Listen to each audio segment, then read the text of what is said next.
Alright, folks, welcome back. A lovely rest day yesterday. Alright, it's mid-February, right? Also, I hope other people enjoyed Valentine's Day, if they observe it. Yesterday was Valentine's Day here in the States, right? So, mid-February, as I planned, we were going to start a new self-project, and it's going to be the first of this line of series of projects, which involves doing some active learning of various life skills. We're gonna fill it out, but I'm gonna say at least half a year to a year before we do like some summary and stuff. And like most things, when a new project is started, which typically I play video games, and video games inherently are projects themselves. Today, we're starting something different. And it's been something that I've been actually, to be incredibly honest and realistic to myself, been pushing off for quite some time now. Probably over a decade or so. So, let's see how much I have changed. Perhaps there are some methods that I retained from my formal education years. Today, we are going to explore language. We're going to start to explore language, and specifically with a very popular, arguably the most popular mobile app to this day, called Duolingo. So let's organize our thought here. So with every new thing we start, I start with something what I call the opening opinions, right? This is the this is the thing I have settled on. So what is part of opening opinions? So for this case, I'm going to do some bullet points. We're going to go over some personal history.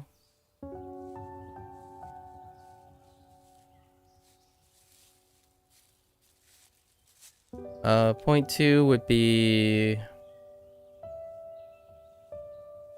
my methodology that I'll start with.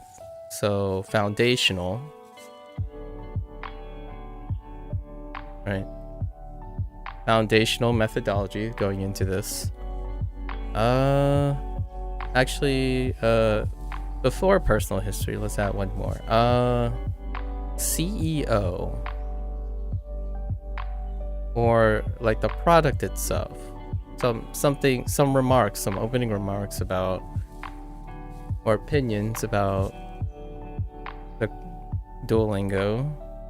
Just some notes that I find interesting. Then I'll go over some personal history, because that's very relevant to this. And then my methodology. And then just as a summary of ideas, I would be saying, how do we group this?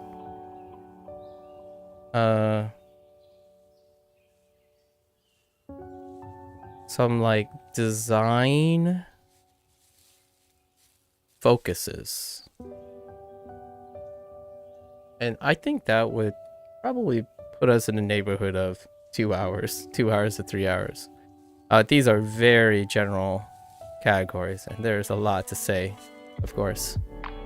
As anyone who ever watched the first day of anything, video games, update patches, these things go pretty long, because that is largely how opening opinions is a way to bring, so the general purpose of this is to bring investment.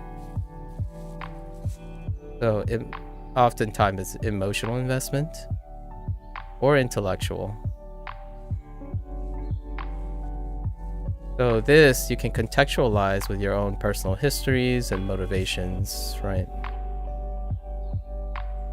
Then you evaluate the present, which is the product, right? It synthesizes it with the present product that we're using, product/service.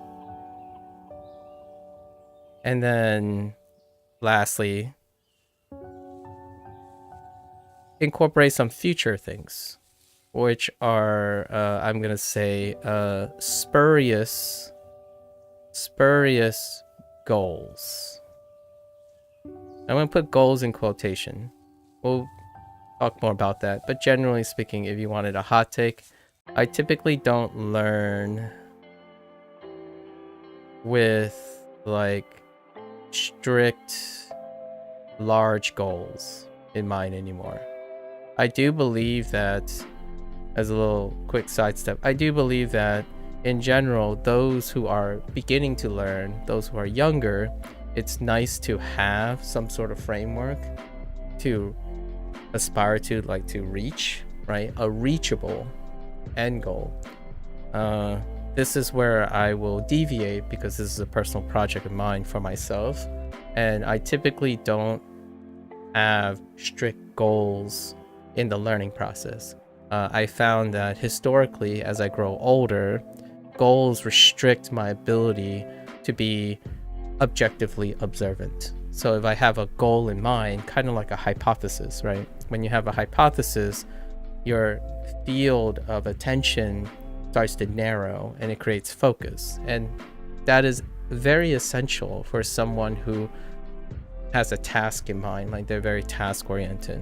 But as I'm growing older, nowadays, future is more like a journey, and I'm more process oriented. So it's happened after I pretty much completed my education for my degree. Largely, I stopped becoming goal oriented and largely far more process oriented. It allows me to observe and take in stuff without constantly filtering for what is important and what isn't important. That's usually not very time efficient. So for younger people who do not have a sense of direction, generally goal-oriented approaches are quite nice. We'll talk more about that in terms of the design focus. I imagine the design focus, I'm going to cover things that I'm going to look for in terms of how to engage youth, right? How to engage people into learning things. And sure enough, that's where we're going to start, because I think I want to dispel some naysaying that I feel individuals who aren't teachers or empathizers or formal education people, products of formal education, tends to be have a lot of conflict of interest with a product like this, Duolingo. And I want to start at the CEO, right? So let's get this started. So the CEO is, I'm gonna botch the name probably. I'm gonna say Louise Vonon. Louise Vonon. I forgot if the O is O, A-E-R-O-U. Yeah. So Louise Vonon, something like that. And I watched this again just 10 minutes ago. So just to clarify, and a disclaimer, opening opinions, I actually quite literally make this stuff as I'm going, and this isn't really rehearsed. So just 10 minutes before I started stream, I went over the TED Talk that I saw a year and a half ago. So he gave a TED Talk. I think it was a year and a half ago. It might be less. Within the year. So within the year, I watched his TED Talk. I'm going to say it was approximately 16 minutes. And usually it takes me 8 minutes because I watch most things at double speed. Generally speaking, I try to slow down when I'm talking. There's all these little nuances. I might as well share them. I spend most of my time slowing down my talking speed and stuff when I'm sharing my thoughts. However, when I'm actually learning stuff, generally speaking, the standard speed that most people are disseminating information, like myself, I often am actually at 2x or 3x. Like, even when I'm doing these streams and I'm looking at my own streams and trying to figure out what's working for me, what's like tendencies that I have, I typically am looking at 2x and 3x. So just to give an idea, it's relevant because the way we're going to learn language, it's going to be from my perspective. So I don't know if I'm going to end up slowing down in a way. More on that later. So this guy gave a TED Talk. Within the year, I watched it twice. And to review, because generally speaking, I keep myself on top of things. When I need relevant things, I want to review them. I don't ever overestimate my ability to consolidate memory. When memory is consolidated, you might forget things or remember them differently. I just took a look at this. It gave me a lot of things to talk about. And I don't want to be like digressing into the nitty-gritty of things. A TED Talk is already a paraphrase of this guy's legacy, right? One has to understand that TED Talks is a summary, and often it's a narrative, and it's often a proactive narrative. So one has to be in the mindset that it sounds very neat. It sounds like neat, concise, provocative, and often sounds like it's, if someone like myself talk about TED Talk, it will generally be incredibly coincidental. It sounds very coincidental. And what I mean by that is sometimes it sounds like an ad, right? Or like a neat offer. Very persuasive. So the reason why I want to bring that up is during my time as a scientist, I suppose, as a person who was really deep into research and academia, TED Talk is often seen as a way to get people's feet wet and exposed to concepts that are incredibly detailed. And what makes these speakers like Louis Van On, Louis, we'll just call him Louis. So the way he presents, he's going to highlight the things people want to hear and then cut out the nuances. So we're not, as a person who's summarizing this stuff or finding the things to pick up, I will then summarize his remarks or things that I want to interpret. Obviously, before people get crazy, they're gonna say, well, it depends, and then you know what I mean, and you know what happens when I hear the word it depends. Just to clarify, when you are thinking it depends, most of the time I'm thinking lack of effort to focus, or overwhelmed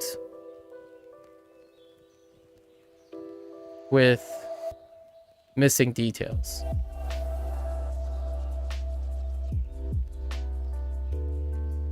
Generally, what comes third is maybe invested.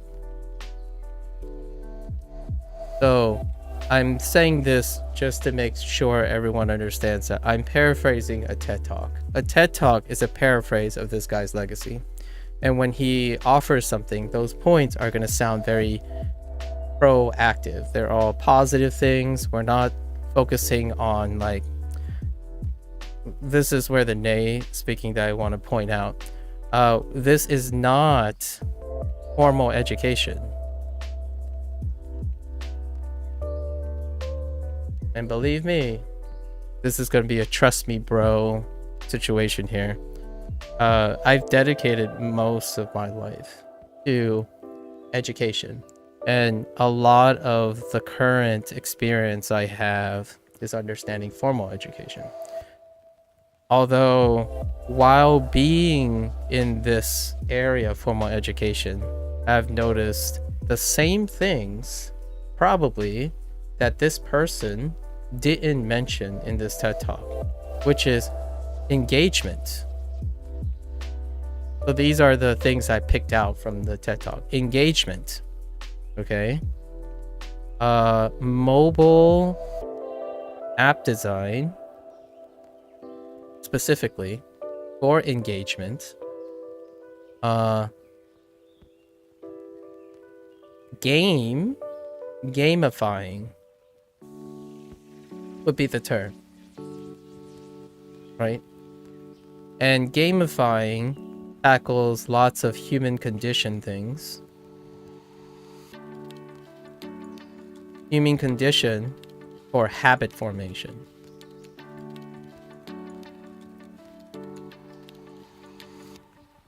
It's not a coincidence that I play video games, but generally I play video games for the intuitive experience, like to understand and participate in an activity that I can use as a platform to relate to largely younger people. So we're talking about youth more than technically adults for myself.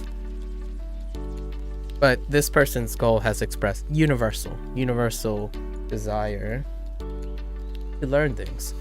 And the very specific word that I used was platform.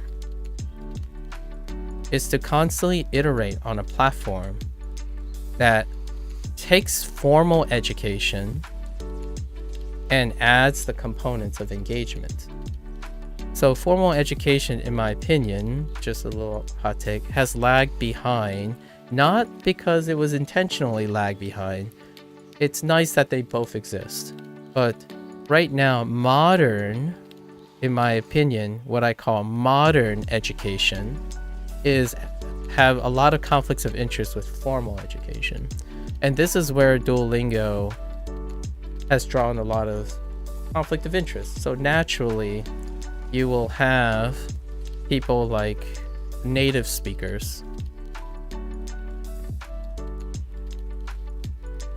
formal education language, like language teachers, right? What often, this, in my opinion, is the overrepresented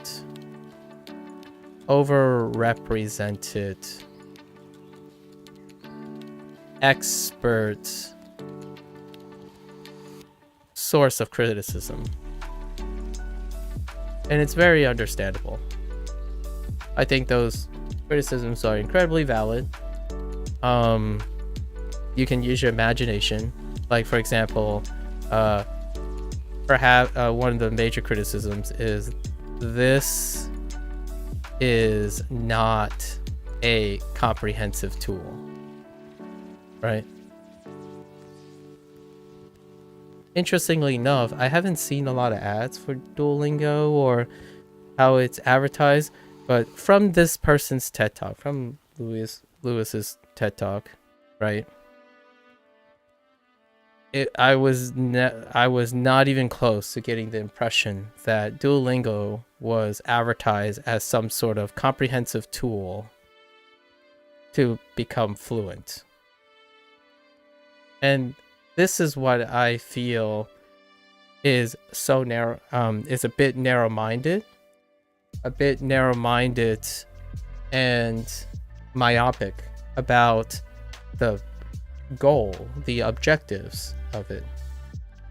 So let's cover something here.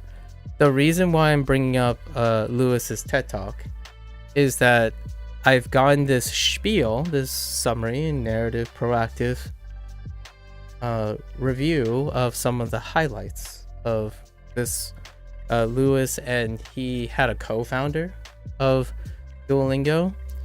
The purpose is to contextualize the objective, not infer an objective. And over the years, the reason why I'm doing this and coming across Duolingo is the idea that I saw a lot of criticisms, like some criticisms from experts. I tend to, most of my YouTube algorithm, my personal YouTube algorithm, deals with just consuming languages from academia. So those who are trained in formal education, which is where the vast majority of my life was focused on. It's focused on formal education. In the last couple of years, I have largely focused on exactly what this person is doing with Duolingo.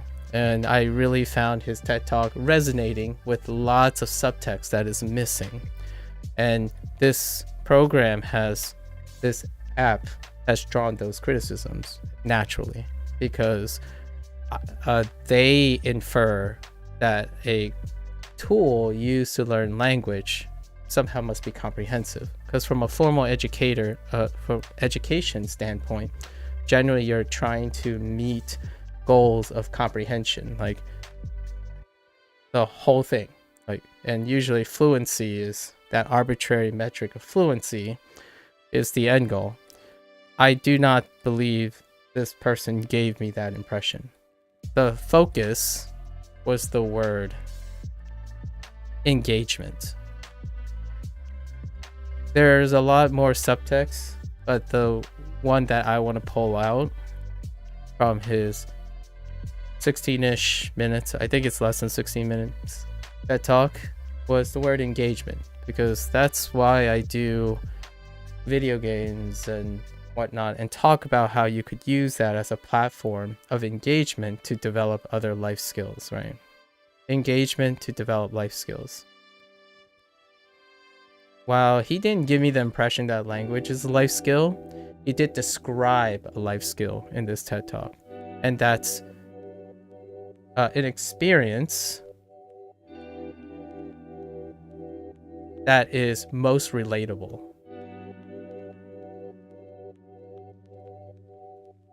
It was a very, I found it his very endearing intro about, he started with that he's Guatemalan, right? I am going to misspell some of these things, but pardon me, right? He's Guatemalan. He made a funny, this guy is very elegant with his humor, his like somewhat dry humor, and he put a picture up of where Guatemala is with respect to Mexico, and then Mexico with respect to the United States. And me being from the United States, I understand the analogy quite well. So he talked about, it was a segue to accessibility. And accessibility being privilege versus, you know, the non-privilege. And the idea is in the context of education. And there was a deep cut in there, which I'm not going to go into, but education, especially the specific type that he's talking about is formal education, have often created a status gap.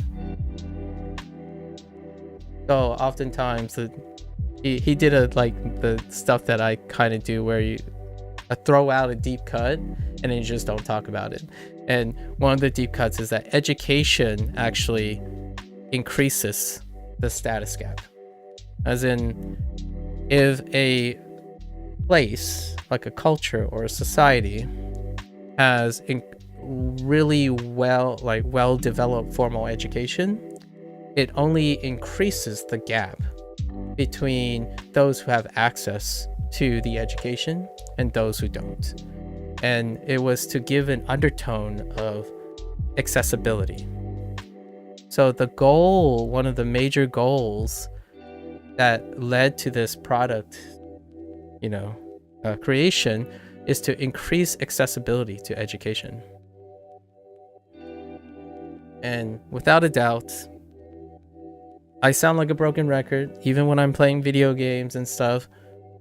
Accessibility and education is like most of my framework when it comes to understanding depression, understanding affirmative action, like being proactive. It's about accessibility and education. The idea is even within someone else's self, like the urge to learn, or maybe overcoming the difficulties in starting to learn things, it's often how accessible it is, and not necessarily in the literal sense, but more in the figurative sense in this case. The accessibility is how approachable a task is, both psychologically and literally. So in this case, this person had focused on the literal accessibility of learning language, and was a segue to the figurative approach in learning language. And these are one and the same. So first, accessibility was his reason why Duolingo, right, is a mobile app. Talked about this a lot. I play video games on the PC platform most of the time, but it goes without saying, I will generally always mention in the background that the most accessible, biggest pool of thing like accessibility in the current society, contemporary society, is access to a smartphone. And mobile apps is the largest population. So even in the idea of video games, you can still apply the same rationale that this person is using for developing Duolingo or as a mobile app prior to like putting it on a platform or creating like a webisode, a podcast, maybe even like written material like book series, or integrating into a formal masterclass. Those things pale in comparison to the accessibility and reach of mobile apps. So that was, he didn't say in those words, but I like to re-emphasize, because TED Talks tend to be, it's so condensed that every one of its one of his words that he chooses, like every one of his ideas, would require like several months of understanding the intricacies of the weight. So I want to highlight that this person was incredibly well spoken, and also got me thinking a lot. Like that's why TED Talks often I feel a little bit ambivalent about, being someone who comes from that background, like that kind of thought process. But anyways, Duolingo is a mobile app first and foremost. However, now today we're going to use the browser version. So it's worth noting this because I'm not going to use it on the mobile. So I will not be able to make any commentary on how it translates, the experience translates between browser and mobile. Perhaps in the future, but for now, it's browser focused. And through this mobile app, right, this idea of mobile app to develop something, they had to decide what to learn, right? And that goes back to life skills. So effectively what he described was a life skill, or what I deem as a life skill. So my personal investment here is communication. You just found me. What am I trying to do? Right now I'm explaining and going over some of my opening thoughts about using a program called Duolingo to learn Japanese. But we'll get more to that now. So I'm just explaining some of my thoughts before going into doing projects.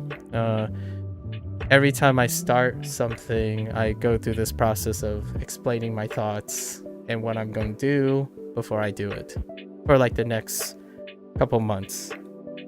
Hope that helps. So in this discussion about why they chose the mobile app, he did a little fun background story about what to learn.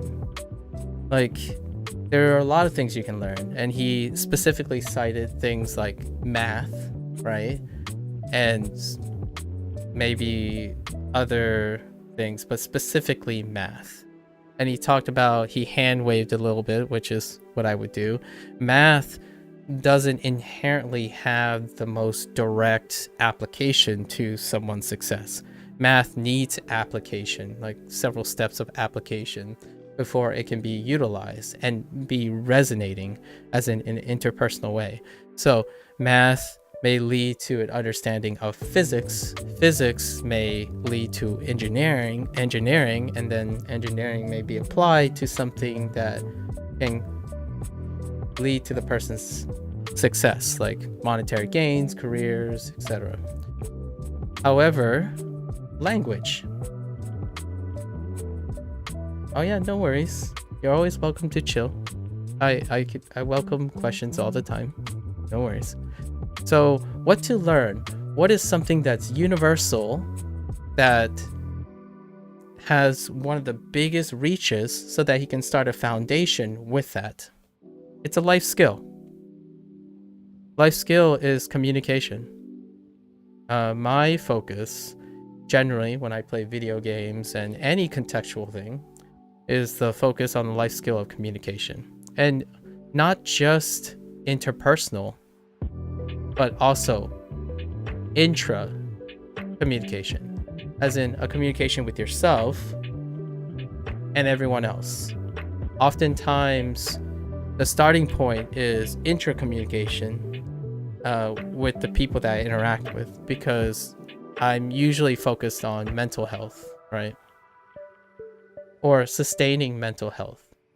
And oftentimes the biggest obstacle to start, like the foundation, is intra-communication. How do you talk to yourself? As in, what makes you happy? You know, what are your goals? What lingers with you? That kind of thing. How to accurately develop self-awareness and communication with yourself, and then use that as an extension to move to the next step, which is interpersonal communication, where you start interacting with another person. And his specific choice falls under communication, which is language. And life skills, as I often say, are non-optional. As in, you can leave them underdeveloped, but they will largely have one of the highest impacts on your success. And not the literal success that people quantify, as in how much money you make, how many people know you. It's the internal feeling of success, like how rewarding things are for you, how you can get people to understand you and whatnot. These are necessary skills that, if you leave underdeveloped, will continuously be a part of your life. So that's what I refer to as life skill, and communication is one of them. And a vehicle of communication is language, because language is a subclass of its own, which often he used the impact of English, right? The impact of how much having the ability to speak English can return, and then other languages. So he's making the case that language is probably the most available to people. So how do you make language approachable? That's when he went back to the idea of engagement. And that's kind of the thing that I'm working on with bigger topics, or not bigger topics, but different topics. He's talking about the engagement necessary to get people to learn language.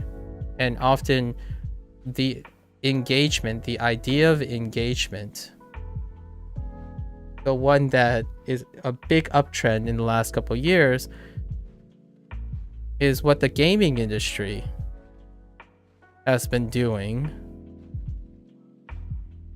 to nearly just it might even, I would say, I'm going to use this a little bit lightly in a very small text, but kind of exploit engagement. So these types of designs was a segue into some of the key features in Duolingo. And not just the gaming industry. I think the gaming industry is a part of a subset of social media. Because like Twitch, like what I'm doing right this moment, social media captures these moments, right? So social media designs, and specifically talk about like the feature that he mentioned, which now I know is the whole idea of streak, right? As a gamer, as someone who plays a lot of games, this would be more accurately known as combo gaming.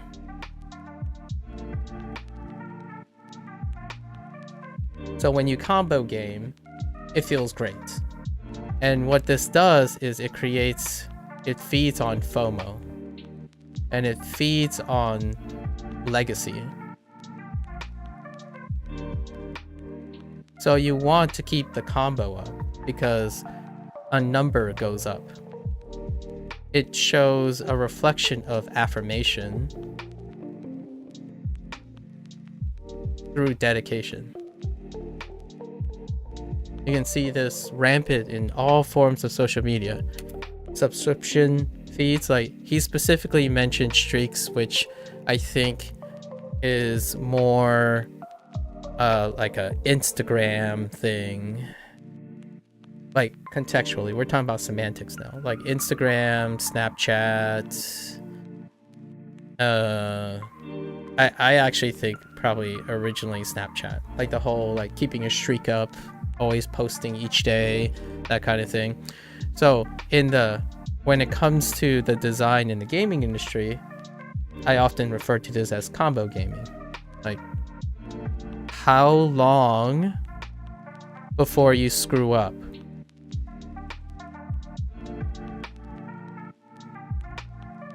So like think about it like a Dark Souls, like someone who's playing a Souls-like game, right? And doing a no-hit run. And it's buried in gaming in general to create hype, pressure, fear, and legacy. It's impressive to do these things, and it always goes up. It's a cumulative counter. And often streaks embody the thing that I enjoy quite a lot, and it's endurance. So while combo gaming has elements of streaking, combo gaming also has lots of failure. It has a high fail rate, right? Because if you want to stay perfect, eventually something is going to break the streak. However, streak also feeds in on something called endurance, which is cumulative satisfaction. So this is where streaking isn't necessarily my most ideal. However, they do offset this. So streaking has elements of this, but instead they also have what I peer as a map. So lessons are cumulative. So what this does is it helps feed more legacy building. Basically, if you did one lesson, that's one. It's permanent. You do 2 lessons, you got 2 done. 3, 4. So while streaking got that good FOMO life and the combo gaming, it's less so of a legacy. So the legacy is how long you streak, like how long was the combo, right? And the other component that is more strongly legacy building is the idea that, hey, here's a map, right? That's the gamified map.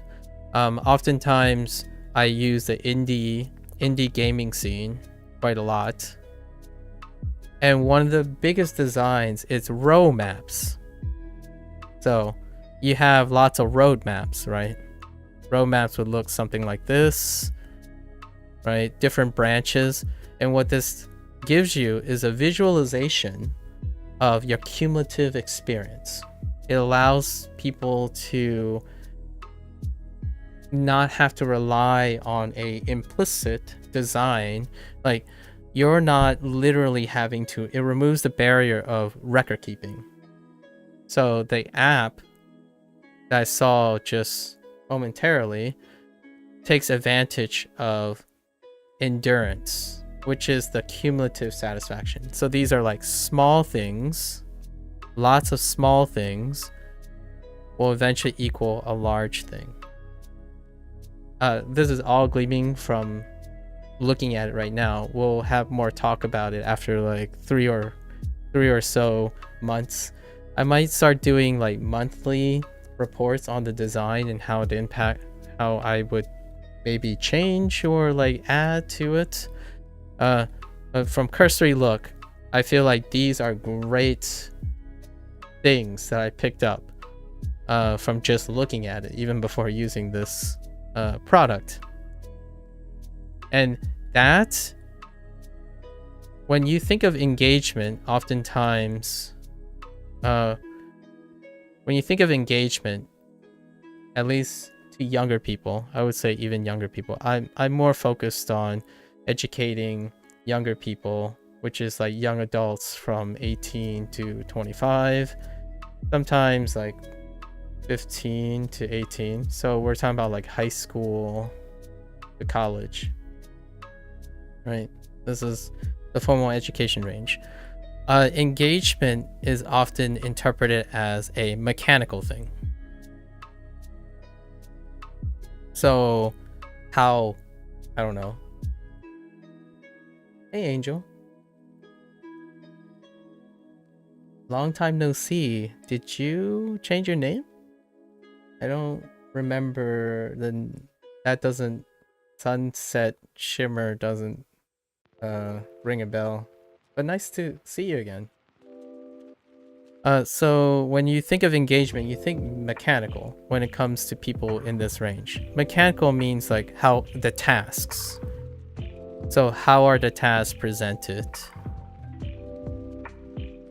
Performed, right?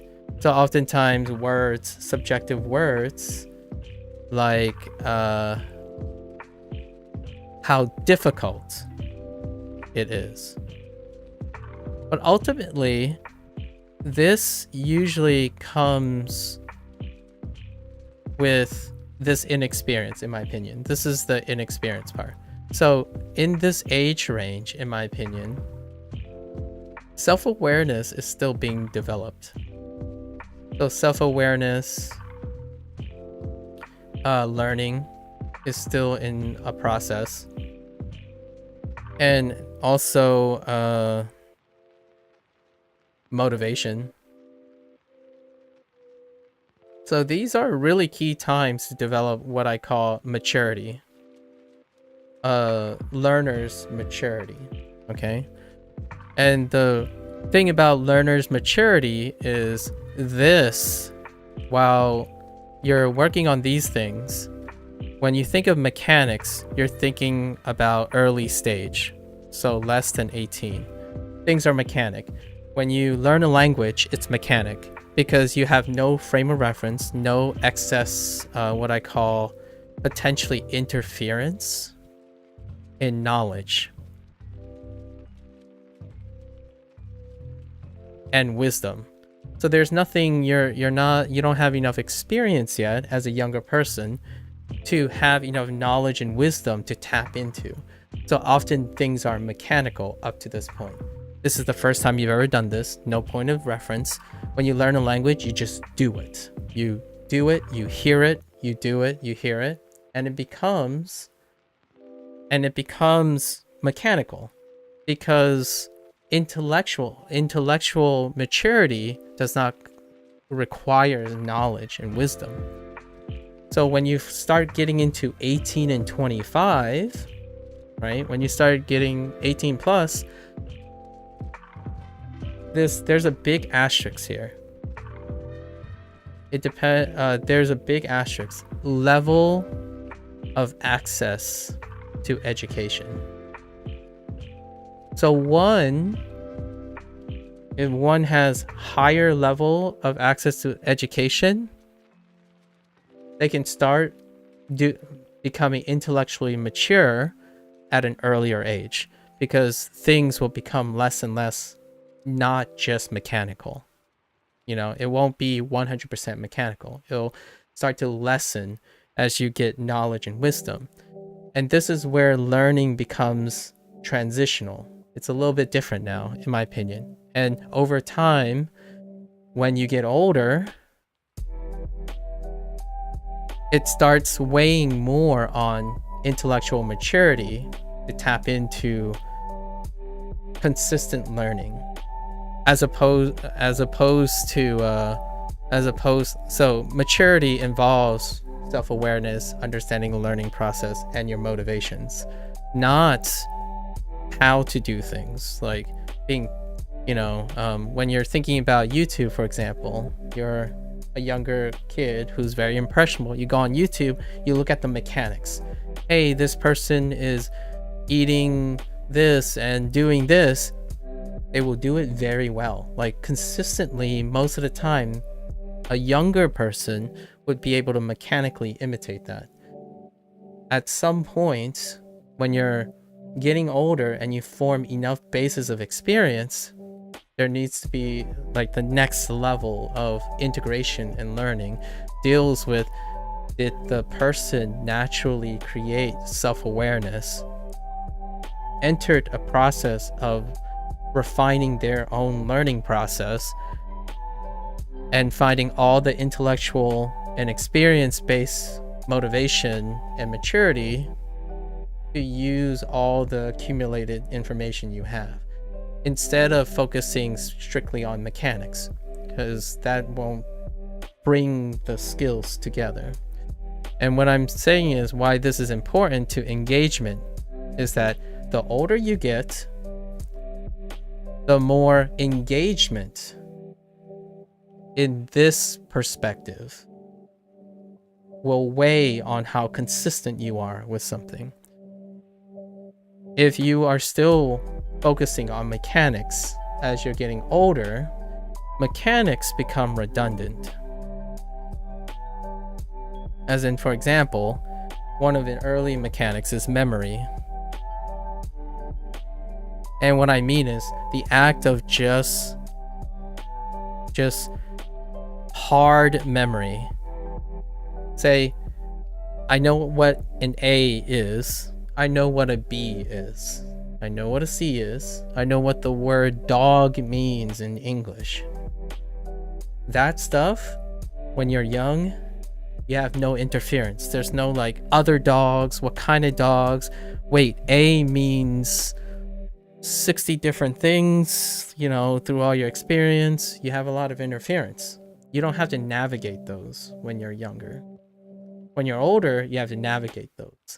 So some of the stuff that I'm doing in Duolingo when I use this product, I'm just to explain, I am trained with background in biology, and I have a PhD in biology. So just to give you a background, and right now, as of this day, I'm basically 36 and to 37, because within a month. So just to give you an age range, so I am a person who will learn and use Duolingo more focused on these things, which is refining my learning process, the learning process that I have developed as a kid through mechanical trial and error, and using what I know I do best, which is the ability to maximize self-awareness. So I know how long my attention spans are. I know when and where I lose focus. Thanks, Angel. Oh, hey, you're studying for your master's degree? What's your master's degree? What was your master's degree in? I have forgotten. Oh, and you, oh, right, Atomic Heart. That's right. I thank you for that reminder. I know, I remember our conversation about Atomic Heart. Yes. Congrats on your master's degree, by the way.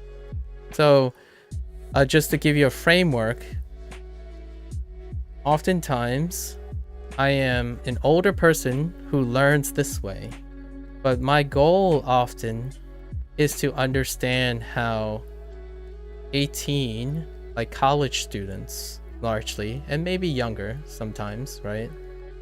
Maybe younger sometimes, learn through understanding design, the design that makes younger people addicted or engaged. I like to use the word engaged, but when someone is incredibly engaged, it can be seen as addiction, right?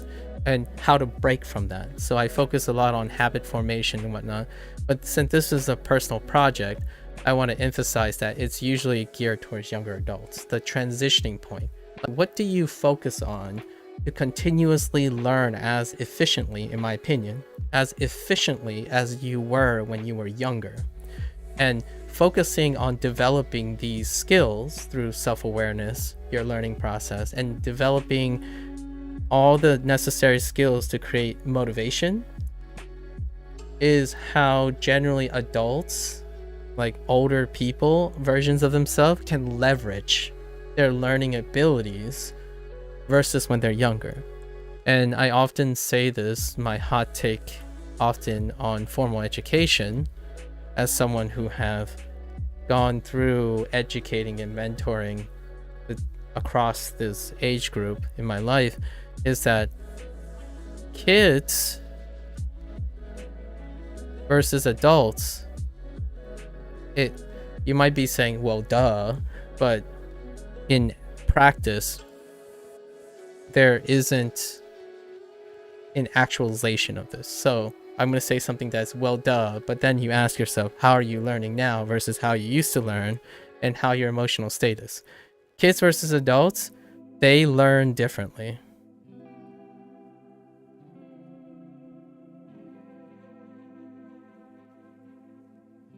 And you might be thinking, yeah, you know, hey, obviously they're different because kids are kids and adults are adults. Now ask yourself, what you're learning now, the approach you're learning now, how much has it changed and how much of it has stayed similar? You might be different. The person listening to me saying this might be a brilliant adult learner. That's great. That's fine. All right? That's fine. However, my observations, I don't have enough hard statistics to back this up. However, my impression that I get from current, like, people that I talk to, like the pools of people that I talk to, is that learning how to, the self-awareness development and the learning process usually stops after they leave high school.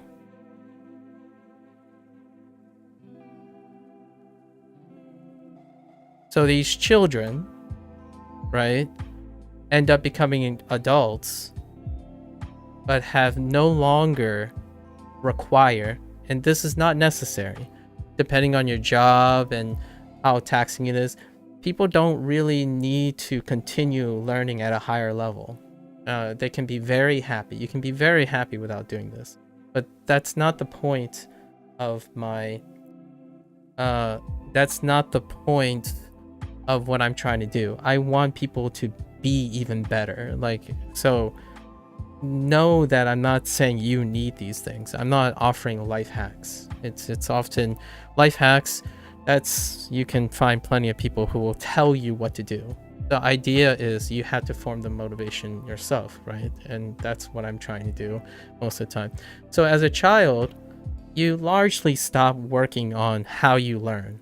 So oftentimes those skills, the mechanical learning skills you have as a child is taken to adulthood and they're solidified.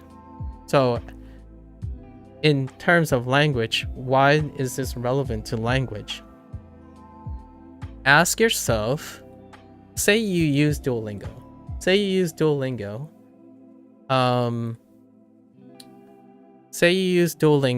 And then you're using it in a way that you have always used it. Like, oh yeah, let's focus on remembering things. That's the mechanical thing, right? Okay, I know this word, I need to know this meaning, and that's it. Right? That's kind of the mechanical learning that as a kid you're super powerful at, because you have no interference. There's no like, oh wait, did this word in English mean this word, or am I confusing it with the Russian word or the Japanese word? Things like that. So the idea is that most people, when they go back to learn things, like myself, right? I'm a 36 to 37 year old thing. When I go back to learn, I'm not learning like I was when I was a kid. Let me catch up on some chat. You're only learning Japanese for anime purposes, currently on day 32 streak? That's great. That's awesome. And yeah, I noticed I had news. Thanks, Homer. Sorry, I'm not familiar with how to pronounce names from that region. Sorry to interrupt, but what's going on with all this writing? So just to give you a quick summary, every day, all the times that I start a new project, I typically explain my what I call opening opinions. So it's stuff that I collected and why I'm using this program, and I'm just trying to summarize my personal history. And so the summary here is I've been talking about the CEO lately, who gave a TED talk, and I was talking about the stuff that I found interesting in the TED talk, and then I'm relating it to my personal history, and then I'm going to go over the methodology or the foundation that I use to learn things, and then maybe they'll change over time. And then talk about some of the points that I'll focus on in design focus. Usually my streams are dealing with using a product or a service and applying critical thinking and problem solving skills, which is what I like to do, to consume and take things from, like enjoy things, or you maximize my value of my time. So when I play video games, I do the same, like on day one. So we started with the CEO, and then we're just going through some of the thoughts that I have. I hope that's helpful. Zena. Yep, not a new one. Ford. Oh, you got a car? A Focus? Oh, that's interesting. You got a Ford Focus. That's hard for me because English is not but I'm trying to recognize your words. That's fine. Perfectly fine. Actually, this is why we're gonna learn new language together. Sunset, you're more than welcome to learn Japanese with me. And you can do it too. Duolingo is free, by the way. I'm pretty sure it's internationally available. So you can, all of the people here can join me in the journey and do it together. Like I understand there's a lot of people who are interested in Japanese, and I will go over some of my personal histories of where I am. Do I stream every day? I stream most days around the same time.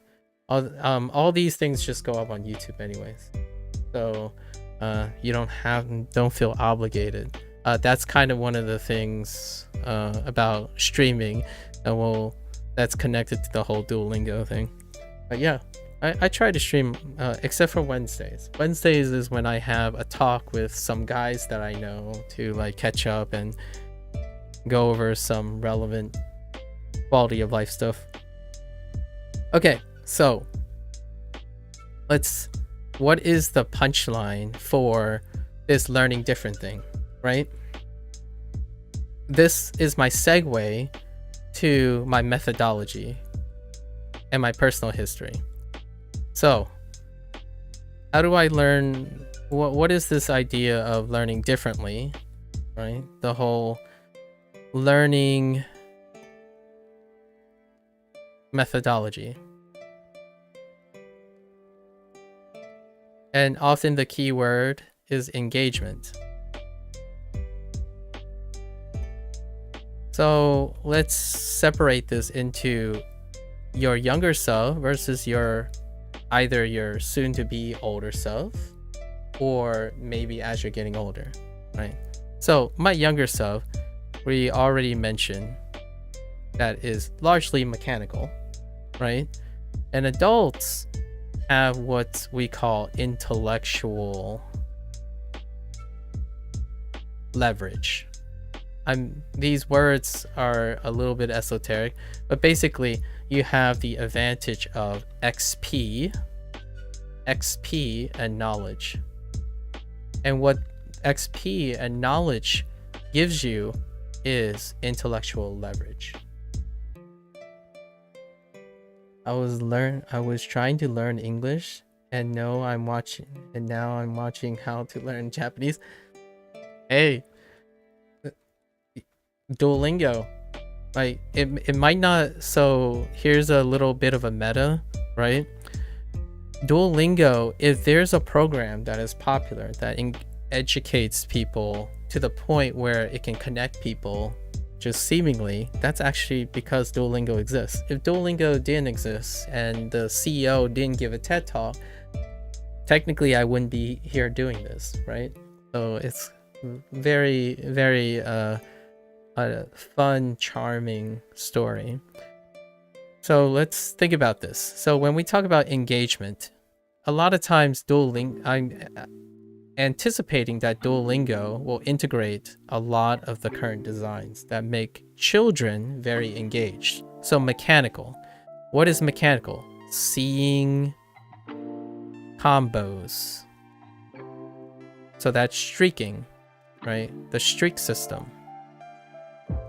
Mechanical. Seeing record keeping. Right, how many days you've been studying, or how many days you've gone, total days, right? Keeping record keeping is more about the total number of lessons you've done, and streaking is about how consecutive you are, right? So these are mechanical things, as in you see them, you get the feedback, and it's linked to being mechanical. So when you do the task, right? And often what else is mechanical typically means intuitive UI, right? Intuitive UI and simplified UI. Watashi wa junbi ga... Oh, actually, I don't know. It's I know something. That's all I got. I haven't read Romaji. Like, I don't know how to translate Romaji into something that I understand yet. Are you the one that said you are learning for anime purposes? Yes. Okay. I am ready. I see. Intuitive UI, so simplified input, right? So you make it very feedback oriented. What I would probably anticipate is like button pressing, lots of buttons,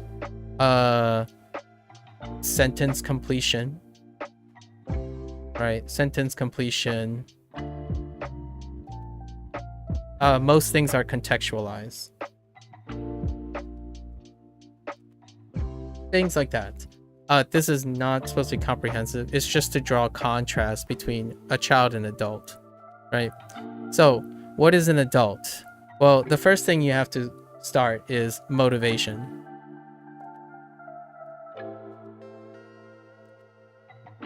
French, I see. Xena, French. So, motivation. What is motivation for an adult? Well, the first one is overcoming barrier. So, what is a barrier? What language you already know?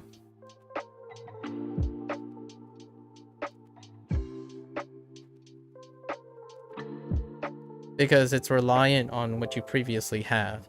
So say like if you're an English speaker and you measure the influence of English against your motivation to learn another language.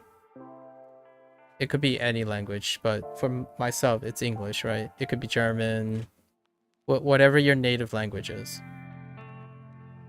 And this is to highlight what intellectual leverage is. So when you know a language already, you have to develop a method to increase your motivation to overcome the initial barrier to learn something.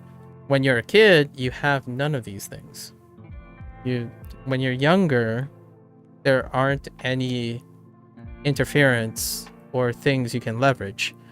I call it leverage because when you think about it this way, the negative spin on this is why learn another language.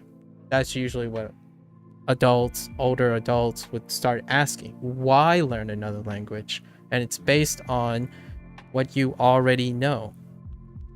So a lot of times, one of the biggest driving force, one of the biggest barriers to being consistent and motivated in picking up something like a language is coming up with the self-awareness, motivation, right? And it helps, my personal bias here, it helps if you know how to learn it. Like, so, for example, you ask yourself, why learn Japanese? Okay? Why learn Japanese? As you grow older, why learn Japanese? Well, you're aware that you're using, say you're an English speaker like myself, you're aware that most things are available in English, even if there's a loss in translation. Like, you're aware of all these things. Like, oh yeah, there's a loss in translation, but English is very influential. It increases the barrier to starting a new language. So how do you keep that engagement going? Because when you're learning a language, it's going to keep coming up. The idea is going to keep coming up. Like, I don't know why I'm learning Japanese now. I don't know why I'm learning Mandarin now if I already know English. Every single day when you pull up Duolingo, you're going to get that feeling, because as an adult, you have accumulated so much knowledge, and that knowledge creates interference. It doesn't have to be a bad thing. And one of the ways to create motivation and leverage your intellectual side is, instead of trying to compartmentalize, right? English versus Japanese, for example. In order to leverage knowledge, you use what you know about English and contextualize Japanese intentionally. So here's a just like, I'll be doing this all the time when I'm doing Duolingo. It's going to be pretty obvious that I do this very often. It's the way you can synthesize the way you learn your primary language, that you have learned your primary language, and use that knowledge to not get in the way of learning a new language, but using it to your advantage. For example, formal educators, in my opinion, will try to compartmentalize because they are usually more involved in educating younger people. So older people, what you, in my opinion, could do this. And what I mean by that is your older self. So you're not comparing to other older people. It's like as you're getting older, a more effective strategy, in my opinion, is I say I'm sorry. Say the phrase I'm sorry, right? Suremase, right? Suremasen, right? Oftentimes it's discouraged to speak a hybrid, like an English and Japanese at the same time. But this is where I disagree. You can use English to form the context of learning Japanese as a bridge. So, for example, I could say, please, arigato, right? Please and thank you, right? Please and arigato. So the idea is that you're gonna use what knowledge you already have and not have it get in the way. It might be an inappropriate way to use it, but it's better than not using it at all. So like, onegai, thank you, right? You go up to someone's like, and mix those language together. You constantly use what you already know, contextualize it with things you already know really well without even thinking. So instead of saying, oh yeah, I don't know, what is that word that mean please, like please or thank you? When you associate it with your previous knowledge, they become coupled. So you will contextualize and naturally lower the barrier to learning a new language. It's not raw, like, oh, you must remember, I don't know, domo arigato gozaimasu, or gozaimasu, right? I don't even know how to write that in Romaji right now. So the idea is, if you don't remember words, replace it with what you already know. So when I'm talking to my parents, for example, I'll give you an example right now in my personal history. I speak to my parents in a Fujin dialect of Mandarin, and that Fujin dialect is not necessarily formally like known anywhere. Like you can't learn this formally, written or in any way. So when I speak to my parents, in order to preserve and become more natural at it, I speak a hybrid language. I speak English mixed in with the Fujinese, is what I usually refer to it as. And the idea is you can shift from them. Like, please and thank you in English have certain enunciations and certain context and subtext, but I'm not going to say arigato, right? Because it's English, is I will practice executing the word even if the context is loose with, so I get used to the idea of arigato, right? So the cadence and stuff becomes natural. Like, for example, I can tell my parents like, when may I go school? So immediately I am using a phrase, and I basically say, I don't know how to say school in Fujinese. So naturally, when people become quote unquote fluent, I think fluent is very arbitrary, and I think it's almost detrimental and discouraging the way fluency has been characterized, and that's through the idea of compartmentalizing. So what they do is you must be able to fully compartmentalize two languages. In my honest opinion, or in my experience, personally and to other people, trying to compartmentalize while trying to learn something in isolation works against an experienced person. You're basically trying to say, I should stop thinking in my native language, like my primary language, right? I should stop trying to learn it in that way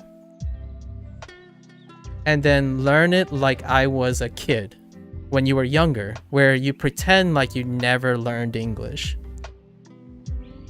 And many people say that they disagree with me that they still learn like they were a child, like when they were younger, they still use the same approaches, is because there's nothing that pressures you to do it. You're going to ask yourself, as an adult learner, do I need to leverage my intellectual experience? Generally speaking, the answer is no. So when you go and learn something, you make it seem like it's optional to leverage anything. So what happens is when you get an older person to learn something like Japanese, they try to learn it in isolation without taking advantage of what they already learned. So what I'm doing here is I'm about to go into my methodology, right? How did I learn English the first time? And then what can I use on how I continue learning English, right? I'm still learning English to this day. I didn't stop when I was 18 years old. My vocabulary in English didn't stop at high school. It got more and more complicated. There was nomenclature, IUPAC standardization, internet jargon, emoji, like memes, all those things. You continue learning those things. So I've cultivated this methodology with English only. How do I use those techniques applied to Japanese? Because that's where you learn faster. If you do not use all your experiences, you heard that meme, right? Or not that meme, but that cliche. The cliche of kids or children learn faster. And often, not exclusively learn faster, but usually it deals with language. When people say this phrase, children learn faster or easier, is often used as a synonym for faster, they're often referring to something raw, like a life skill. And often the most traditional life skill is communication, which usually is language. My criticism of individuals who say that is that their learning process stopped maturing when they were children. So the moment they acquired their first language, they stopped developing more ways to leverage what it means to be an adult. What is the basic fundamental advantage of being an adult versus your younger self? You have intellectual leverage. So if you continue to develop that, your first language isn't going to hinder, right? It's not going to hinder learning a new language. You can use it to remember the new language. So I don't know Romaji, which is what Xena just showed, like, the watashi wa junbi ga jimi ga dekite imasu, right? I don't know any like formal training or anything like that, but I know it's Japanese. Like avoir minsur bon nut. I think that's like goodbye, good night. I get maybe like Xena is saying goodbye. Hopefully that person is doing all right. So I at least recognize it's French, but I've never invested and contextualized it enough to recognize it other than French. But the thing is, a kid, if they've never heard French, they would never know it's French.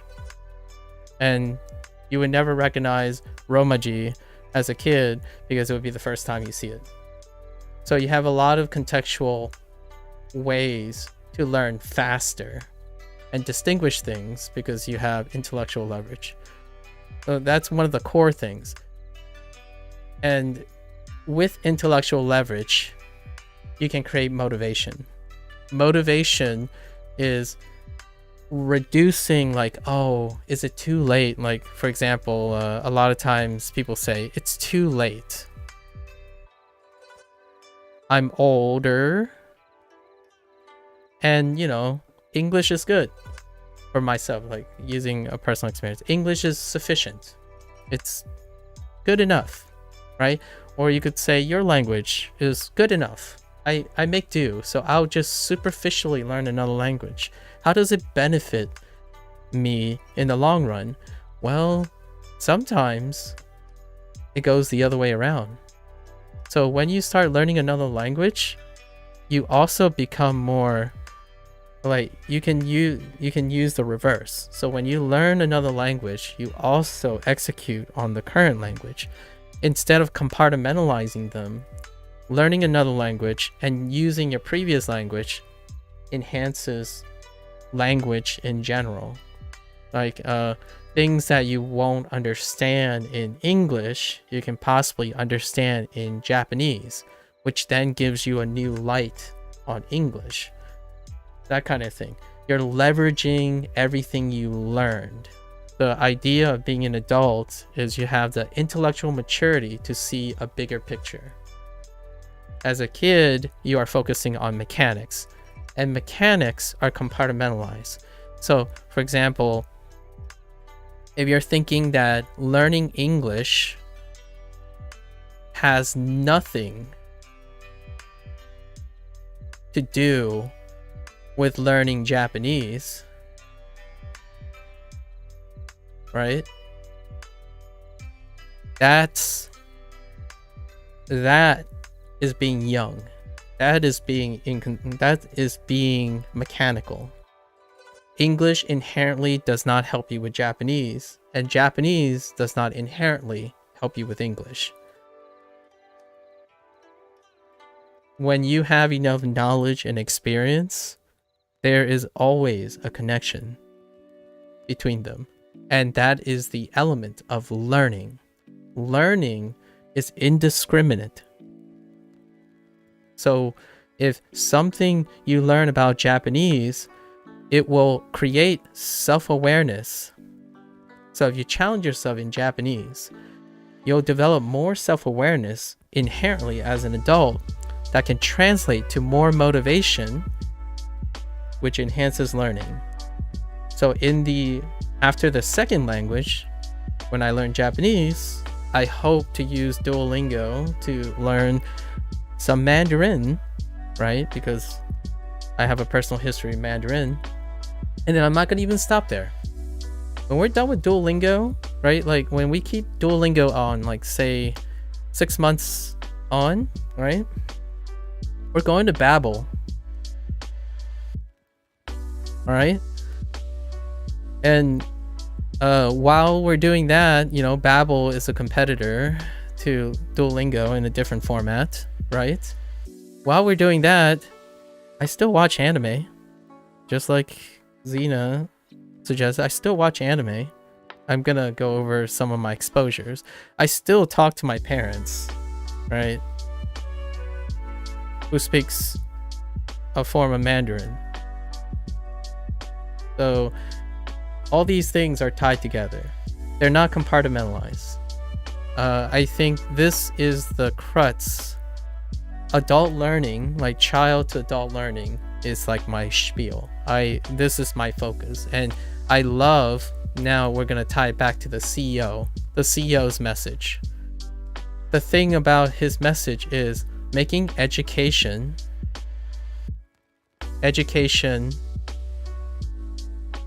that's not how you spell education, but just use your imagination. Accessible and consistent. And that involves making sure it's mechanically easy, right? Quote in quotations, easy, and encouraging, intuitively easy and encouraging, while at the same time offering the intellectual maturity, motivation, and self-awareness, applying those ideas. And that's what, in my opinion, is fantastic about his TED Talk. It actually, I hope to see that when using Duolingo. The stuff he highlighted does do that. He talked about streak specifically. That's a great example. Oh, he also talked about notifications, which is another example. And notifications works mechanically for kids by frequency. So, like, for example, if you remind a young person, did you do your homework yet? Did you do your homework yet? Frequency creates mere exposure.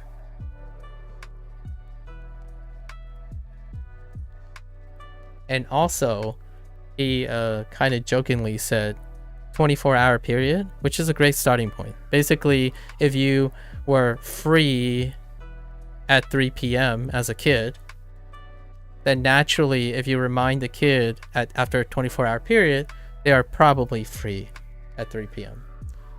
Adults get a little bit more complicated, but there's a little bit of a meta here. So those notifications have contextual subtext.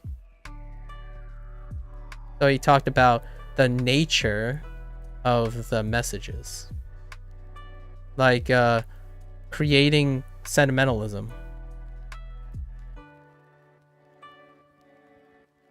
which is things that deal with motivation and self-awareness. Like, I opened my account, so I already made an account with Duolingo just to make sure for today, right?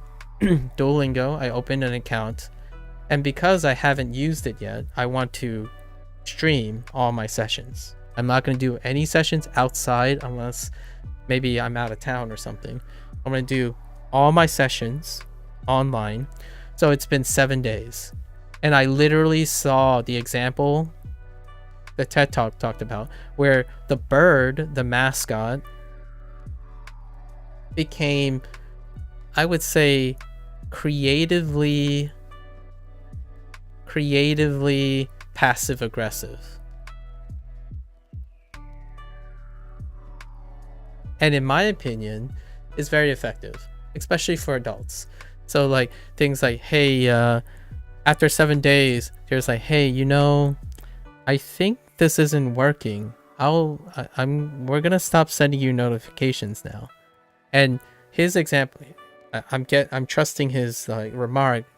His statistics probably show that after that they saw that message, a lot of people went back and like at least did it one more time, and then continued the, you know, not to upset the bird per se, right?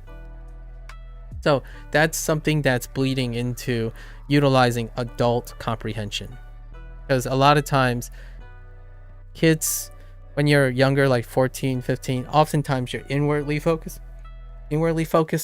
And if a bird, like, you know, a bird or a mascot tells you like, hey, you're not doing your homework, it's making me feel sad, lots of the time when you're comparing it to your older self, you have more sentimentalism and abstraction as an adult. So you would be more inclined to feel guilty or self-improvement kind of thing, like, yeah, you know, it has been 7 days, let's just go back and do it one more time, and it resumes the consistency. That's where the motivation, leveraging someone's intelligence and experience comes in. So a design like that is pretty clever, in my opinion, making the notifications very personable. Kids are very selfish, like, and what I mean by that is appropriately selfish. When you're a kid, you need to worry about yourself, man. Like, you need to develop your identity and stuff. So a lot of times when things fall by the wayside, it's not their fault, it's the system's fault. And that's perfectly appropriate. Right? It's emotionally appropriate until you become intellectually mature enough to see the connections and interpersonal skills, right? So there are examples of that already. So it's absolutely brilliant. Actually, Shimmer, you said you'll learn Japanese, maybe go to an institution to find Japanese. I see. I had one opportunity to go to Japan and if I had better exam results. I see, because there's an exchange. But unfortunately, you didn't make the mark. Huh. Are you planning to try again? Maybe? I mean, there are Duolingo and other things. There are lots of ways to have fun with language, so I wouldn't be too discouraged, right, about finding other opportunities. Oh.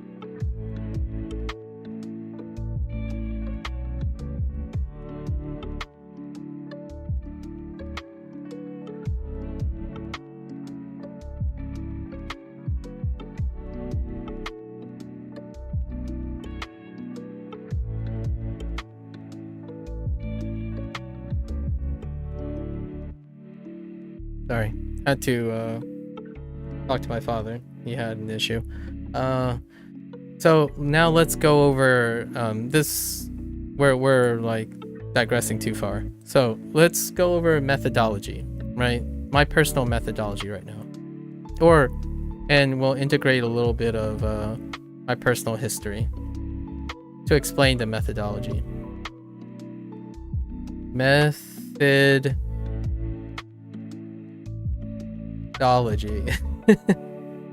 It's been a while since I wrote that word, huh? Personal methodology. So beforehand, history. Good night, Shimmer. Thanks for hanging out. 1 a.m. Good luck. Feel free to stop by and see if you recognize any Japanese stuff, right? Okay, so history.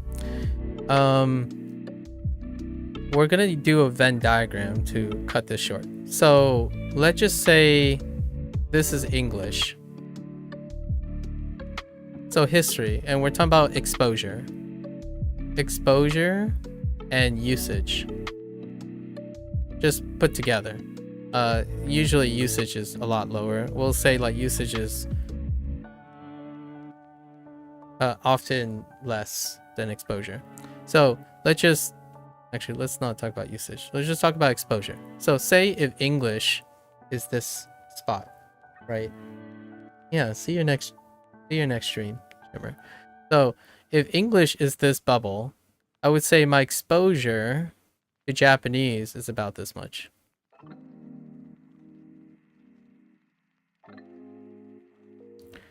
Just to give like relative amount of exposure. And then my Chinese, we'll lump Chinese together, is about this much. So relatively the same, but maybe slightly smaller. And then we have maybe like here, this is others. So others would be Spanish is the big one. So really big for Spanish of this subset. And sometimes French, because French programming, and German. Right, but much lower extent. Much lower extent. It's usually Spanish. So just to give you an idea of exposure. So this is I would call this ear training. Largely. And so we're talking about auditory exposure. Just to give an idea. It's very important that I compartmentalize these. It's part of methodology. So this is the auditory. So largely, English is my most ear trained, but Japanese is often, exposure is often media. So media would be entertainment most of the time. So that would be usually audio, visual productions, but not to be confused with the whole visual thing, not written stuff, okay? So this is the auditory makeup. So when we're talking about written makeup, you know, if this was English, we have like Japanese,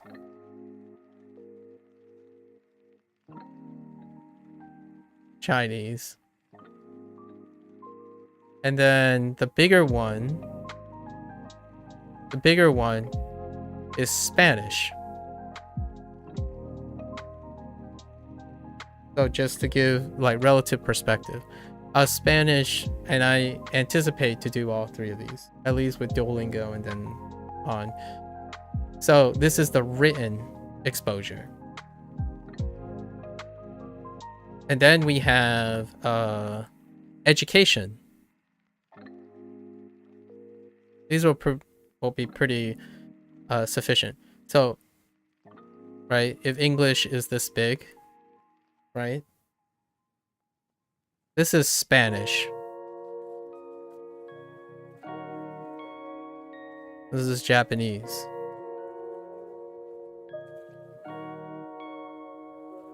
And this is Chinese. Oh, and one other thing. Oral. Is it oral or oral? I think it's oral. Oral usage. So this is more like actually using the articulation, right? So oftentimes people talk about, can you form the shapes for the language, right? When eventually you want to speak it, right? And I think oral is what, like speaking usage. Just the dexterity needed for it. So obviously, if this is English, for me, in terms of the shapes that I need to make, this is Japanese.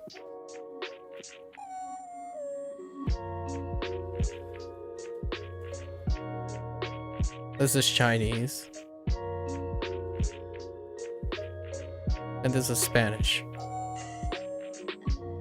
So I do have quite a bit of dexterity already trained for enunciating in these languages. So the reason why this is important is it gives you a context of where I'm starting. So oftentimes when people look at someone doing things, right, when you go on to your favorite influencer, say you have a guy that is really good at giving dietary recommendations, you vibe with this person. Oftentimes there's not enough context to know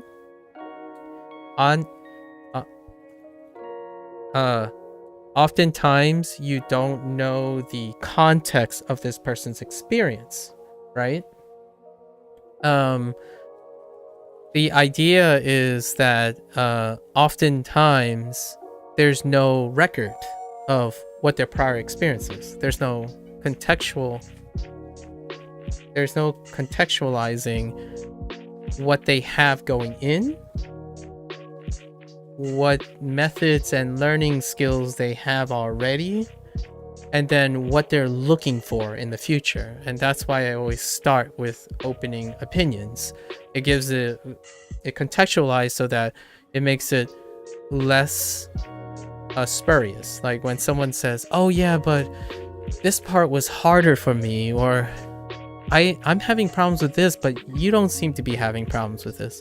So I try to at least dabble and at least summarize some of the elements that are going in.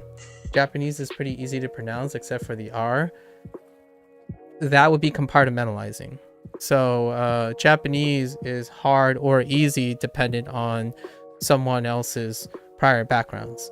So the R is not hard for me because I just explained my exposure to the other languages. So R's are very natural for me in both the Germanic sense, which is English, and Japanese and Chinese. They're very similar.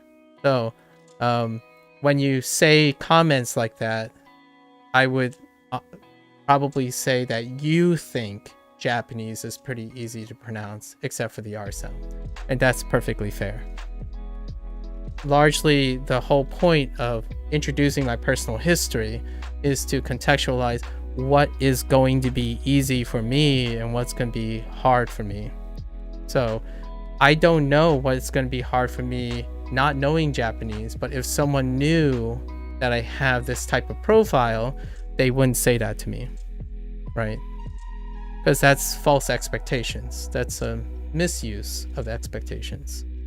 Compartmentalizing is what I mean by when someone says a comment without knowing the context.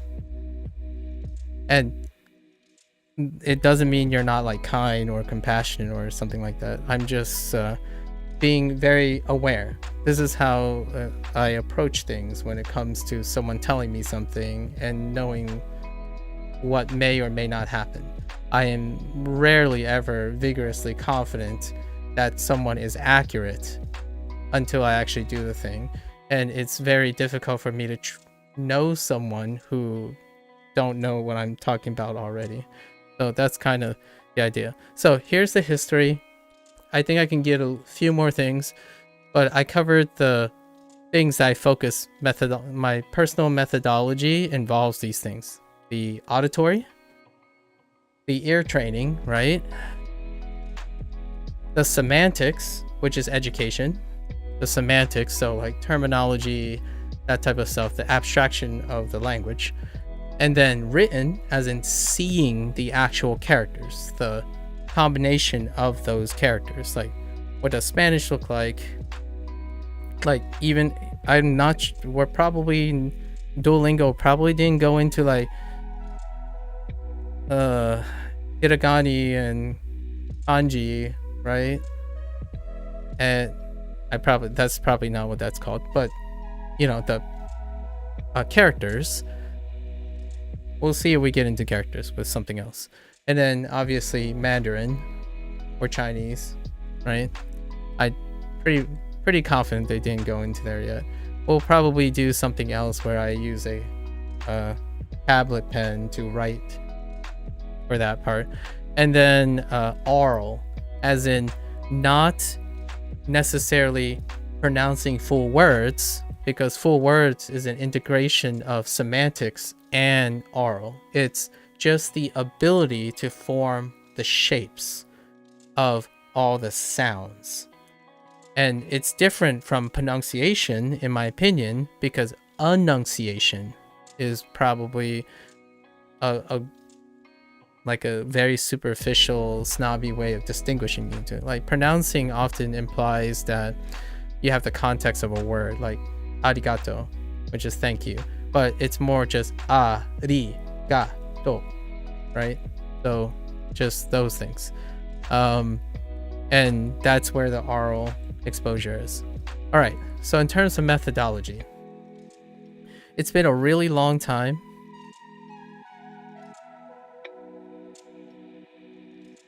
since I formally learned the language. So what language did I formally learn? Well, my first formal language is English. Surprise, surprise. My second formal language is actually Spanish. And very specifically, it's a hybrid. It's a hybrid of Mexican / Latina. And I guess we'll just call it Spain. It's not there's actually a regional. It's a very specific part of Spain. My instructor made it pretty clear where it was. So it's a mix of the two. I had an instructor that was Latina and an instructor that was from Spain. Here, this is pretty much 99% of my life. So my education never stopped. You might be thinking, well, no kidding, it's 99%. No, I mean I'm actively learning English 99% of my life. Most people stop around, I'm going to say 25 years of age. They stop learning a language after around 25 because it's not necessary. And that's perfectly fine. You can liberate all that time to learning other skills. For me, I actually use time to learn English, as in more terminologies, like usage, you know, metaphorical writing, literature. I like writing and talking and using communication. So I actually spend most of my life still continuing to learn English in many ways. Poetry, translating like Japanese to English, trying to capture Japanese facsimiles in English, all that stuff continues. Most people don't, because you don't need to. You don't need to know like different idiosyncratic methods to how you learn by using the words literally, right? You don't have to, people don't continue to learn how to use what is a high school vocabulary so you can talk to high school students versus how do you talk to college students to further their communication skills. All those things just go by the wayside. You pick your comfort zone and then you go with it. And that's not exclusive to English. It's more exclusive to your native language. I would say around 25. It might be even less now, actually. I think I'm being a little conservative when people stop learning their language anymore, the native language. They just use the language and then they rely on intuition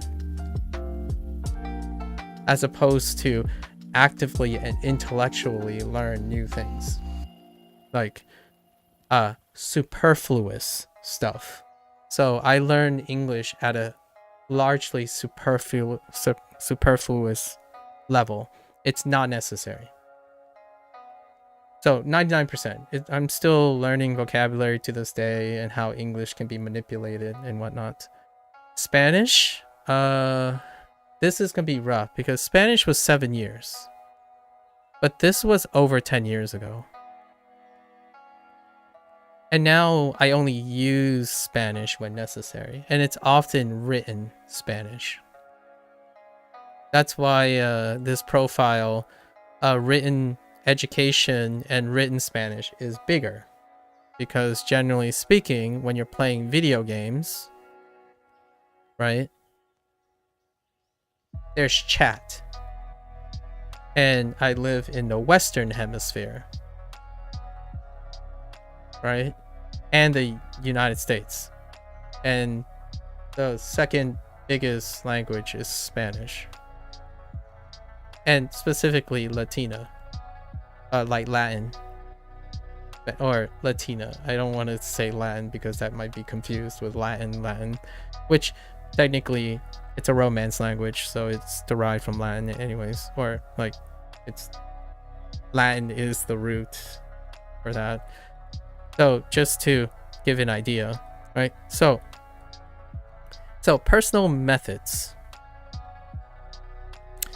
The reason why I spend education is because just to tell you that most of my methods now applies to English, even though I have formal education in Spanish. And then I have no formal education in Mandarin or Japanese. It is just exposure. So all exposure is where Japanese and Mandarin is. It's negligible. So oftentimes I want to say it's no particular order, because most of the time it's simultaneous. Simultaneous is always pretty fine because simultaneous involves an intuition. However, there is some order, so I'm going to try to put some order, but don't be too strict about it. So my methodology always starts with ear training. And it's always starting with the most intuitive to the most intellectual.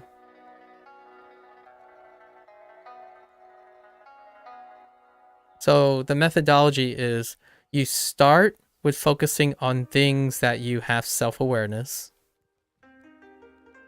that you're self-aware to be intuitive, and then slowly go towards intellectual approaches. So ear training is the most intuitive to me. Basically, for Japanese, now we're just going to focus specifically on Japanese.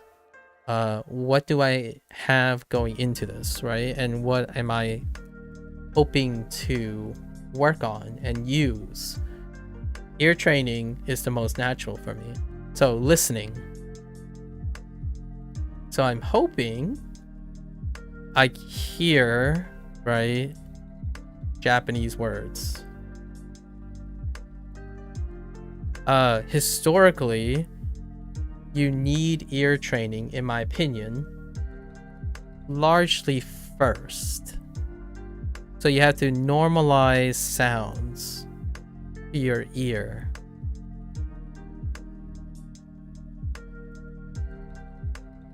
And that involves, for Japanese, that's, you know, I watch anime, right? I watch Japanese cinema. Especially like old films, like for example, shout outs to the Godzilla crew right now, right? Shin Godzilla, right? Shin Godzilla, Godzilla minus, or was it called Godzilla Zero? It's either Godzilla Zero or Minus, which came out. I haven't seen it yet. And Japanese video games, which I'm currently playing, right? For one, Like a Dragon series. It has the option, which I generally play through English, then I play through Japanese. But just recently, the most recent game, shout outs to SEGA and RGG, they added Chinese, which is probably Mandarin. I doubt it's Cantonese. So these are my auditory, so it's ear training. So when I hear Japanese, I hear Japanese. Like, I know when it's not Japanese. And that's a really specific phrasing because it's different from knowing what is Korean, Thai, Cambodian, Taiwanese, Laos, right? You know, those things, I know it's not Japanese. That's the most important thing. Because when you hear language, like actual in conversation outside, I happen to be in a privileged state where I've been around environments where all these languages can be present all at once. Sometimes the accents, the regional accents in the language can fool you. So yes, you can argue and compartmentalize and say Japanese sound very distinct. It's because their enunciation, and I agree with most people, their oral enunciation of their sounds are quite distinct. It's distinct enough that it's a great place to start to differentiate. However, we're not going to stop at Japanese because I am exposed to Korean, Vietnamese, Thai, Cambodian, like their regional shape language, and Mandarin at home. So that stuff can interfere with Japanese if you let it. So it's kind of like if you know Spanish, you know what is not Latina, perhaps. Like Spain Spanish, you may distinguish between that it is not Spain Spanish, possibly.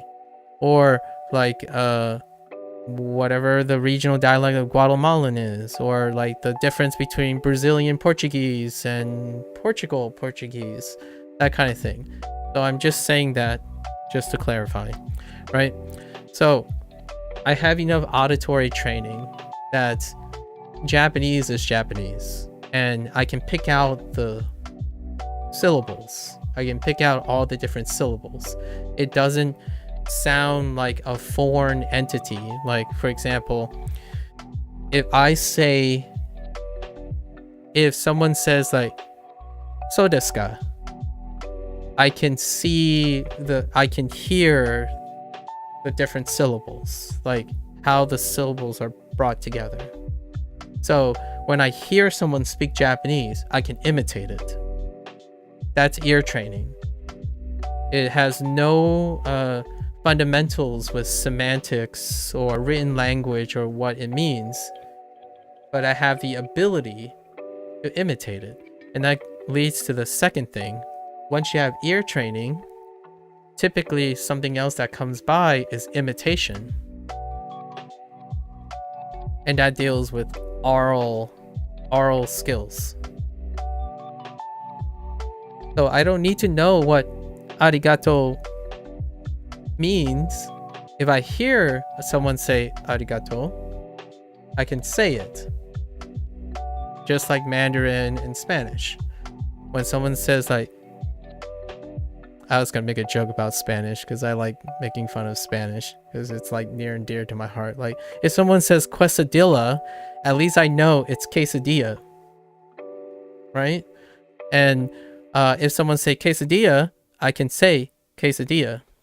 Or like I was gonna use like a rolling R sound, but let's use a T sound, right? Like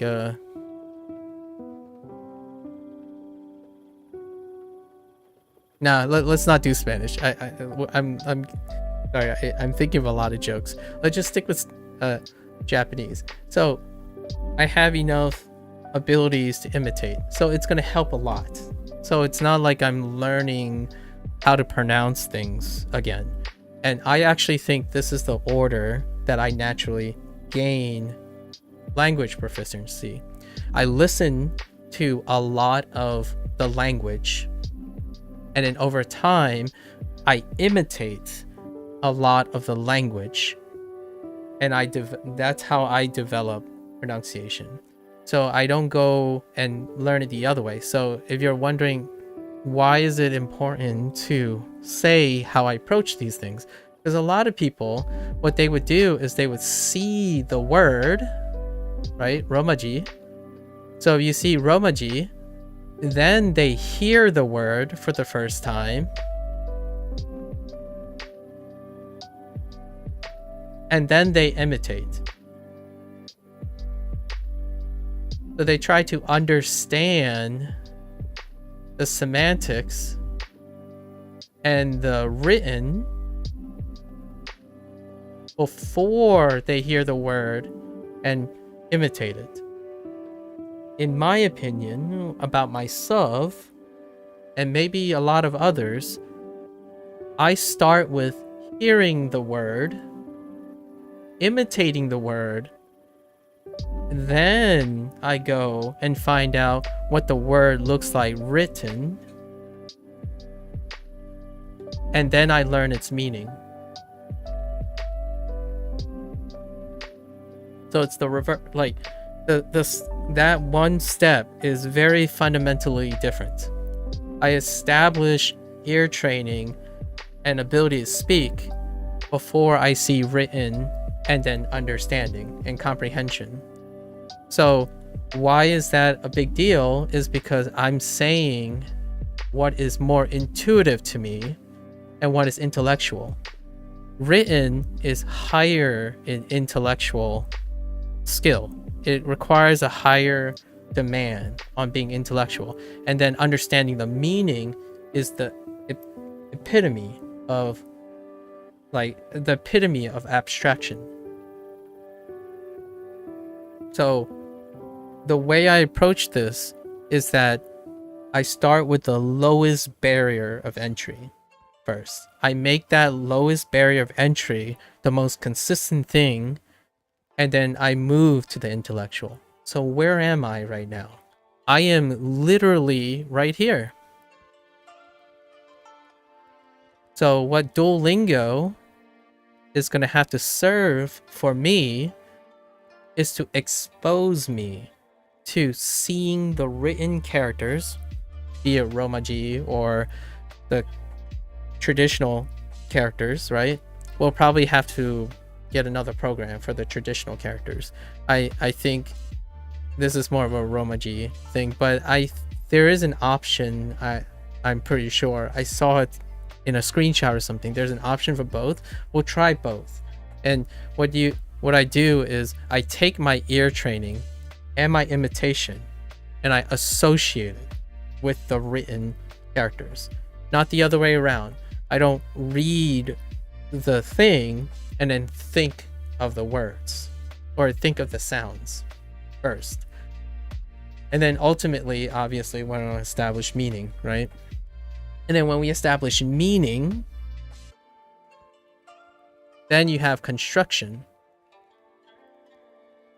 which is like, this is technically where abstraction comes from. Construction. So like sentence construction, grammar, and stuff, right? And this is where I think when I was cursorily looking at Duolingo's popularity and all that stuff, this is where like it's the final phase and people are like, oh, but Duolingo doesn't do this. And then like, well, it's a work in progress. Duolingo is a persistent app. It's taking steps.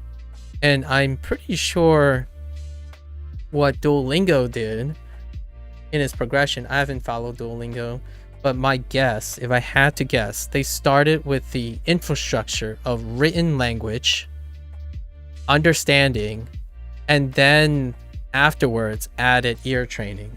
As in, it's always an option to hear the language and allow someone to imitate the language, encourage to imitate the language, only after understanding the visual written language and maybe its understanding.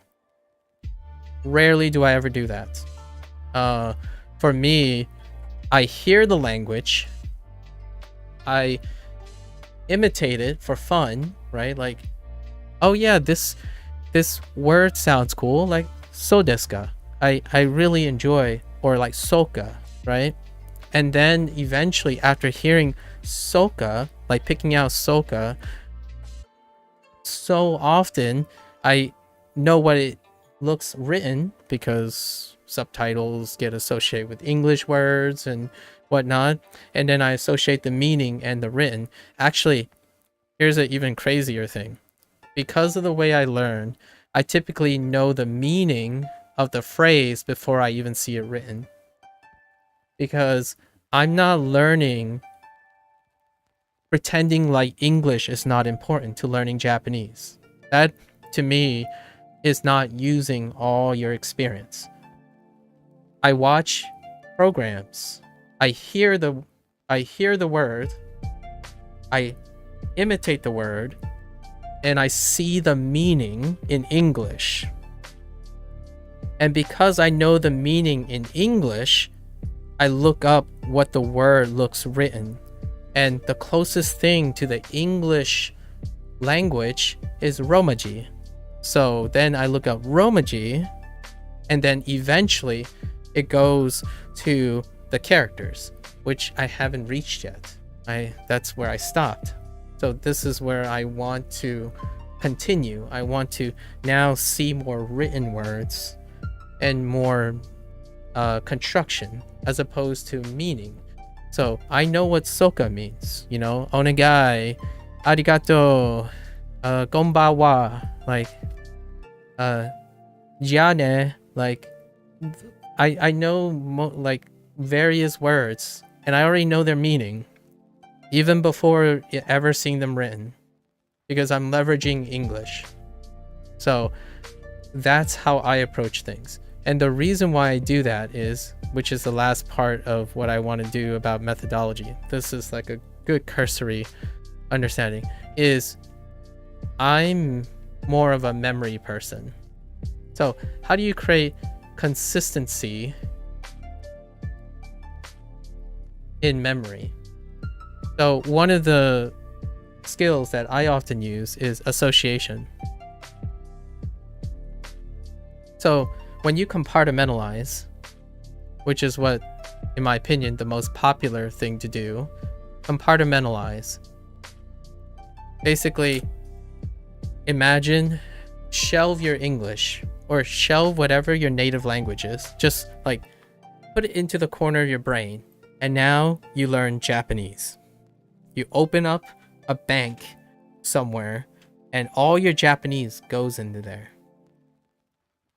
When your memory, how memory works, in my opinion, I'm not a neurosurgeon or like a professional neurosurgeon or neurobio or a psychology major, right? Someone who has a background in it. I am hobbyist that reads a lot about these things and then translate them to learning and education. So I take what I need to try to refine the learning process for people. Memory works far more consistent when you associate things. The older you get, the more you have to compartmentalize. Eventually, compartmentalization becomes so strenuous, you lose the motivation, the barrier gets really big, and consistency goes straight out the door. So what happens is you're fighting yourself emotionally and psychologically all the time. Like, oh yeah, that's right. So I'm learning Japanese. Man, I gotta stop thinking in German, or I gotta stop thinking in my primary language. That's extra stress. That's just working against yourself. And that doesn't get any easier as you get older, because you'll continue to learn you're going to continue to use your native language. You're constantly reinforcing the use of your native language. Instead of fighting against it, you create associations. So no matter what, I can no longer ever forget onegai, because it means please. Because when I see the word please, I know it's onegai.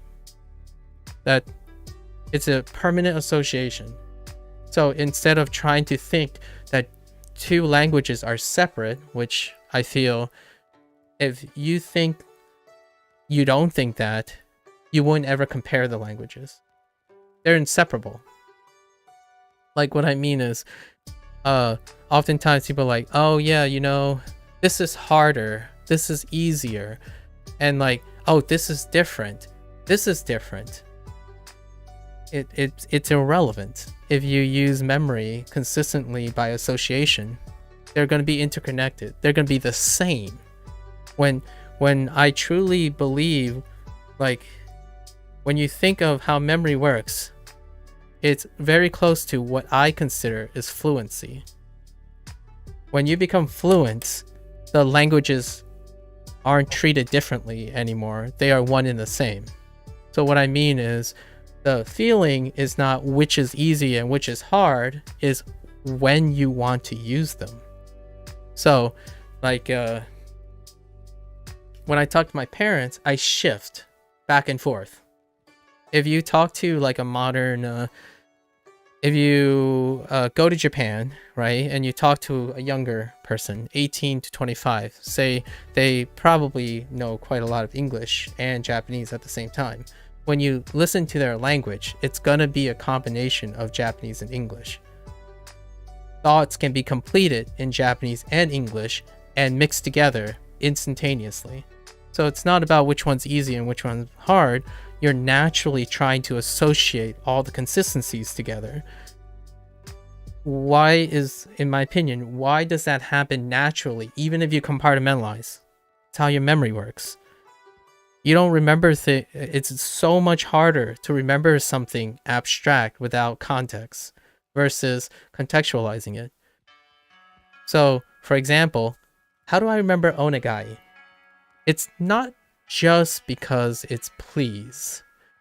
The reason why I remember onegai is because there's an anime that deals with the person who keeps apologizing for everything. And that was the whole theme of the anime. So not only did I associate with just the word and the subtitle, I've contextualized something that I've consumed in English. And then, because I consumed in English, I learned about Japanese culturalism. And that's what makes the memory vivid. It doesn't have to be that crazy. That's just how I go about it. Mine is like a deeper rabbit hole. It's kind of like a mind palace thing. But when you try to learn a language, you can definitely use your previous language to learn it. I think this is a hot take that lots of formal educators would maybe disagree with me. I'm just leveraging memory, in my opinion. As an adult, you leverage memory to create consistency. Language become easier if you can associate it with something you already know how to do. As a child, you don't already know how to do something that is very similar, so you don't compare anything, you just do it. So when I'm learning Japanese, I'm also perfecting my English. Like, I'm learning more about English as I'm learning Japanese. Like, hey, how do I express soka in English to someone?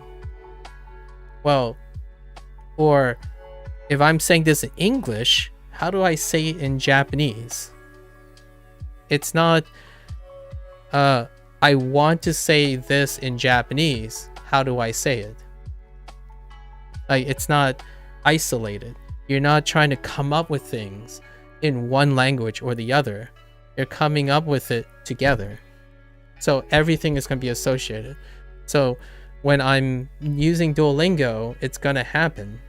The lesson will teach you like, hey, this word means dog, like oni, ino, right? You use the term ino, blah, blah, blah, fill in the blank. What are the words that most appropriately fit in this English sentence-ish that provides enough context? What appropriate Japanese word fits into that spot? Like, I love my pet blank. Ino can fit in there. You know, the word for dog, I think. I'm pretty sure. And the only reason I know that Ino is because there's an inside joke way back in the 90s, the first Naruto series. There's a character named Ino. And there was an inside joke about being a dog. Like the name is dog. I hope I didn't remember that incorrectly, but that's the idea. Even if I remember it incorrectly, it's very salient. Like, the memories and components is associating as many things you can. So auditory is great. Imitating it is great. Reading it is great.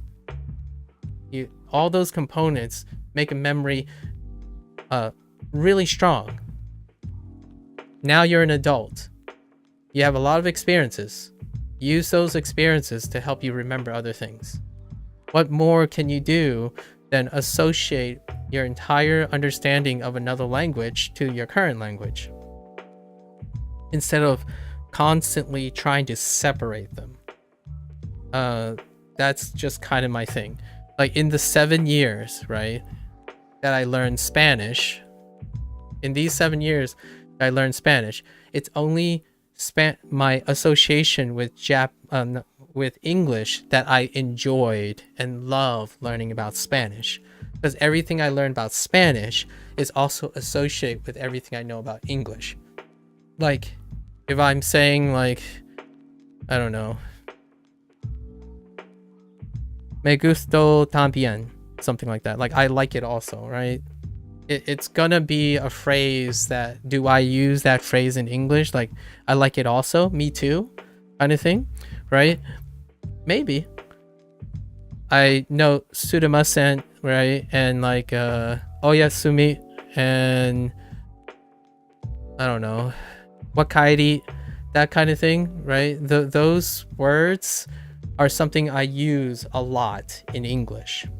And because I use them a lot, I want to know those words. So that's kind of how you get the connections. You don't forget words when you use your experience. I know I was only supposed to go for 2 hours, but that's that. And then we're gonna go to our last point that I want to cover that I'm looking for. Design focuses. Because let's not forget that this is still an app. And design focuses on education, right? Education through engagement. So a lot of times we already talked about the mechanical stuff. So we'll see the UI design, right? Or UX, what have you. Auditory. So sound design, if there are any. I don't know, there's sound design. I hope you can control the sound somehow. That might be something that's very important. Like, here's one that I know is probably not in Duolingo that I would probably suggest right off the bat. I'm willing to bet this is not in because it's very difficult to make this work. Auditory. The reason why I mentioned sound control is speed. Speed, EQing, and multiple speakers. So this might be way in the future. Maybe it's a super Duolingo or a premium Duolingo service or something. When it comes to auditory, the first thing about ear training, why I always start, or I generally start at ear training and an imitation, is because speed, tone, like the frequency, the cadence, and accents, regional accents, or even particular individual variation is very important to normalize a language's understanding. Like, for example, you could be really good at English, but still have trouble understanding what I'm saying. That's a very known thing. And being able to adjust speed too, like not even having different speakers of different speed, but just having the ability to adjust the speed.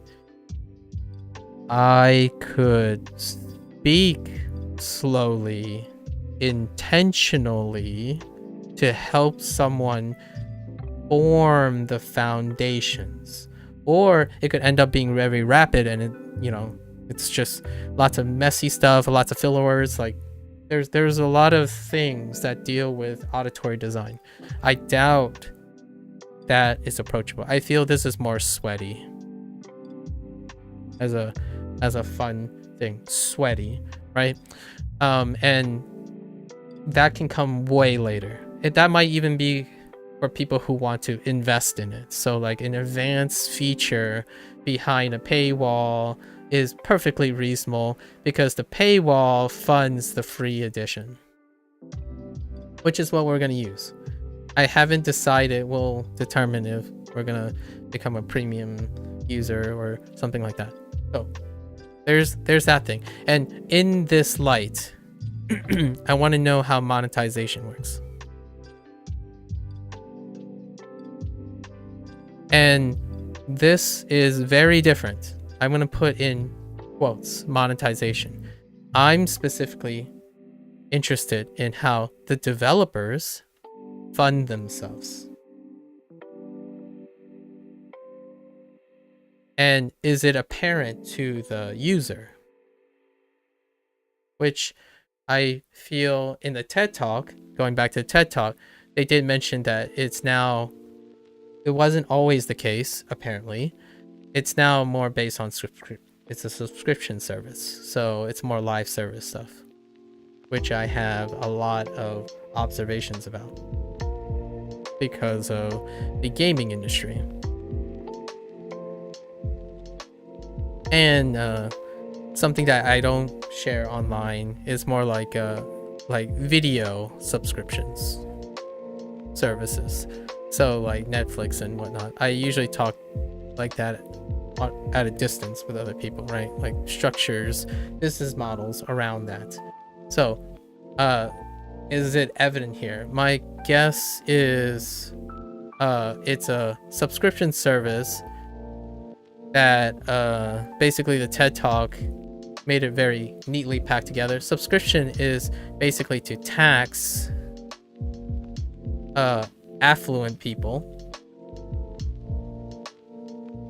who can afford convenience, because why not, right? And this tax, tax is not a negative or a positive word. It's a appropriate, pragmatically used word. This tax is used to fund free services, which is what the developers work on and spend their livelihoods. So this type of system is often the model for live service. And the question is, you know, how obvious it is, and how do I feel about it and all that. So that's kind of part of the whole like design, looking at stuff. And then the idea of engagement.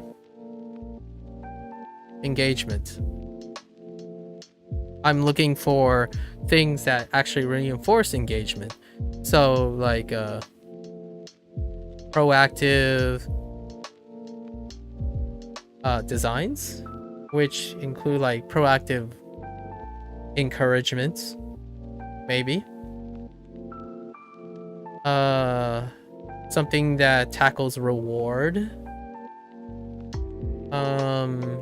Mitigates failure. And another good one would be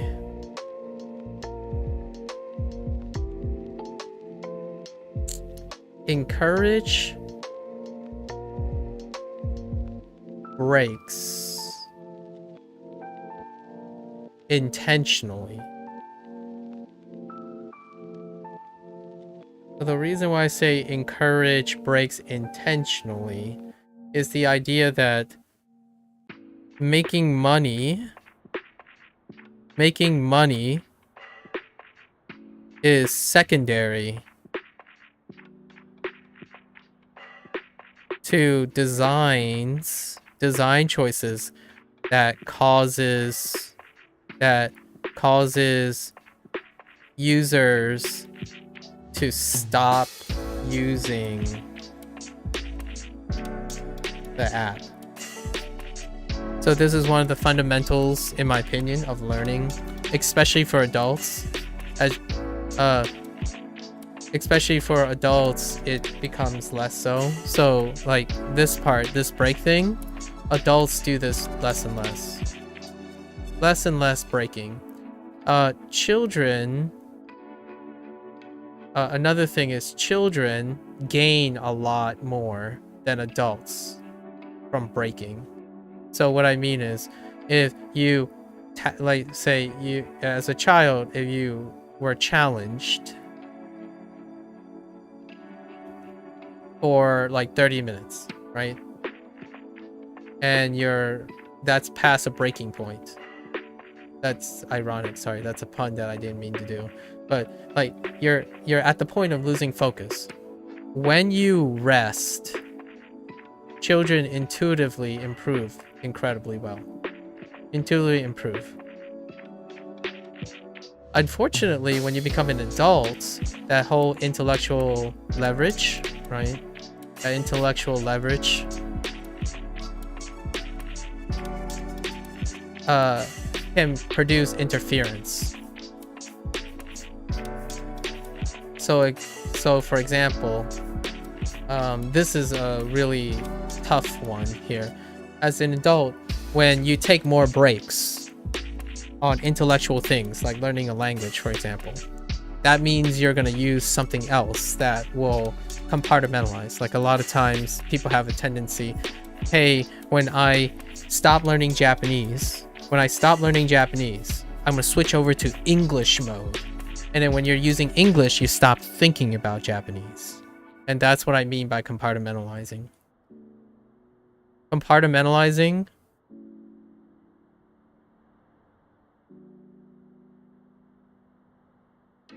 right?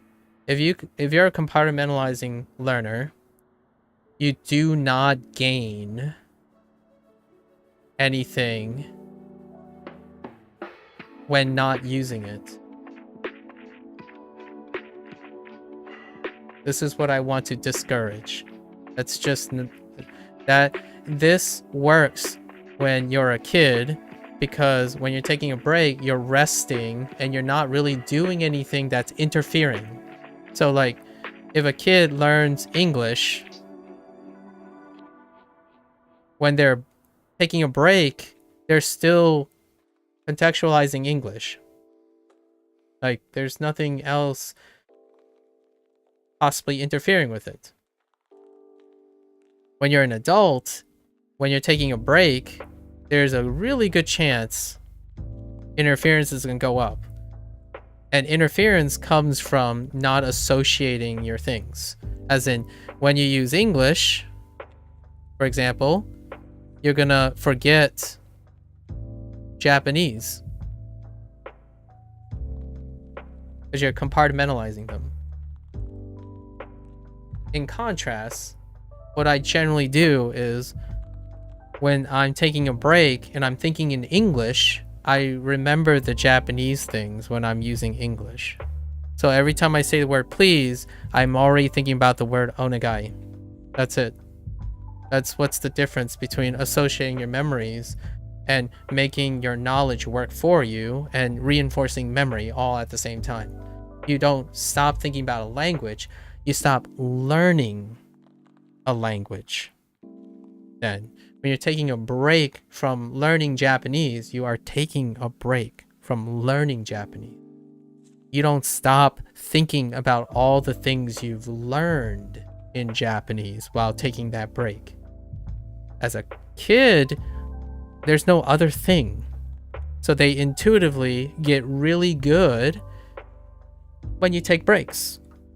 And breaks are necessary. Biologically, psychologically, literally, how your neurons work is that when you take a break, it consolidates. A period of rest for both intellectually and physically is required to consolidate and solidify the things you learn through a challenge. It's very rare that there's a dramatic improvement that's more dramatic than resting. After like a hard day's work, a hard day's class, rarely do you get more gains than after you take a really long break, like go to sleep. Adults still have an advantage where if you take small periods of break, you'll see an improvement, because when you lose focus, you have the intellectual leverage and experience to know, okay, I still can get some gains if I rest for 4 minutes and then get my focus back. A child, when they lose focus, it's going to be a while before they get their focus back. And usually giving them a prolonged break will greatly increase that success, and it becomes easier intuitively. As an adult, it's no longer intuitive in a sense. It's less so intuitive because you have a lot of other things going on. So that goes with breaks too. Breaks are awesome if you have the mindset that takes advantage of breaks. So what I'm saying here is, to me, encouraging a healthy cycle so what I mean is, I know they have a heart system for the free edition. And this is a very controversial design choice, in my opinion. The heart system have to be long enough to get an average focus length.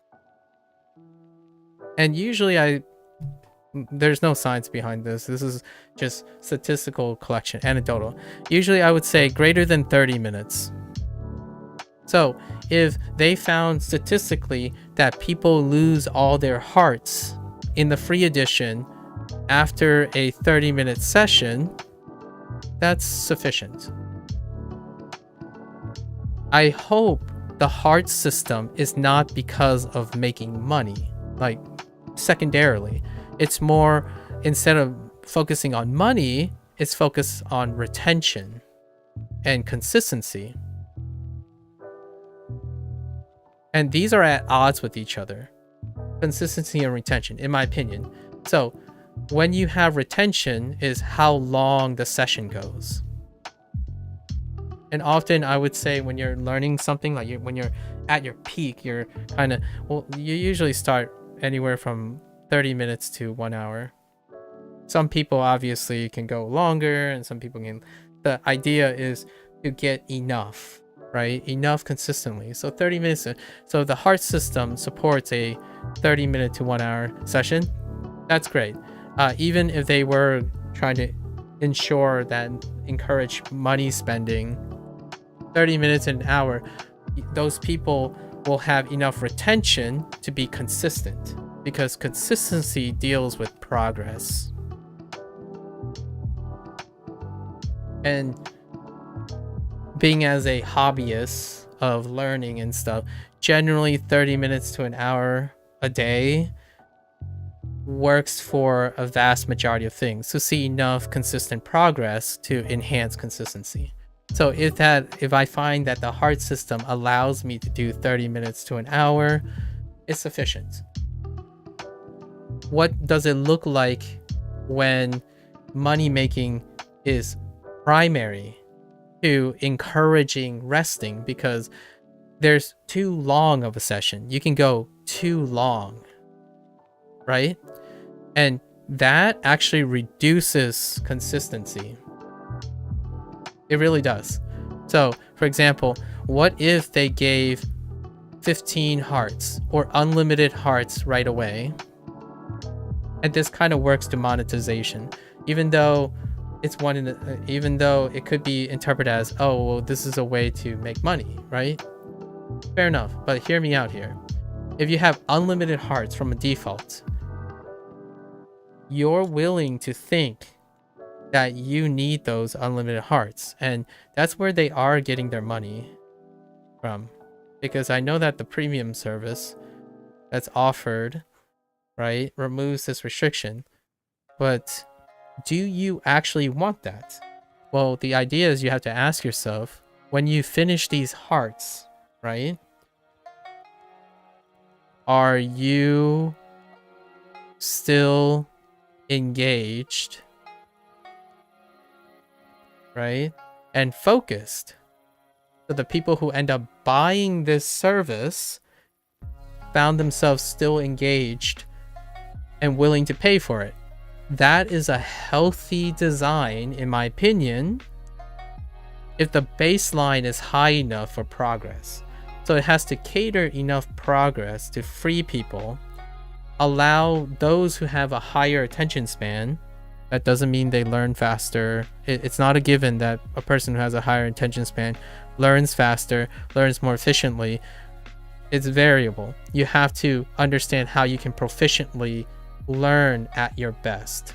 It's not how, in what way the process is not one size fits all. So for someone who has a higher focus, if they have the resources, they'll pay for it. That's great. But the bottom line here is, I hope that I can get my minimum attention span, that I believe most people will see progress. And this, here's the what is it called, the silver lining? No, here's the, I don't know, it's like a euphemism. A lot of times when people like to go really, really long, what does that do? It creates addiction. And a lot of in the TED Talk, I know being addicted to learning a new language, that sounds pretty good, right? That's harmless. You get to learn something. It's a double edge. There's a caveat to this.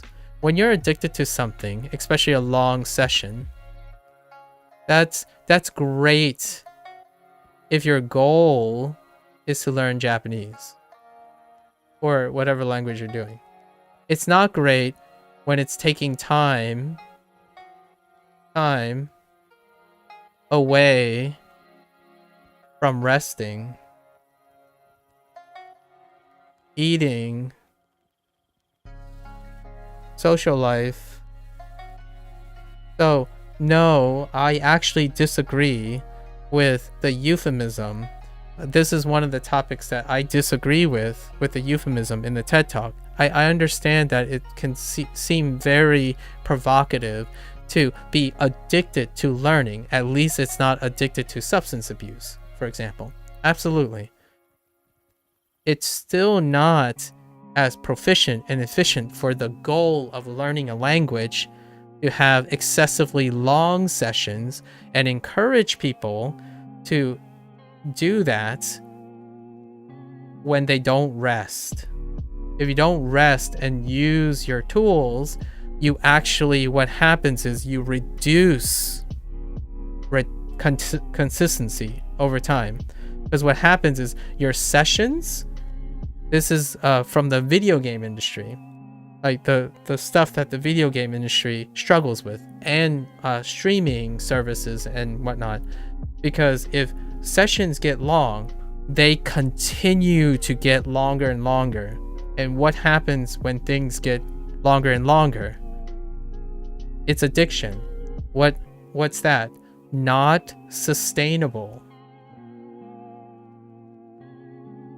Much like every other skill, if you increasingly place larger and larger demand on your attention, it becomes less and less sustainable because it becomes harder and harder, as in the time investment gets to a point where you need like 16 hours to up a notch in your Japanese proficiency. And what happens? At some point the person breaks and then the consistency tanks. And how fast this happens has to be a progressively slow process. If it goes from like 30 minutes to an hour to buying a subscription, like if you're actively encouraging someone, hey, I want to push this subscription on you, you can do it as limited as possible. In my opinion, for the sake of education, for the sake of promoting healthy learning, not just to learn a language, but healthy learning, this can ruin people's consistency. So if I'm gonna be a little egotistical here or arrogant here. In my experience, my professional experience is that you must lean the person into longer sessions. So a design, I'm hoping maybe I'll see the design. Say, hey, I see that you've been spending only 10 minutes doing this. Do you feel comfortable, like after the 10 minutes are up, it's like, hey, you've already spent 10 minutes learning Japanese. Do you want to keep going and try for 15 minutes? Then 20, then 30. I know it's great for the convenience for like the rich people and like the people who can afford the subscription to go straight to unlimited, right? And what you're saying, what you're assuming here as a person who's educating is that they know where their limits are. It's unlimited, but your customers are limited. They are human beings. So naturally, these are the things that I would like to throw in as considerations. So the unlimited Prime, what's a way to offset this? If you have an unlimited premium service, right? Does the software, does the app ever tell you, hey, you've been at this for 2 hours. Try taking a break.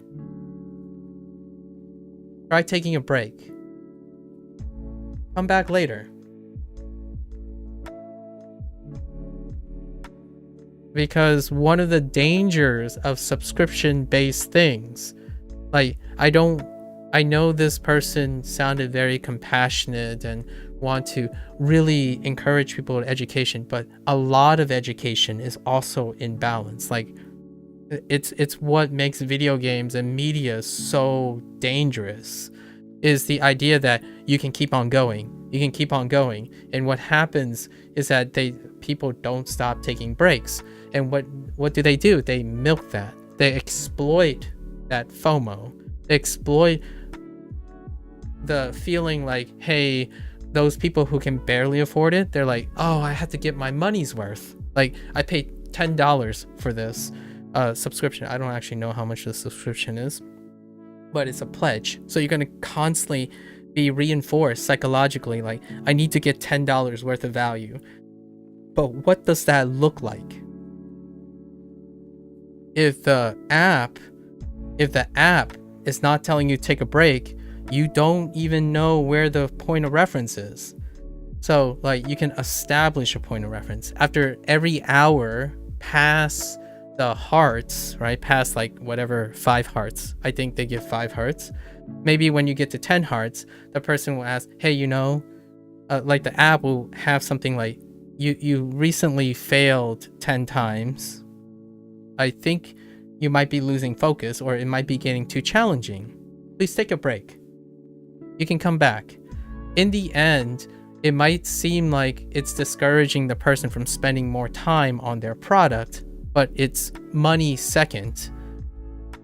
Your customer retention, like long distance consistency retention, I should have chose the better word, but like the sessions are at the sacrifice of longer sessions, like usage, you promote longer consistency. So not only are those people going to return more often, they're healthy and they have a better work-life balance, and they'll continue to learn. Learning is an endurance game. It's not a sprint. So when I saw the heart system and then the subscription for unlimited, I like to believe that in the future, it become obvious putting in safeguards to enhance healthy relationship with an app. Because if you don't, in my opinion, then Duolingo is committing the same thing of exploiting sprinters. Which, what are sprinters? Instant gratification. So the founder, the CEO, did mention that they're using the same techniques that make games and mobile apps and subscription service very addictive. That's great. I think someone who cares about their well-being and education and stuff can do better than that. When the moment you get into this cycle where you're constantly learning, it's like everything else. When you learn and you see progress, it's addictive. Like, you want to keep learning. If you don't rest, you're going to burn out. You're going to burn out before you finish learning, or you don't develop the habits needed to do it for a lifetime. Why did people usually stop learning in adulthood their native language? It's not necessary anymore. Because why? Learning is taxing. Learning doesn't have to be taxing. Psychologically. Physically, it no matter what, it's physically taxing. The longer you do something, you need to rest. So that's why encouraging the rest thing will promote a healthier relationship. And then naturally downstream of it is your mental health. So I'd like to believe that Duolingo is using and exploiting the same type of approaches for engagement, but since they are educators, hopefully they're educators first and foremost, with a philosophy on educating, as the TED Talk would suggest from their founder, that they can do better, in my opinion, which is the idea that there's got to be stopgaps, got to make the sessions, encourage the sessions to be just good enough. I just spent like yesterday clipping things I talk about taking breaks, like 30 minutes on, 10 minutes off, 30 minutes on. Heck, you could probably even put an ad break in between those. I kid you not. Like, people hate ads because they're negative, but if you distract someone with like a 30-second ad in the middle of two 30-minute sessions, it actually breaks. Like, breaking away can help not become addicted to something. And without addiction, the threshold doesn't keep going up. So it becomes more sustainable. You're not like drinking coffee one day, right? 1 cup of coffee. Then it becomes 2. Then it becomes 3, 4, 5. Like and at some point your physical body ends up checking you and say like, dude, too much coffee. And it becomes really hard at that point. This is why, in my opinion, I always talk about using video games as a way to constructively understand what your limits are, how you learn, and how you regulate all of that stuff. And you become more of an efficiency person and not a min-max person. When you become a min-max person, unlimited hearts. Like, a min-max person with C, that's only $10. Say $10 for unlimited hearts. You think to yourself, okay, how much is $10 worth? Well, let's say how much a class is worth per hour or something, and then you're going to be forced to get the best bang for your buck. And yes, I understand that's a great way to force people to do a good thing, as in learn. It's the same exploitation, and there is a double edge to that. They actually end up learning less in the long run, in my opinion, as someone who often need to teach people about harder things, or like not harder things, but emotionally impactful things, like taking care of yourself, starting habits that like starting dietary habits, or practicing communication, overcoming anxiety, all those things. It's less of a barrier than this.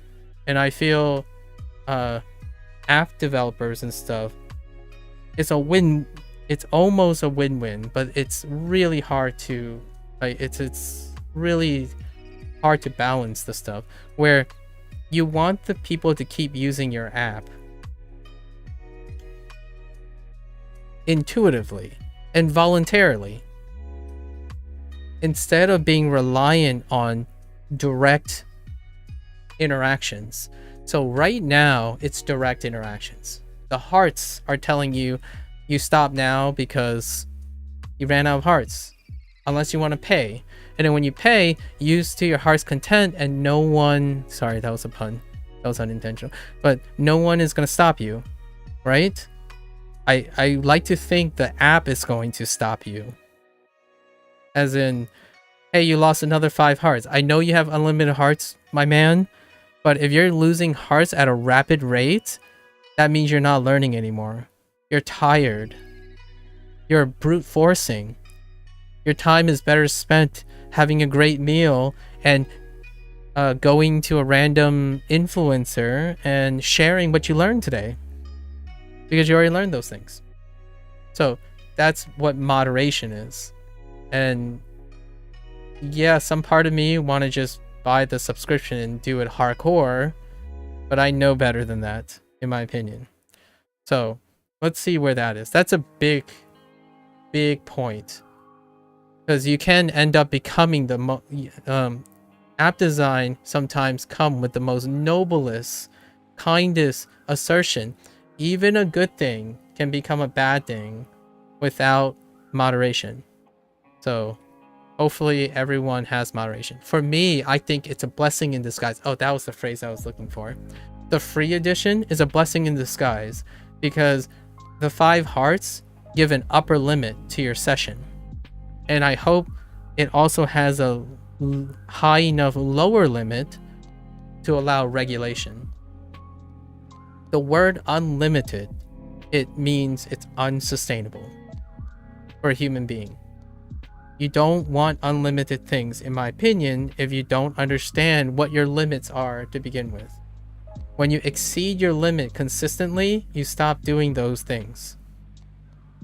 Like, if you grossly, like, what are the most fundamental ones of training? Like physical training. If you push yourself 300% for like 3 days, you're gonna get an injury.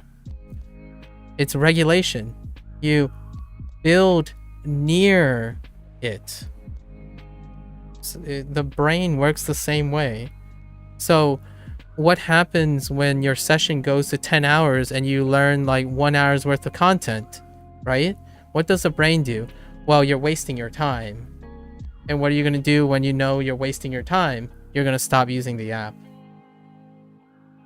Not knowing that you could just, instead learn 1 hour at a time and still see progressive progress, because there were other factors that were involved. You're constantly fatigued.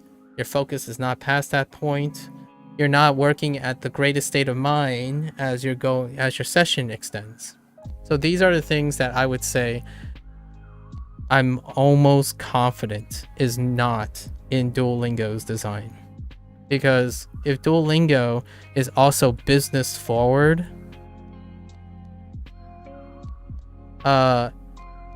if these designs are in there, I'm less likely to believe that this is business forward, or maybe short-sightedness. I really think if they are education forward, there would be designs like this, because an educator, right? An educator who is designing a product to educate people, in my opinion, should be well aware that there's an upper limit to how long people can learn, and that it's very variable. So one of the most crucial designs in an educational program, be it a masterclass, YouTube channel, or something, when you're in the field of trying to get people to learn something and listen to something, time matters at the expense of your business practices. Yeah, it's great if you keep getting people to play your things and use your things. Do they stay long enough? You can still do it. You can get them to be addicted at the expense, and then generating bad PR and eventually grounding your entire enterprise. Sure. Or you go with a still pretty scary thing about creating a closed ecosystem and monetarily and iteratingly slowly causing people to become codependent on you. And you hope that the people who make those products continue to have their consumers' welfare in mind. Apple, anyone, the Apple ecosystem. So that's my 2 cents on this. We'll see if this exists. I just want to go to 3 hours, really.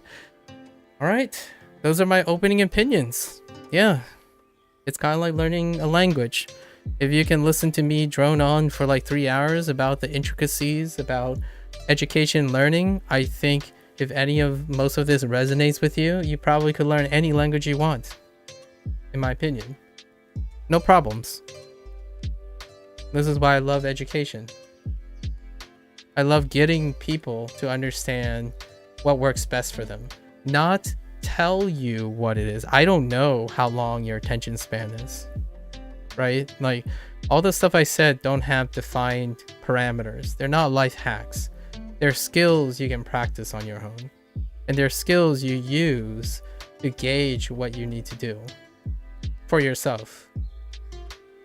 To me, I highly doubt. I'll be incredibly impressed, though. I'm not saying it's not possible. I don't think this design language is in any apps that I have seen so far. Like, truly the new modernized integration of modern learning and formal learning. And if I were still working in academia, that is what my classes would be structured like. Like, I want to structure my class with these philosophical points in mind. So it's not modern learning and formal learning, which is the old one, traditional learning. It's the marrying of the two. Understanding that when you get older or younger, depending on the type, you can greatly enhance how information is taken by integrating modern designs and lessons from streaming services, and you can exploit those too, just like Duolingo, using those same exploitive methods for a different purpose. I don't want to say for a good cause, because it won't be good if it's not sustainable and it creates a stigma. What stops a person from learning? Their previous experience sucked. Do they have to know why their previous experience sucked? They don't. And then as long as it sucks and it keeps reinforcing that it sucks, they'll believe it. So when you're starting off Duolingo, for example, and people are saying, oh yeah, you know, I spent 3 years, I have a 3-year streak in Duolingo and I still can't speak to a Japanese person. That's reinforcing a negative loop. So it can just be as deleterious with magnanimous, kind starts. Like the greatest of intents, its execution is still just as deleterious, potentially deleterious, as any other app that's using the same methods. Moderation. Learning requires moderation. Like some of the most successful business models, like enterprises that perceivably hit, is they create options that allow people to choose their pace just enough while maximizing profit. Not like, you know, there's different degrees, but I think the ideal way is to make it so that it's sustainable, right? And that's how subscription service came to be, where like, oh, is it too expensive? It gets moderated down and moderated up. And so flexible systems like that, when you're thinking about the difference between 5 hearts and unlimited, that's unhinged. that's just brutal mobile gotcha game addiction, red flag. And I'm pretty sure that's how it works. So that sounds more like a business move with a kind heart to education than an unapologetic dedication to education at the expense of maximizing profit. So just keep in mind, and obviously Duolingo is a big company, there's a lot of people, so there might be loss in translation. It's not to say that the CEO can have omniscient, like there might be things that limited experience happens, right? Anyways, I still love that these things exist. I wouldn't be able to make these comments and talk about these things without having to experience and encounter products that exist. So I'm absolutely appreciative of the stuff I use. And it goes without saying, I usually say that this at the end. I don't choose things because they're not meaningful and worth it and useful, right? I'm doing this. I wouldn't decide like, hey, I'm going to dedicate 6 months of my life or more to testing a product or using a product for my own personal use because I don't believe in it. That's kind of weird. I mean, other people can do it just for the clout, right? Clout chasing. I'm not doing it for that. I like learning things, and I think Duolingo will teach me a lot of things. All right, cool. All right, let's switch over. I don't think the session's going to be too long because of the hearts, right? The heart system. So today is going to be longer than usual, but from now on, we won't have opening opinions, and we'll try to gauge how long it is. If it's less than 30 minutes, I'm going to add Mandarin right away. So we'll do Japanese and Mandarin in 2 separate sessions. If it goes past 30 minutes, it's an hour tops or whichever comes first, excluding today, right? So let's go check out this stuff. I seem to can't click on anything. Hello?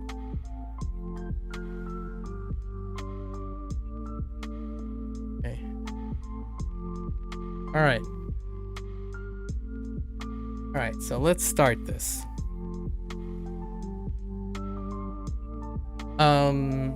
So in terms of creating the account, it was pretty intuitive, right? It's your standard. use your email address, password, and then it asks you a couple questions.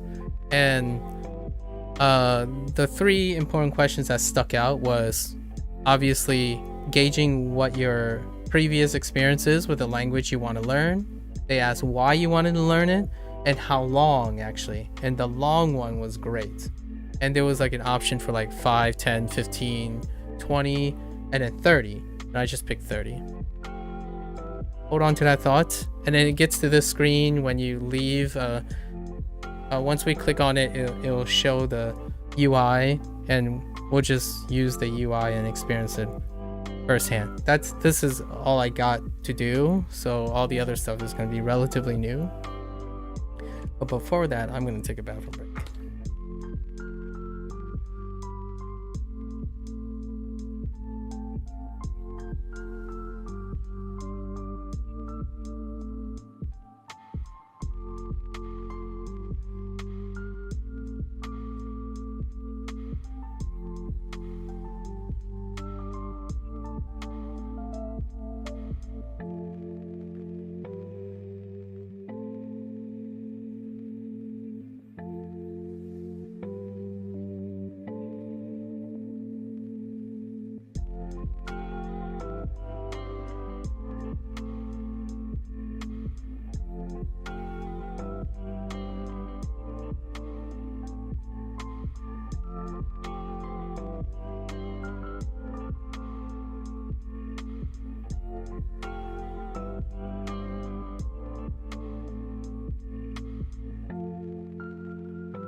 All right, let's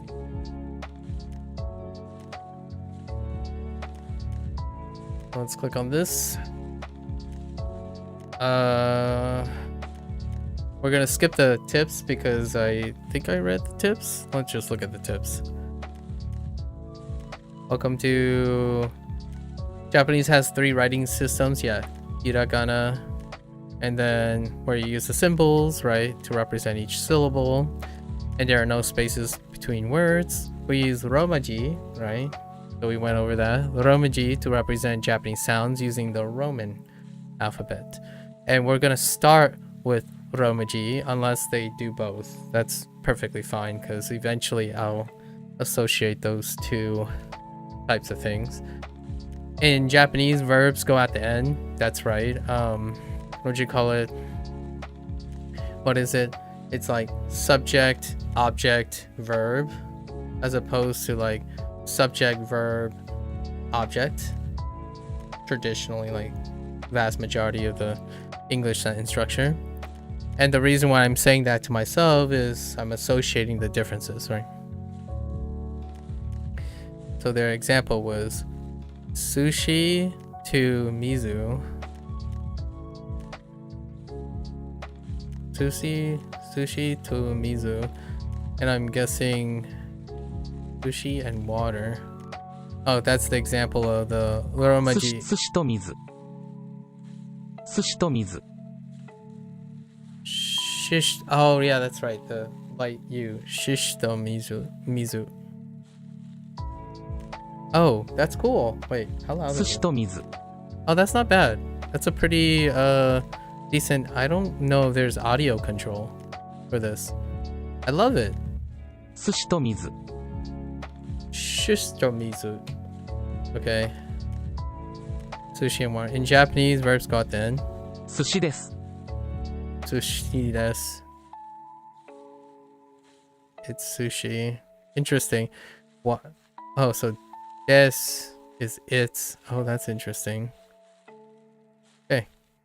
It's fine. We'll get it eventually. Slowly but surely. Which one of these is sushi? That's interesting. So can I hear these? No? Okay. So there's no audio. I was kind of hoping to hear the audio by highlighting over this. Interesting. I'm just looking at the characters right now. So Mizu, Sushi, Gohanen, Ocha.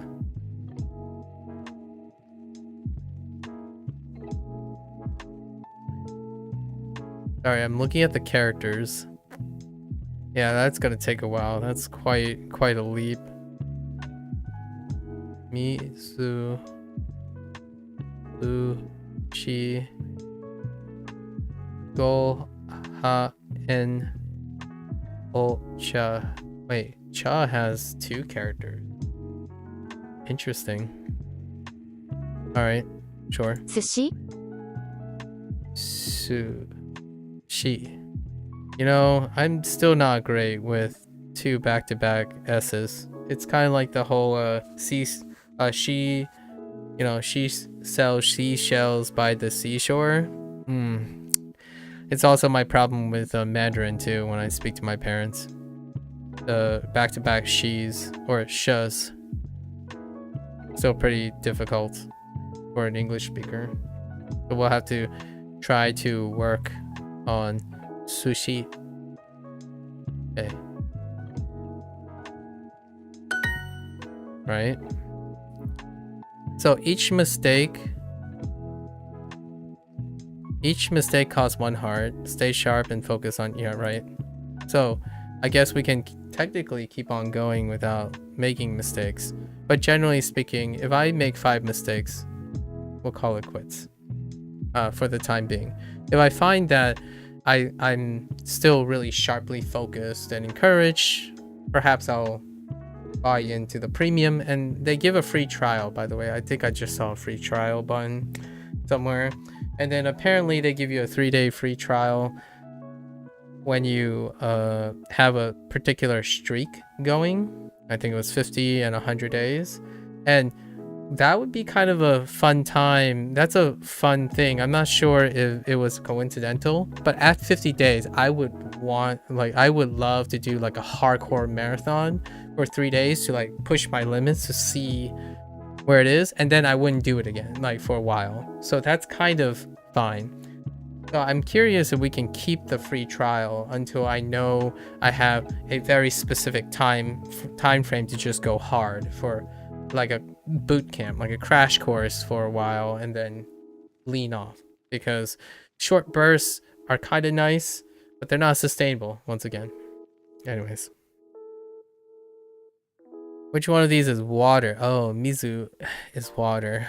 Okay,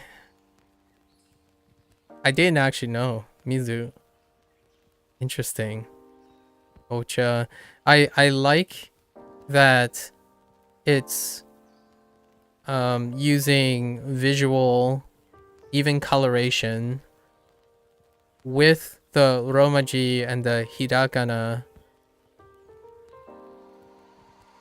Not sure about the numbers. The numbers, I think it doesn't necessarily need the numbers. That might actually be a little distracting, but because you can kind of metagame this if the order is not randomized enough. That's another thing. We'll see if I notice a pattern or something. Noticing patterns is kind of fun, but that's more of a video game artifact, and I don't necessarily think that's very promoting for learning something that isn't static. Okay. 水 Mizu. Okay. I'm gonna say, obviously I'm imitating, so I like imitating.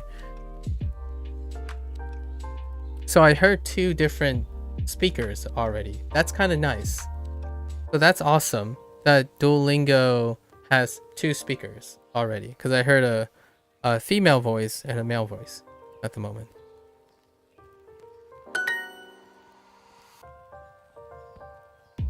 The pinging, is there a way to control?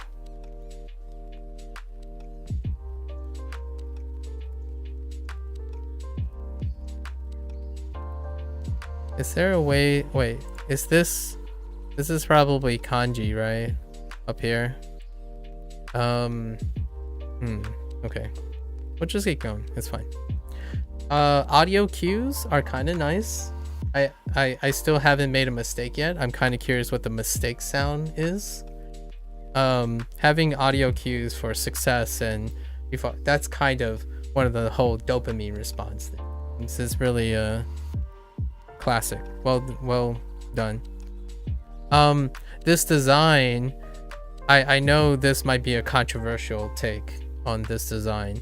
However, because of the normalization of the trend normalized by, say, Google and a lot of well-known, like, they're not the originators, but the whole like westernized minimalistic approach, creating space, lots of like very compartmentalized areas of focus is actually quite helpful to people that are going to do something that they feel is already taxing, right? So I honestly think this is great. Now, one contention here is that if you're a very formal educator, someone who's like incredibly high leveled and educate people that are already at really high proficiency most of the time, and occasionally maybe instruct someone who's particularly new, oftentimes one could find an emotional disagreement with how spacious the UI is. And I think that works for a smaller subset of people. When you're approaching app design and people who are already on their smartphone, yes, I get it. It may reinforce, like a formal educator, someone would say like, oh yeah, but this is cartoonish and this is like bending and enabling people with short attention spans. Like, yes, it's targeted. The UI here is designed to target that. However, it doesn't mean it can't be a starting point in which they can integrate something that encourages other people to maybe increase that. If you can't get someone to start, it doesn't matter how sophisticated or detailed the app is, the person won't even start. So I heard like a minority voice still, but occasional a criticism where like, oh yeah, you don't learn language like this. It makes like language learning like for kids and being, it's reducing a complex topic into something stupid and ignorant and like childish. And it's like, that's a subjective argument. And I get where you're coming. I get where people who are very complex and have a specific taste, at the same time, someone who's concerned about educating other people in language may probably have noticed that generally reducing anxiety and increasing comfortness removes a lot of distraction. So if this was like an old textbook, like, when you open those textbook and you have like wall to wall, like maximalized use of space, that stuff, that just doesn't fly. And the nice thing about animation and real time and stuff is they all don't have to fit in the same place. Like, it's kind of like people like that I read, like exposés about or like their take on this. I can imagine if I sit in their seminar, their PowerPoints or like their presentations, it would be like one slide would be, I don't know, have like 6-8 different things going on, and you're kind of like expecting to follow that. So it's more of like if you spend a lot of time being the leader of your field, you spend less and less time being around people who are just getting started, and that's perfectly all right as long as you're aware of it. But criticizing someone else's product that's geared toward a target audience that you clearly are not considering, that's myopic. Just saying. That's why I qualify on who I'm targeting. Like, I'm largely targeting young adults, and this, in my opinion, is very appropriate for young adults and less, right? And younger. It really reduced, like, even for myself, I'm like I'm getting close to 40. When I see a bunch of things on the screen, it's sensory overload. Like, I get overwhelmed quite a bit, and I would be stuck on it forever, and I wouldn't ever get like the actual task completed. I'm already having trouble. And it's this. Sorry. Mizu. For water. 寿司ください。 Sushi kudasai. As in, sushi please? Like, may I have sushi? Or I like sushi. Oh, here it is. Sorry, I didn't even look at the bottom. I 寿 basically... 司ください。 Oh, yeah, it would be nice to slightly lower it a little bit, but sushi kudasai. 寿司 Sushi kudasai. ください。 Kudasai is please, is, am. What does is and am mean in this? Interesting. I guess these are contextual. So in this case, it's please.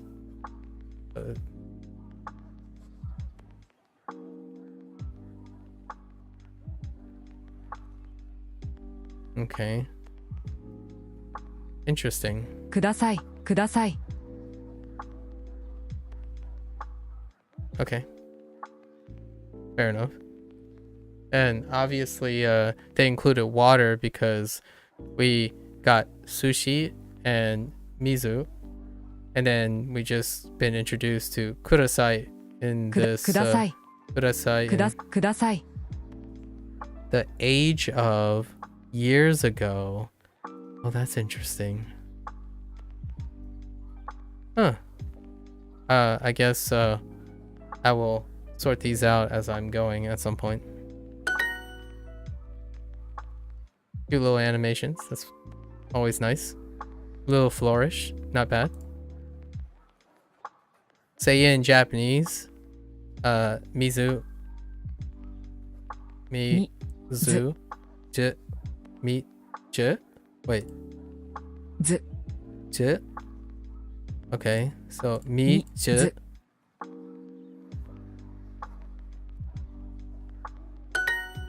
Interesting. Kind of like changing it up. I like that.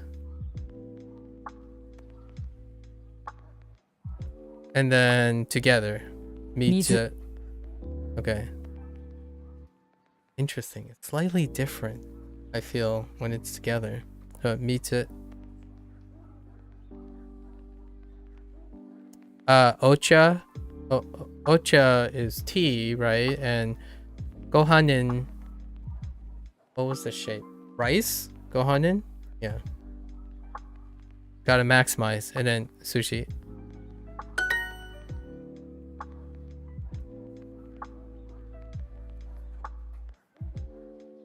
Which one is rice? Gohanin? ご飯 Oh, gohan. Oh, it's really light. Gohan.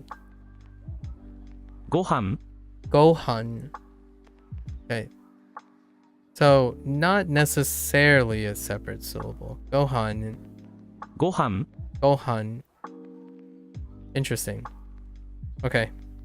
Got it. Fair enough. Gohan. ご飯ください。 And then kudasai shows up again. So, Gohan kudasai. It's kind of funny that it's capitalized. That would be like a gamer moment where, like, well, it's obviously the one that's capitalized, right? Right? Unless they throw a curveball and don't always capitalize the first word. Anyways, I think these animations are cute, but I have a soft spot for cute animations. 水ください。水ください。水ください。 Oh, what is this? Oh, wait. 水ください。 That's it. Excellent. I love it. I absolutely love it. I know there's no like custom slider, but awesome. See, this is what I love. I absolutely love this.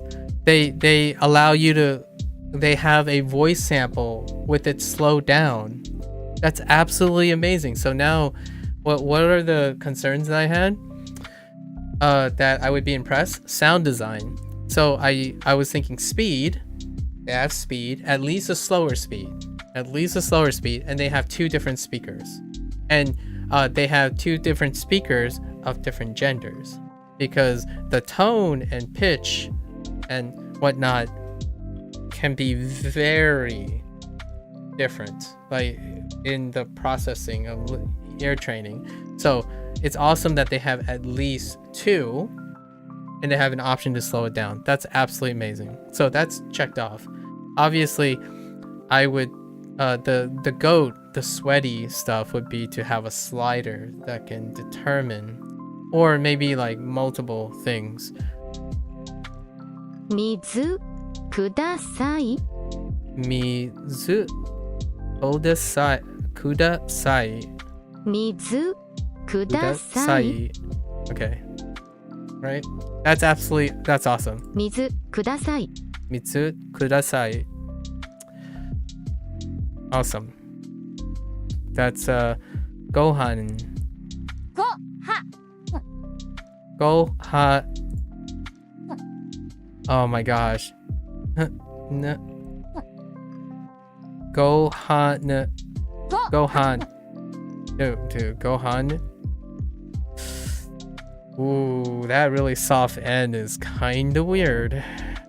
I'll have to listen closely to other people in the future. Okay. Oh, that's these animations are cute. Gohan. ごはん Gohan.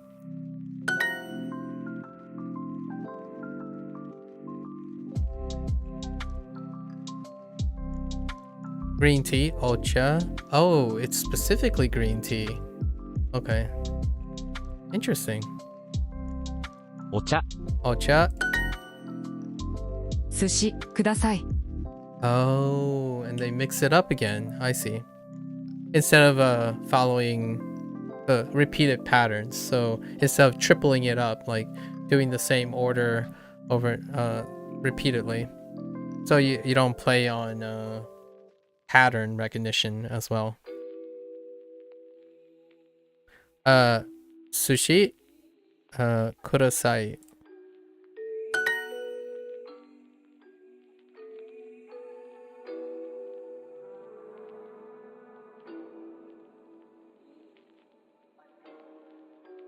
Green tea. Oh, cha. 茶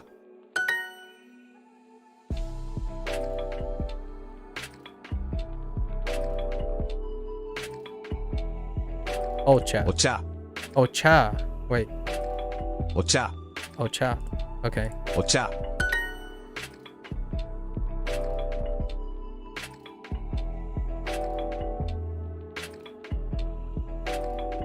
Selecting the matching pair. Wait, like left and right? Yeah. Oh, all of them. Right. Kudasai. ください Right. And then it's just sushi is sushi. Kane. 寿司 Sushi. Ocha. お茶 Gohan. ごはん And then mizu. Okay. お茶ください。 Alright. Ocha. Kudasai. Kudasai.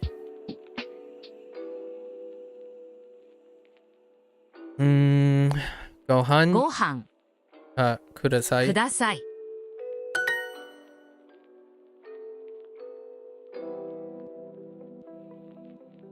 Okay. Sushi. 寿司 Mizu. 水 Kudasai. ください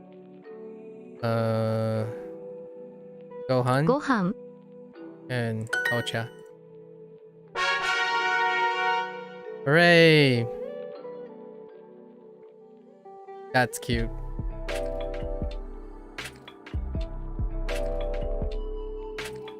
XP. Gems. And then, okay, so you only have to complete one lesson to get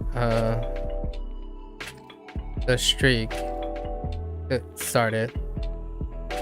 Right? What's a streak? A streak counts how many days you practice in a row. Right. Okay. Keep your streak alive. There's a chance I have day trips every once in a year. That's already predetermined. I'll probably pick up the mobile and keep the streak alive or something. I'll think about how I'm gonna do that. Occasionally, I'm out. Pick your streak goal. Oh, okay. Okay, this is excellent. I like this. So it's giving you, okay, this is a great, this is awesome. So, I started with saying that I typically learn things with a nebulous goal in mind. So a lot of times, when you're younger, like if you feel like you need a target, it's very highly encouraged to be goal-oriented, like goal-oriented task. However, in this task, language is a life skill for me. And generally, when I think of life skills, I do keep in mind some of the nebulous goals. But really, in the end, it's focusing in the present and consuming the thing to the best of my ability. So goals come from the observation of participating. So, but it's really nice that they do have awareness and goal promotion in this design. That's actually really wonderful. And obviously we're just gonna go 30 days. But for me, it's a lifetime, right? This is the beginning. It's just gonna keep on going. So naturally, I would have my deep cut here is it would be indefinite, like. But these are talking about the streaks, so it gives you an idea of what the upper limit is and the lower limit is. It helps people actualize what the limit is. So that's kind of nice. It pseudo causes that thing that I'm talking about. Like give people an idea that you don't have to be FOMO about it. As in, what if you missed a streak at day 60? Well, if you help people actualize and contextualize what it's like, it does help them ground their expectations. If you don't give a framework, right, the sky's the limit. So the desperation becomes greater and greater as the streak continues greater and greater, and it could become disproportionately intrusive. Just like video games, it will become increasingly intrusive to their life. Like, instead of going out with friends on the day, that just happens to be the day you want to play Fortnite or something. Like a Fortnite event is happening. That kind of thing. You'll be 7 times more likely to complete the course. Aww. So there are words of encouragement. Awesome. Or like contextualizing what your progress is like. So there's like some projections. So that's great too. That's awesome. All right. So here's that UI I was talking about.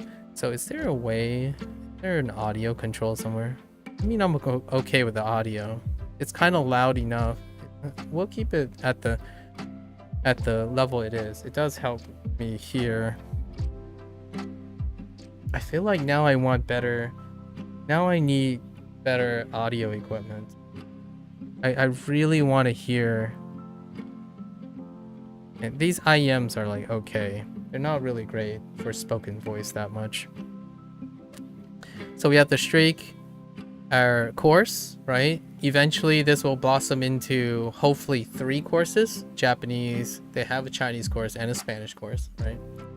So we'll at least do that, and then on top of that, we'll have other sessions with like Babbel and all the other thing. Way down the line, but for now, this is a good starting place.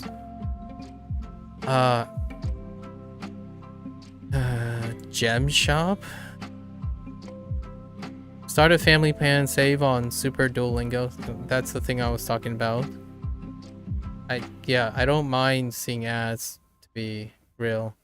I kind of like ads. I take in ads, understand what kind of, like, yes, people might not like ads because they're here to learn their language and stuff, but I'm not a compartmentalizer. So typically the ads tell me a little bit about where they're getting their funding, what kind of funding they're willing to accept, and it makes me curious, naturally curious, like, because if they suddenly blast my face with like a Nvidia 4090 RTX ad, I know that they're probably using some sort of data collection and AI generated trends towards, like, they're probably profiling, so it's targeted ads, that kind of thing.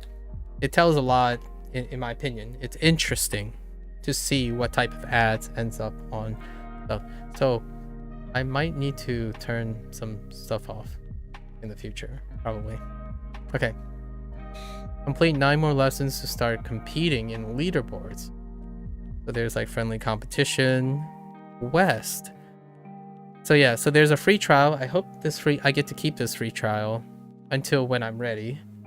If it goes away, sometimes free trials are only like in the first couple days, and then when you're seasoned, you can't like bank the free trial. We'll see if it allows me to bank the free trial. I think it's like 2 weeks.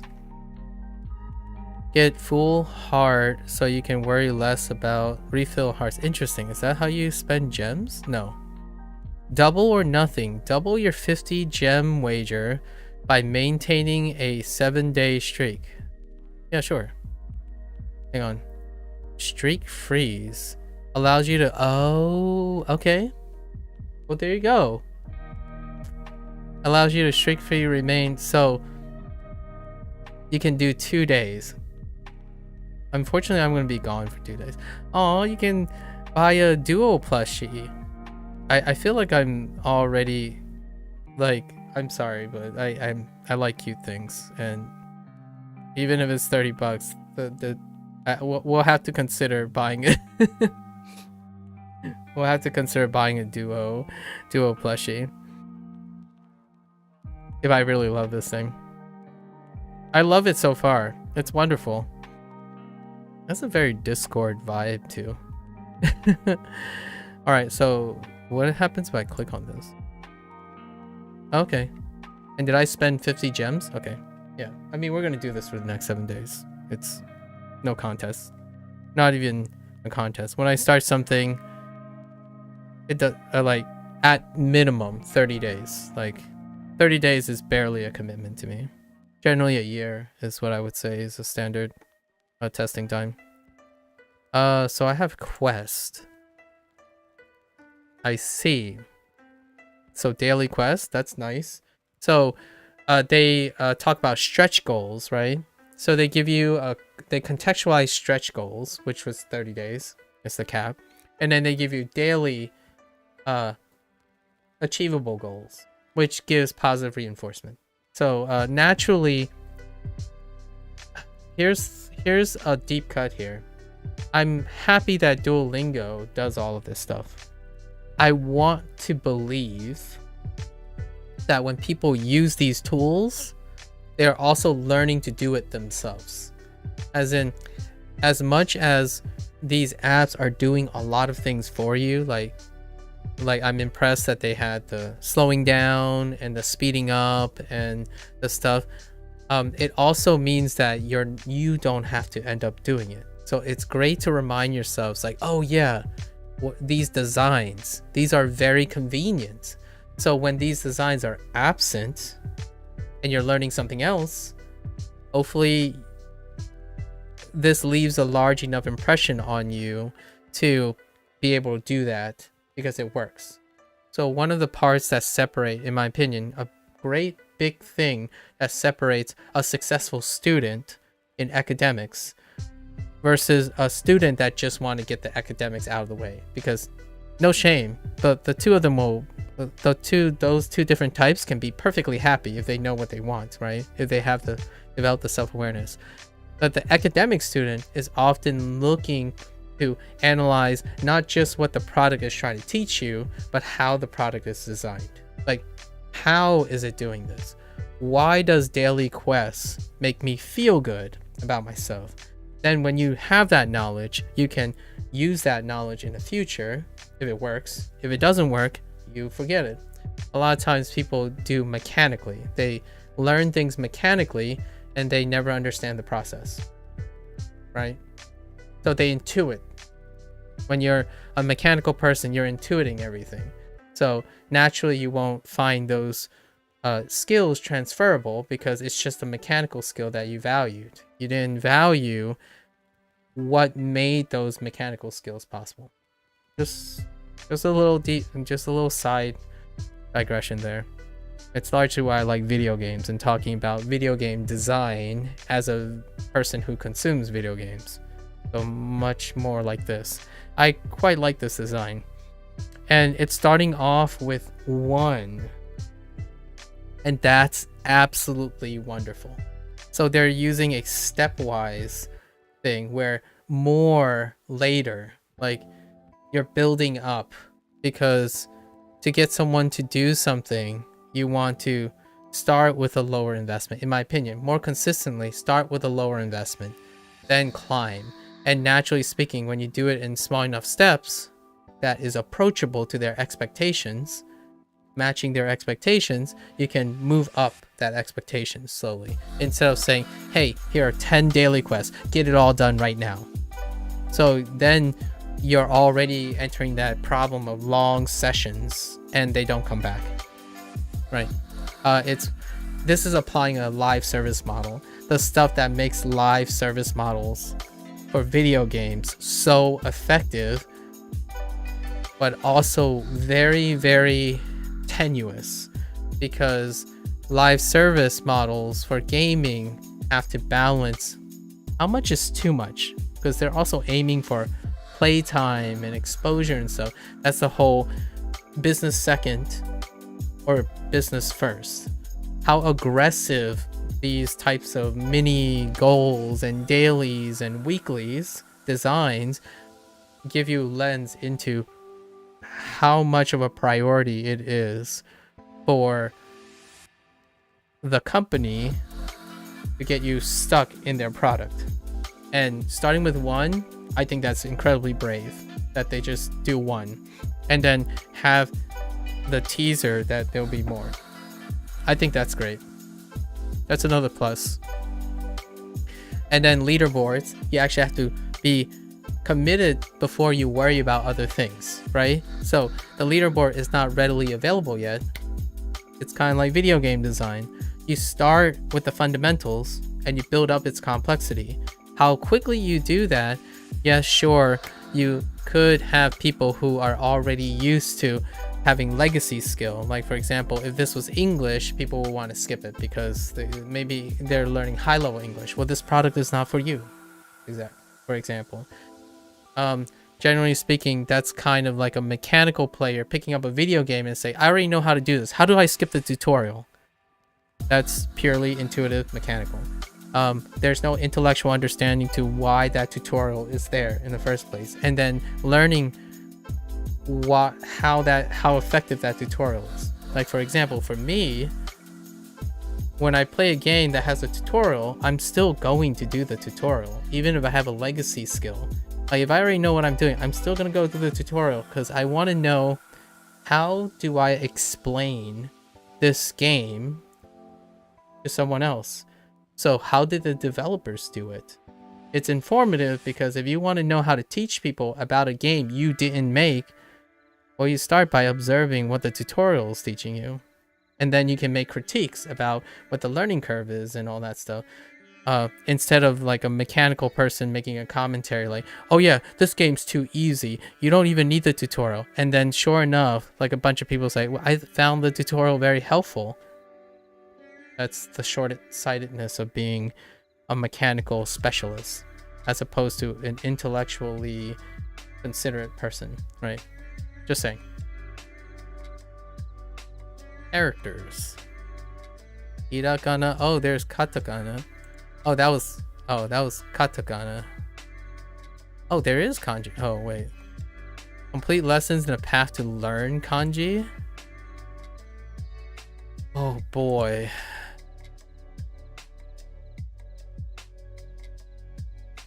See, this is what I mean. Now I'm overwhelmed a little bit. But we're not going to look at this page, because I don't even know. Okay, yeah. See, that's me. That's me.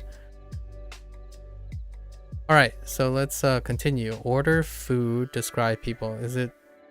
do I do the same thing? Guidebook. Okay, so the guidebook is a review. Oh, reviews are great. I like reviews. I always review the previous day.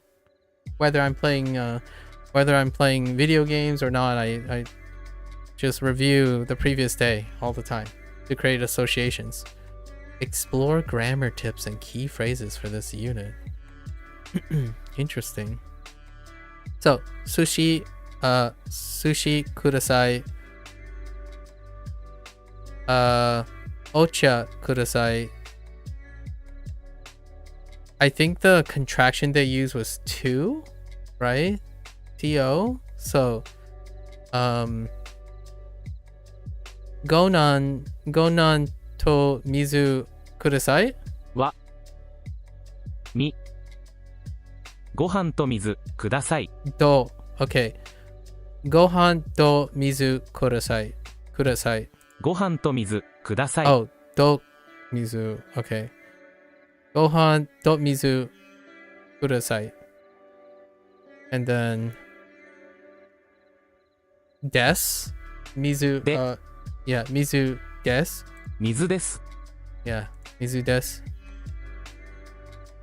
Japanese have 3, right? We already talked about that. Describe people. Oh, okay. Okay, so the guidebook is a good place to review. So we'll use that as a review as opposed to literally doing the exercise again.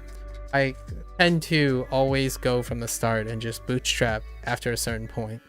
But the guidebook is very helpful. That's kind of like that's removing note-taking, right?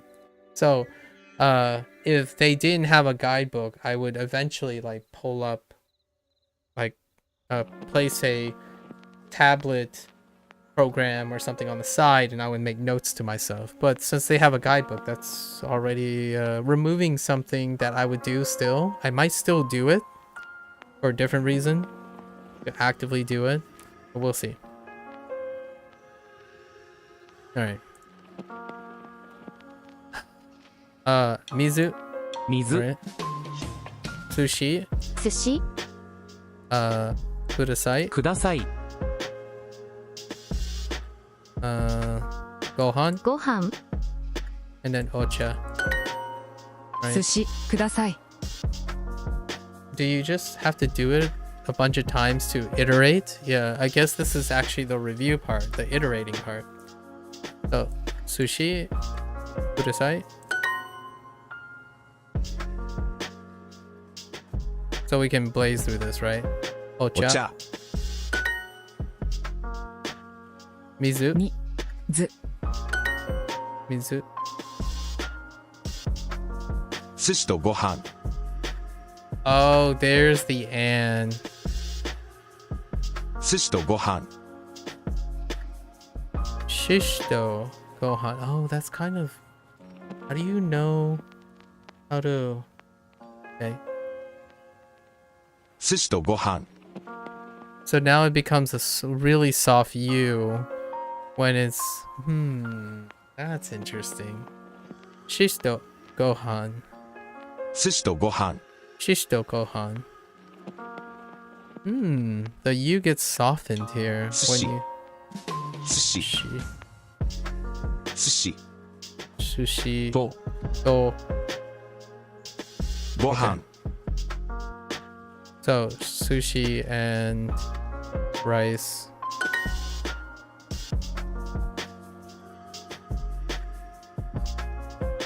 ocha, ocha to misu, right?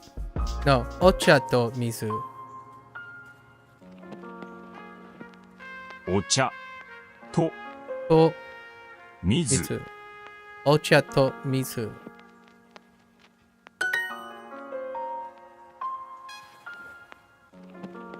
Ocha. 茶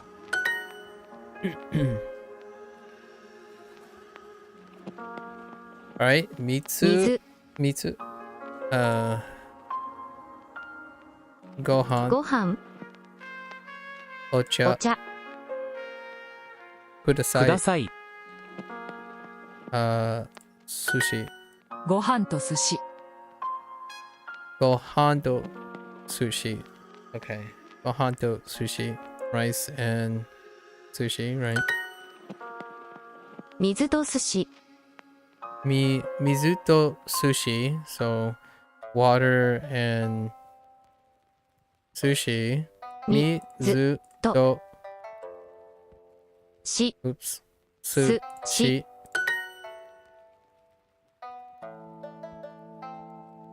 水ください Mitsu kudasai. Water, please.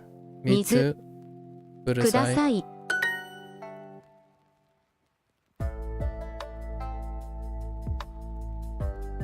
Mitsu. 水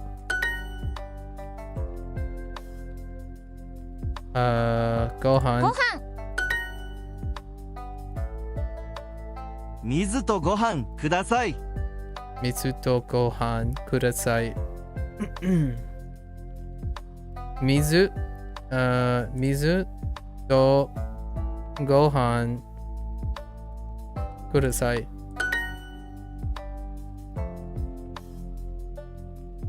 Mitsu. 水 Sushi. 寿司 Gohan. ご飯 く Kudasai. ださい Ocha. Gohan. お茶と水 Ocha to mitsu. Ocha. Ocha to mitsu.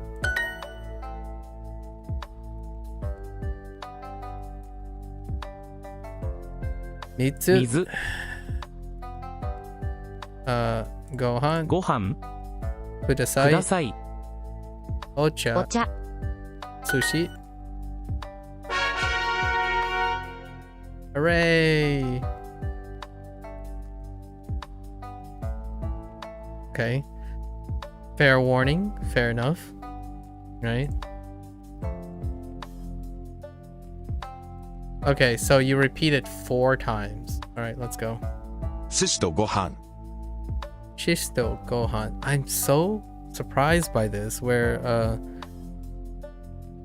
so when it's combined past 2 syllables, the U gets softer. I wonder if that holds up. Shisto Gohan. Sushi and rice. Shisto Gohan. Ocha くだ kudasai. さいお茶と水 Ocha do mitsu. Mizu. ず寿司です Sushi. That's oh, right. Des, right. Reverse. Sushi des. ご飯とお茶 Gohan. ご Gohan 飯 do ocha.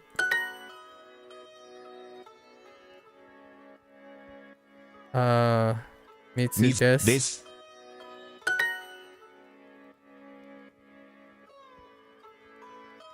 く Kudasai. ださい Sushi. 寿司 Ocha. お茶 Mitsu. 水 Gohan. It's always worth constantly saying. Like, the more you say, see, associate, the regular it is. And, oh, here's another thing that I forgot to mention in my opening opinions. Exaggerate. I think making exaggeration and performance, after a day, it becomes more refined. After a day, it becomes refined. So, something that I will do unapologetically as I learn more languages and enunciate and stuff is go big and then refine. Go big and then refine, right? And then start slow and get faster. Slow, faster. So things like it's not being afraid of being over exaggerated, because you have to be able to form the shapes. And then when you form the gross shapes, like the bigger movements in your shape of your mouth, then you refine it. So you don't try to nail it right from the start. Generally, you go big. So like you're trying your best to almost impersonate, do an impression of the sound, not to be accurate to the sound, so that your mouth gets used to, like your shapes get used to the language itself, and inherently you're going to sound different every time you talk. So like my English is going to sound the cadence and stuff is going to be different, right? There's a lot of slurring, there's a lot of combination, and eventually you kind of pick up the mannerisms from all the impersonation, because like you're trying to have fun when you're, in my opinion, one of the it might sound embarrassing to other people, because formal speakers tend to look down on it, or other people who are embarrassed themselves for saying the wrong thing or something. Being unapologetic is honestly, for me, the GOAT. You commit to something. So when you know you're going to say it quote unquote wrong, or you don't know, you still commit to it. The idea is do not be afraid to not commit to it. If you half-effort it, it does not come back to reward you when you rest. So when it sounds like I'm exaggerating a lot of the syllables, it's because I'm deliberately doing it. And then over time, when I do it 100 times, 1,000 times, it will begin to intuitively narrow down.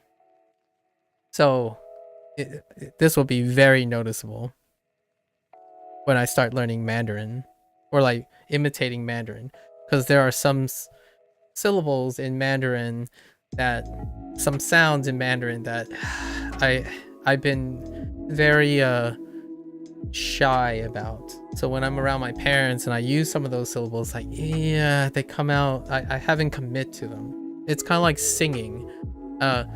If you're a quiet singer, like say, relatively speaking, when you start singing, you get quieter than you usually sound. That is doing yourself a disservice. So if you're not committing to the full volume and then resting when you're tired, you do not develop the range necessary to promote that type of thing. So if you're always quietly shy learning things that require your voice, that's like going to the gym and bench pressing nothing past your limit. It's just not gonna pan out, my friends. Just as a heads up when people notice if I'm saying something really exaggerated, because it only gets better after you commit to it and exaggerate. Because if you don't exaggerate, you don't know the full range of the sounds you can make. Just saying. So green tea, ocha. お茶 Gohan desu. ご Gohan desu. で Su. Oh, so it gets softened when it's connected. Okay. That's a funny behavior. お茶です Ocha desu. Ocha desu. Oh, so. Oh no. Yeah, I'm gonna have to get used to that. Revert. Okay. I can't wait to do something like that. The whole verb thing. The verb placement. Gohan ご飯 kudasai. ください Oh, whoops. I should have heard the whole thing first. I'm being a little impatient. I don't want to I want to keep the same speed. I sometimes I get into the same habit of going as fast as I can, which that's not the way to go about it. Or I try my best not to go away about it that way. Gohan. ご飯寿司と水。ししと水。すししと水。ご飯。ご飯お茶。お茶ください。くださいください。水。水寿司。水とお茶です。水とお茶です。水とお茶。Oops. お茶です。Oh no. Oh no. We're gonna have to get used to that. Des, right? Desu? Right? Desu? 水とお茶。寿司とご飯です。寿司とお茶です。寿司とご飯で Oh, す。ご飯です。寿司寿司とごご飯飯でです。す。寿司とご飯です。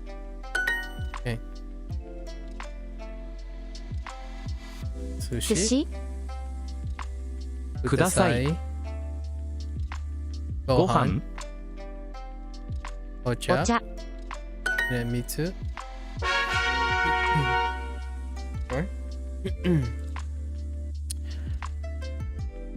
Well, okay, this is an interesting statistic. Super learners are 4.2 times more likely to finish the Japanese course. I believe it. Because of unlimited hearts, personalized practice, a daily practice plan to target your weak areas. Oh, that's interesting. That might encourage me to do it at a later time.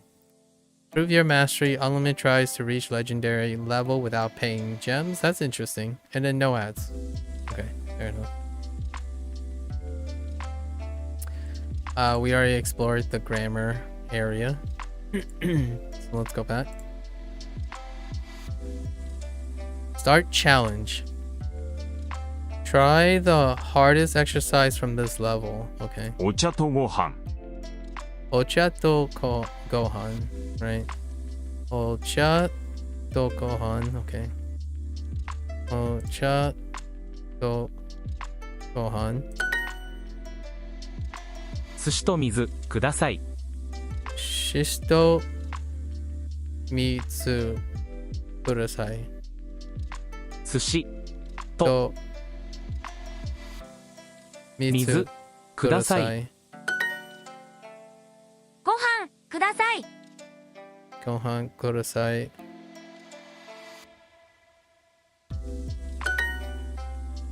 ご飯お茶 Gohan ocha. Wait, gohan to ocha? ご飯お茶 No, gohan ocha. ご飯お茶 Isn't ご飯お茶 isn't there a word missing? ご飯お茶 I mean, ご飯お茶 that's what I hear. So it's just saying green tea. I mean, rice, green tea? ご飯お茶 Gohan, ocha. Oh, okay. So, implied. Oh, yeah, that's phrasing, man. I was expecting and, but okay. お茶と水 Ocha to misu.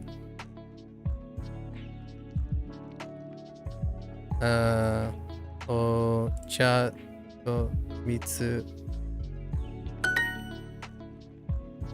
ご飯と寿司です。 Gohan to sushi desu. です。This. Whoops. Oh. I was thinking in jet. Okay. ご飯 Gohan to sushi. ご飯 Yes? と寿司です。 Okay, 寿 sushi 司 です。です。ご飯ください。Gohan kudasai. Kudasai. 寿司とお茶ください。 Sushi to ocha kudasai. 寿司と to お茶 ocha ください。 kudasai. 寿司とお茶ください。 Kudasai. Okay. Hooray! You found an XP boost. Congrats on completing this level. Double for the next 15 minutes. Oh, it does affect your time. Alright. Prove your legend. Complete this extra hard and level up. What does that mean? Get closer to legend. Use gems to start each challenge or try super for unlimited attempts. I see. Alright. Sure. Extra challenge. Alright. お茶ください。 Ocha kudasai. お茶ください。 Interesting. Gohan ご飯 to sushi. 寿司水ください。 Mitsu 水 kudasai. ください。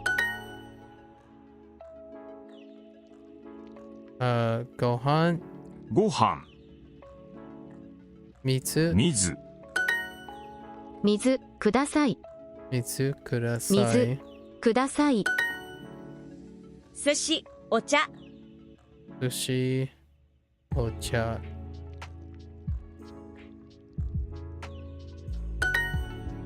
ご飯と水ください。 Gohan to mitsu kudasai. ご飯と水ください。ご飯と水ください。ご飯とお茶ください。 Gohan to ocha kudasai. Gohan to ocha kudasai.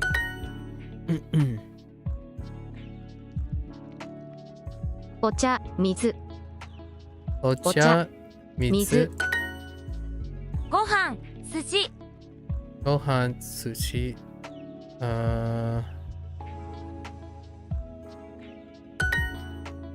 寿司とお茶ください。 Sushi to ocha.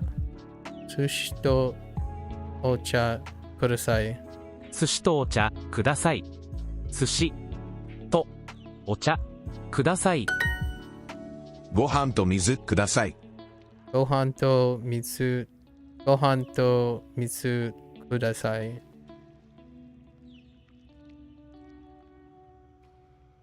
Gohan to mitsu kudasai. Kudasai.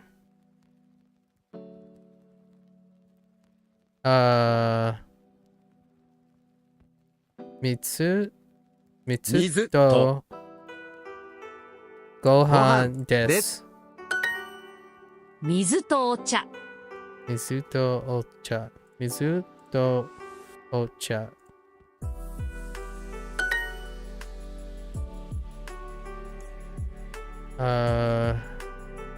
お茶と水水で。ですすご飯ですご飯です。です。ご飯。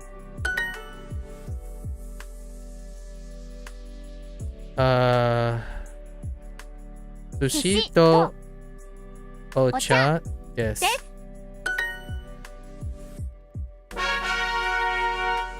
Hooray!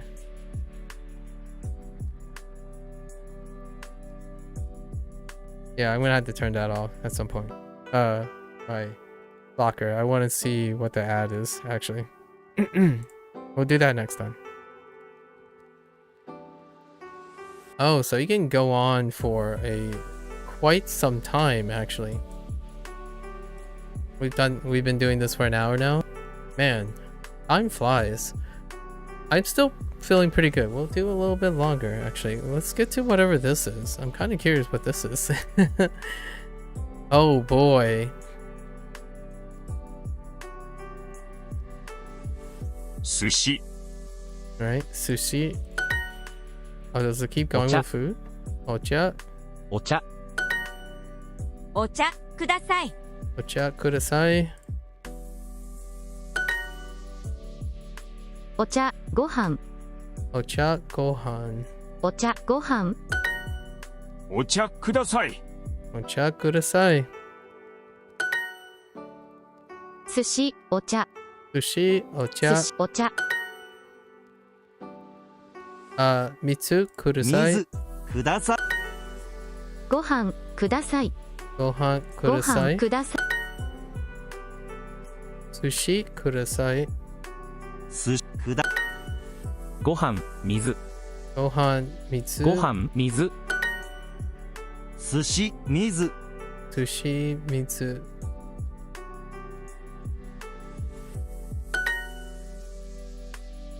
Mitsu 水 ocha. お茶水ご飯 Mitsu Mitsu Gohan.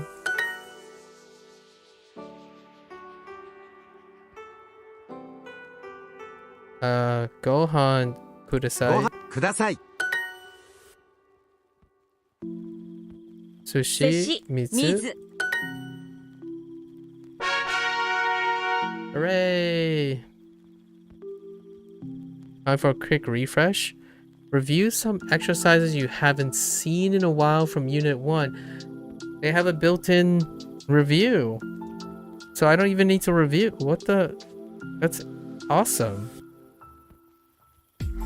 Interesting. Oh, my collection. Reread a story to review words in context? Yo. All mistakes review. Oh, that's another great way for okay, so this must be like listening. Oh, boost your listening skills with an audio only. Okay, all right. I'm kind of sold. We're gonna have to explore those things after maybe a week. We'll do the free thing for a week, and I'm actually sold. That's great. These features are actually much nice. Like, these are great features. All right, let's look at the story thing. Read your first story. Stories will appear as you complete them. Interesting. Keep learning. Oh, okay. It's unlocked later. Oh, you get to read stories. Stories will help contextualize and subtext, like provide like context clues and memory. Man, I could digress on those stories. We'll see. And build even more memories. ご飯とお茶ください Gohan ご to 飯と ocha お茶くださ kudasai. い Sushi to 寿司と gohan. ご飯。水とご飯 Mitsu to Mitsu to. gohan. 寿司 Oops. ご飯 I'm clicking the wrong things. Mitsu to みと sushi 寿司 kudasai. くだ Kudasai. お茶とご飯 Uh-oh, I totally forgot. お茶とご飯 Chato Ocha to. gohan. ご飯 Is it getting faster? お茶とご飯 Are these getting faster? お茶と寿司く Oh ださい no, it's about the same. Oh hey, it's another voice sample. There are so far, or yeah, there's at least 4 or 5 speakers. That's awesome. It's not the same oh man, I'm blown away actually. Ochato sushi kudasai. Ochato sushi kudasai. お茶とご飯ください Ochato gohan kudasai. お茶とご飯ください水とお茶ください水とお茶ください。水とお茶ください。お茶と水。お茶と水。お茶と水。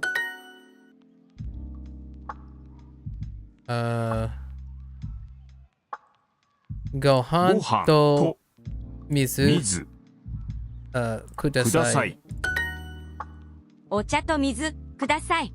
お茶と水ください。お茶と水ください。ください。水とご飯。ご飯。ご飯と水。ご飯と水。ご飯と水。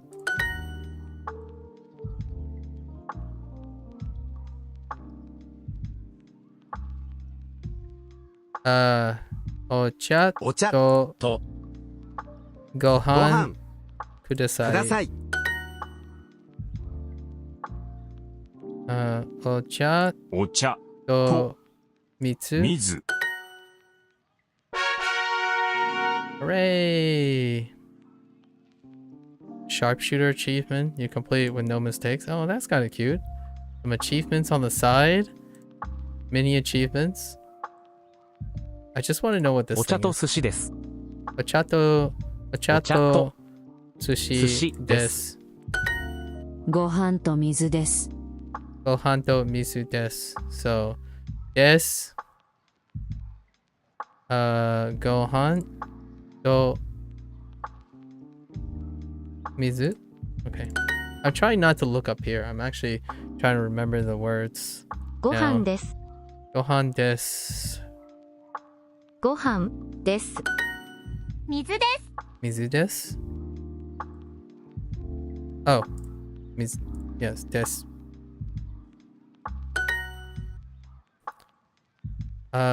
寿司寿司ととごご飯飯ください。ください。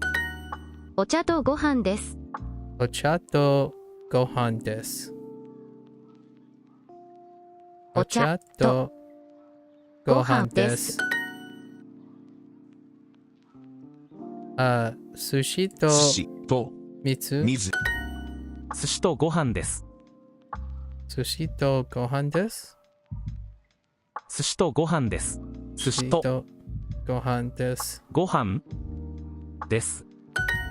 お茶と水です。お茶と水です。お茶、whoops, green water. お茶と水です。Oh, not des. Whoops. That's good aside. ご飯とお茶です。Oh, I can't correct it. Whoops. I'm speeding. Oh no. ご飯とお茶です。ご飯とご飯とお茶です。ごご飯飯ととお茶です。です。 So I'm already losing focus. So it's been an hour. So obviously now I'm rushing, right? So that's a telltale sign that I'm rushing. 水とご飯です。水とご飯です。水とご飯です。Oh. 水です。水とご飯。Oh, not ご飯。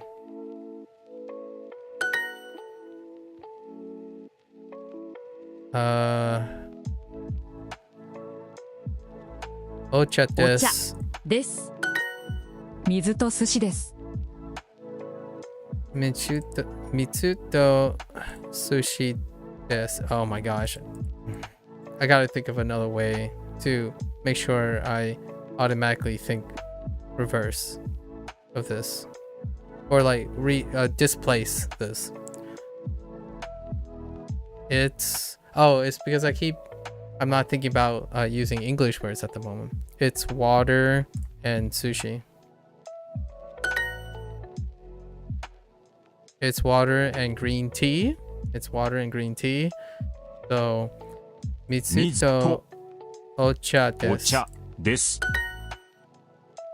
It's rice and green tea. ご飯とお茶です。です。 Okay. お茶と水です。 Oh, previous mistakes. Oh, nice. So you get to go back afterwards. That's kind of nice. I like it. You don't correct it immediately, but you get a review. That's great. I actually like that a lot more. Ocha to mitsu desu. So,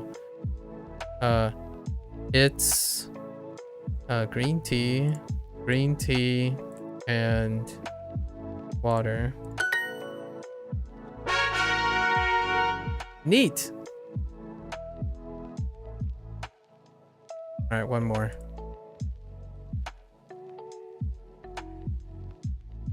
Ocha to mizu desu.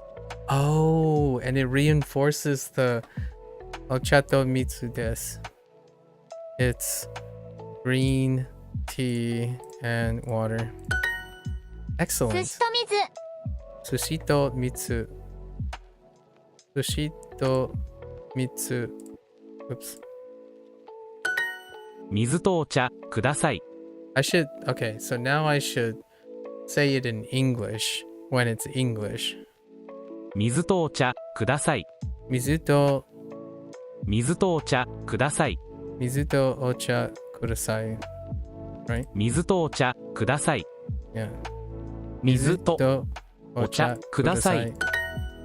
水とご飯です。 水とご飯です。It's water and rice. ご飯と水ください。ご飯と水ください。ご飯と水ください。寿司と水です。寿司と水です。It's sushi and water. 寿司とお茶ください。寿司とお茶ください。寿司とお茶ください。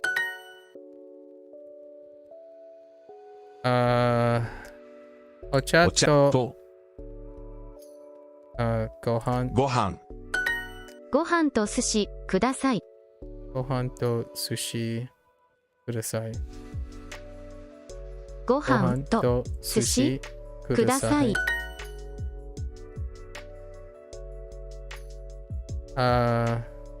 お茶と水で。ですす。お茶と水ください。水ください。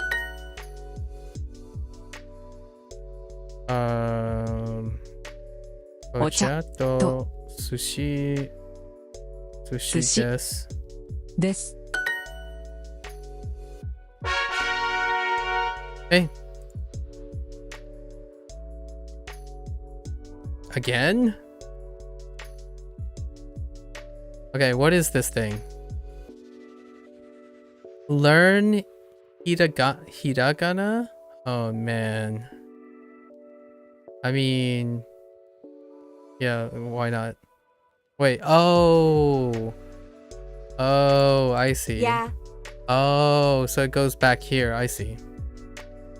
あいうえおかきく That's awesome. お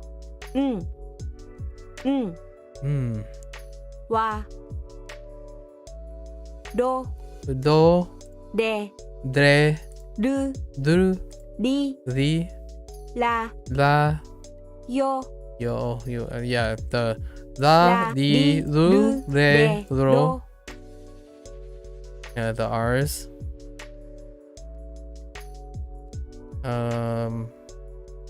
Interesting.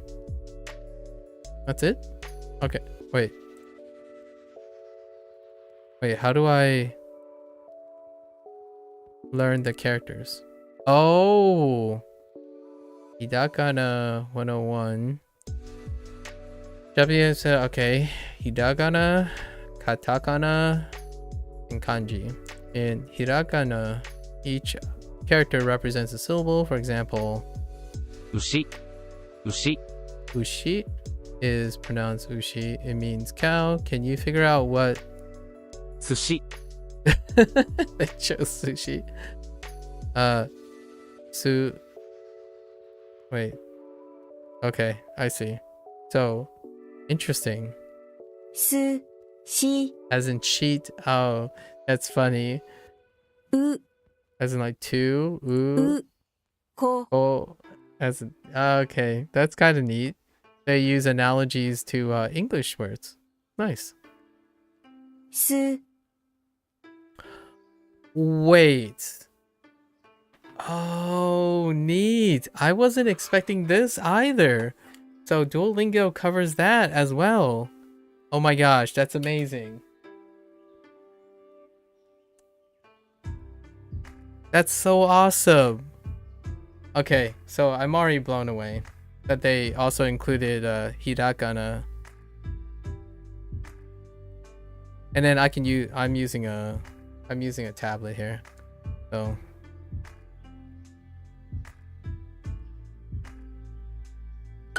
oh, that's so satisfying. This is Su, right? This is the character for Su. す Su, す right? That's so... Oh, this is awesome. I love this. し See... Oh no. Oh no, it doesn't register properly. Oh no. That's a little problematic. It's on a rail. As opposed to a free form. It's on a rail. し See?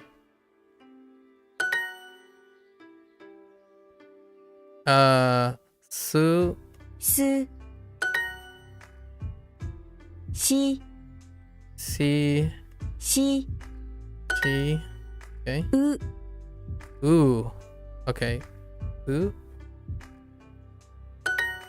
Oh man, I'm like, I can feel myself being off course here. My tablet is 1-to-1 on the screen, so I'm moving a little too fast. It's on a rail.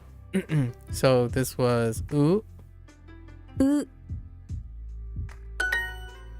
うう that's this is great. I love this. See, し see, す su, すこ oh, こ oh, okay. す Su, す oh, ここ oh, こ okay.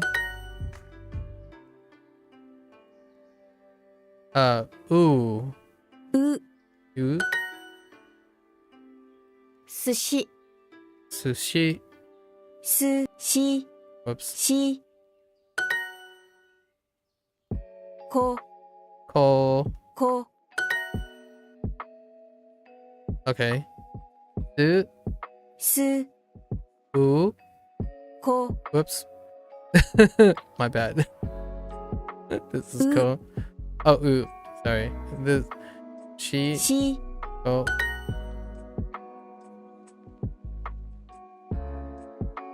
With less sounds. Oh, okay. Ooh is right. し She is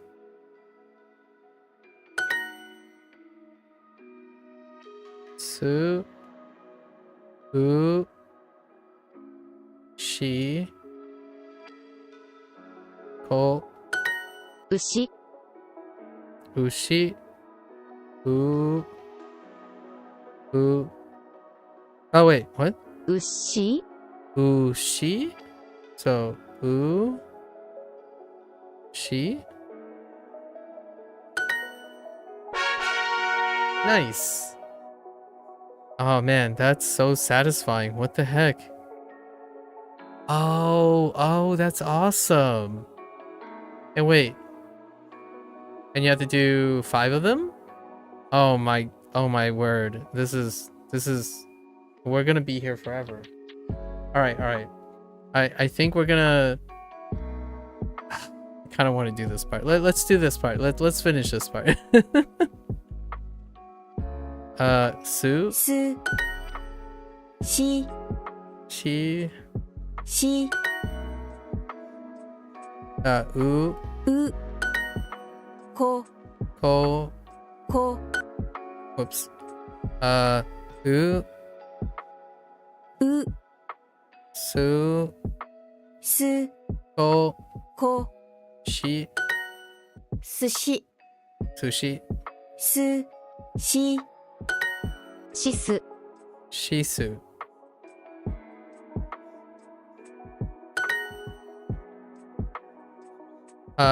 Usu, usu, no, usu, うすこす kosu, こす ushi, ushi, 牛 kosu, こす shisu, しす shisu, sushi,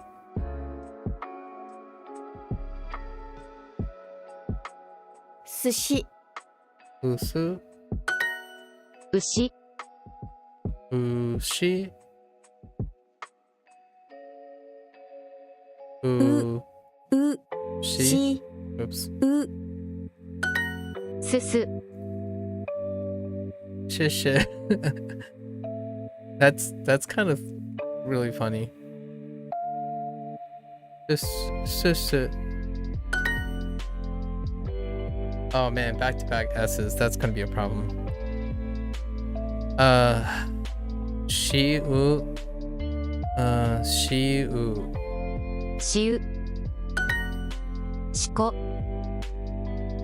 Shiko. Shiko.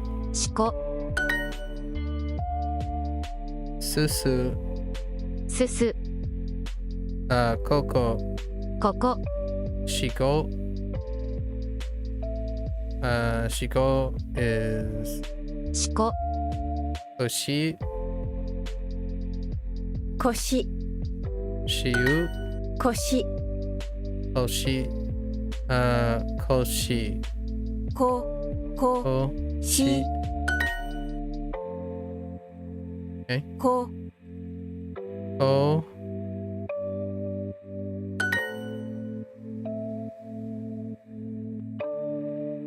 Ko. U.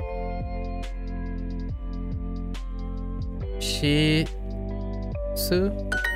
すす Susu.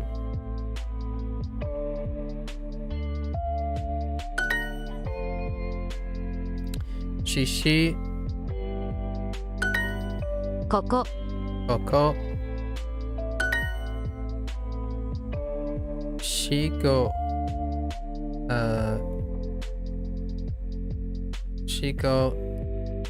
Susu. Wait, why are these in the same order? Shiu. Shiu. Koshi. Shishi. They're not in ここ the same order. It was my imagination. Did you say Coco? Probably. Yay. Hooray! Dang. So it repeats the... Yeah, we're gonna keep going. What do we have now? Check out these 4 characters and how we write their sounds in English.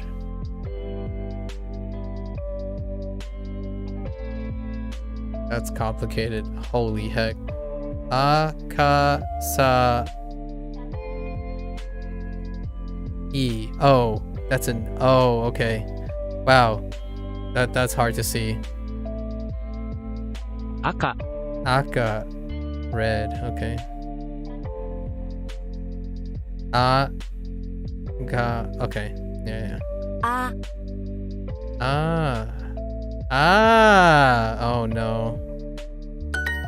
I'm flinging my my pen tablet around too much. A. Ka. Ka.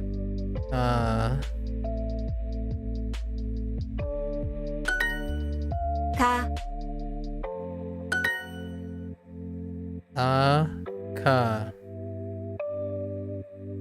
Ka. And this is sushi. A. Sa. Sa. Sa. Ka. Ka.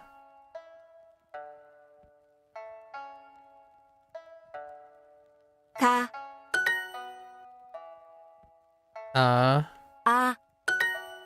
Sa. Sa. Sa. E. E. E. Okay. E.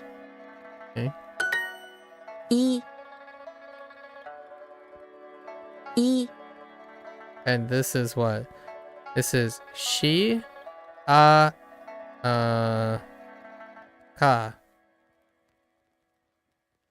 Right? Oh no, that's not ka. It's. Oh no. I'll remember with more context clues. Sa. Was that sa? This is ko. E. Sa. Okay, that was ka. This is sa. Sa. Sa. Sa. And this is ka. And e and she. E. E. Aka. Aka. A. Ka.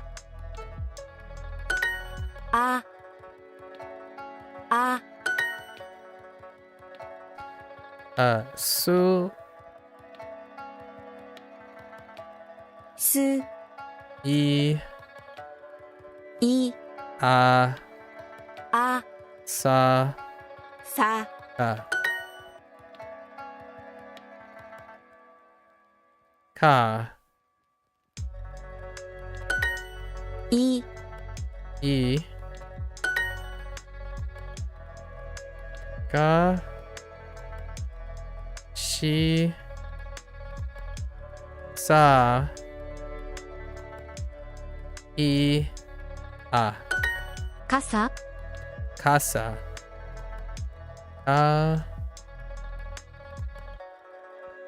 Sa. Oops. Cool. Introducing the Duolingo Family Plan. Encourage all your favorite people to learn a language with unlimited hearts, no ads, and more to help them learn fast. Add anyone to your plan. Your family, your friends, anyone. Save together, learn together with the Duolingo Family Plan. Honestly, that ad was really cute. Again, it's obviously very loud. I think I'm gonna have to tune down the audio somehow through the window, probably window app. But I actually think that's really cool. I would love to do a family plan. Maybe you know, I'm curious. I could find like, I wonder how the family plan works. Because it doesn't have to be family, it could just be friends. And then we would encourage, you know? Huh. Like what I saw there was family, but family and friends, you know, they kind of go hand in hand. That's kind of a great idea to learn together with people. I have to think about it. I actually think that's a very compelling reason. But we're gonna hold off for a week. We're gonna wait for a week. Definitely wait for a week. Shisu. Shisu. シス。シス。 What sound does this make? Oh, I have to Roma G this? Oh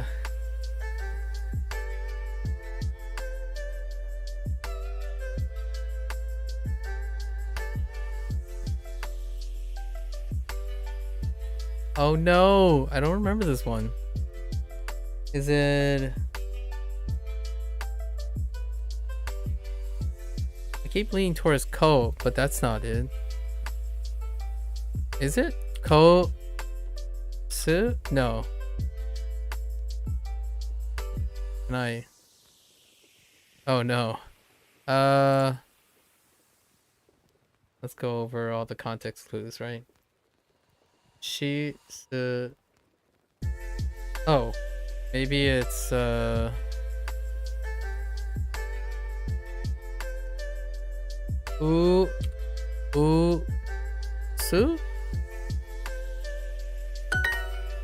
I thought so.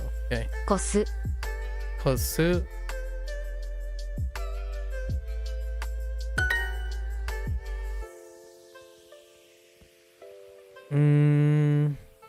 Usu. うす。 Shi. Su. 牛。 Ushi. Ushi. Oh, wait. Ushi. Okay. Shi. しし。 Shishi. Sushi. 寿司。 Ushi. Ushi.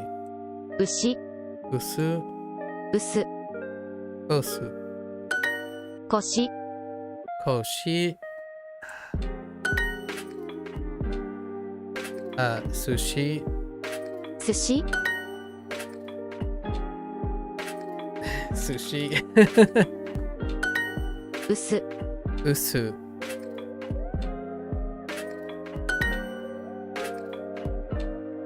Kosu. こす。 Kosu, of course. Oh no, wait. Yeah, Kosu. 腰。 Koshi. こ。 Shi. し。 Sushi. 寿司。 Koshi. 腰。 Susu. すす。 Shiko. しこ。 Shiko. Ushi. うす。 Usu. Usu. Koshi. すす。 Susu.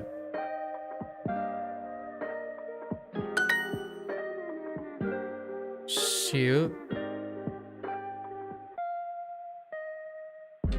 Shiu.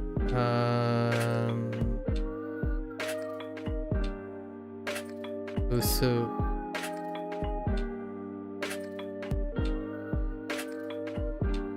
Shiko. Kosu. Usu. Okay. I think we have to do one more, right? Yeah. See what that's about. あ。か。 か。 Sa. さ。い。 I. い。 Ka. か。 Sa. さ。 Su. す。 I. い。 赤. 赤。 あ。か。さい。 Oh, hey, Sai.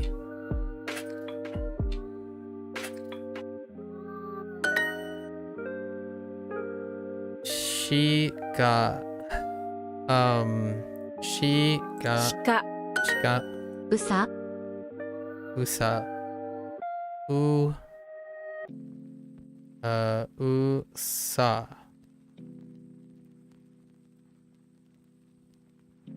うさ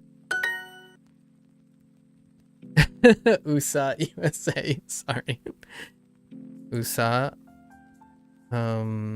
U.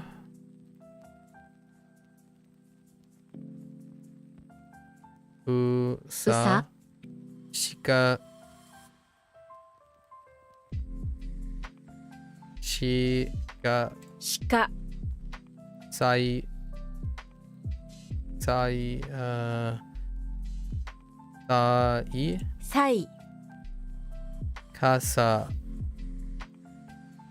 傘 Aka. 朝 Asa. あ Sa. さ恋 Koi. Hey, koi.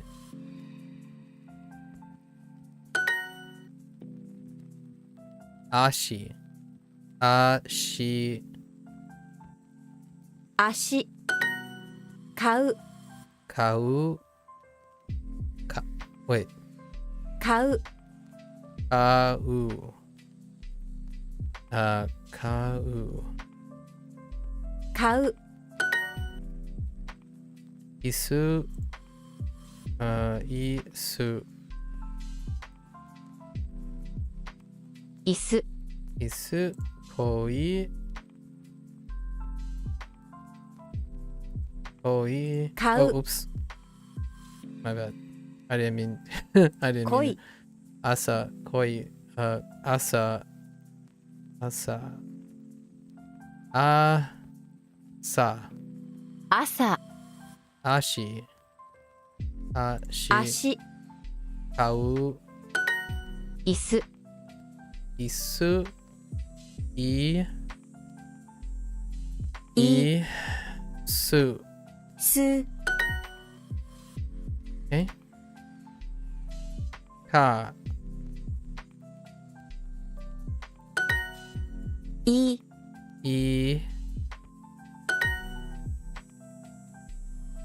I. Sa. Ka. Shi. I. 傘 Asa. Ka. Ka. Sa. Sasa. イカ Ika. I. Ka.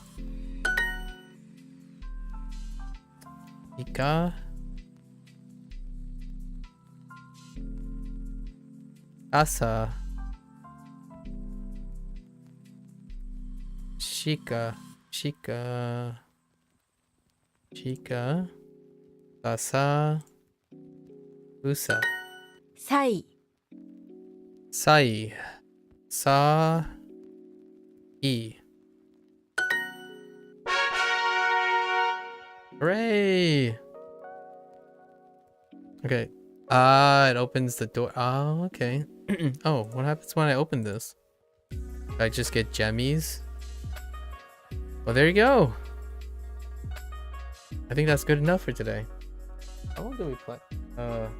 I'm saying play, but how long do we... Close to 2 hours. I definitely made the first mistake at right about 1 hour, which is kind of where I thought I would make the mistake, because I'd start rushing. My focus starts waning a little bit. Nice.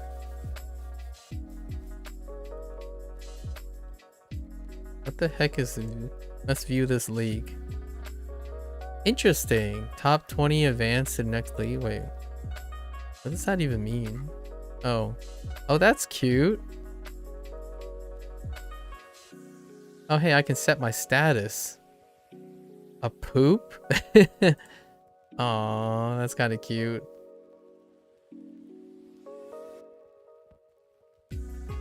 Okay. Yeah, they're making a very strong practice. Yeah, they're They're making a strong case for super. In fact, I might even grab people onto this. I'm floored, absolutely floored. So let's do a quick review before I switch off this and play a little on the side, something else. But yeah, I don't know what the second character is yet. I don't know what the third character is yet. I know Ko, there's O, Sa, and that's it. The only characters I know so far is Ko and Sa, the first and fourth character. I don't know all the other ones yet. You can tell me what it means though. Eventually, maybe. So I only know these characters. Oh, you said hi? Oh. Oh, is that konnichiwa? No, that's not. Oh, what are the characters? Oh.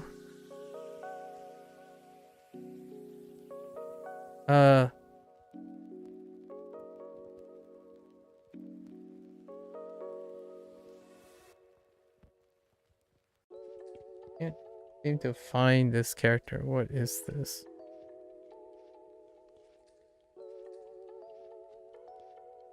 Where is this character? This one's this. Ho. Oh, Ohio. Oh, possibly.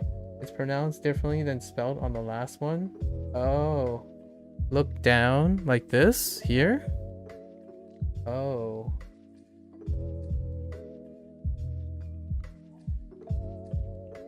Oh, combos? Oh. Like combo. This very last character. Ho. Oh, okay. Okay. Oh. Okay. So. Oh, okay. I see. So that's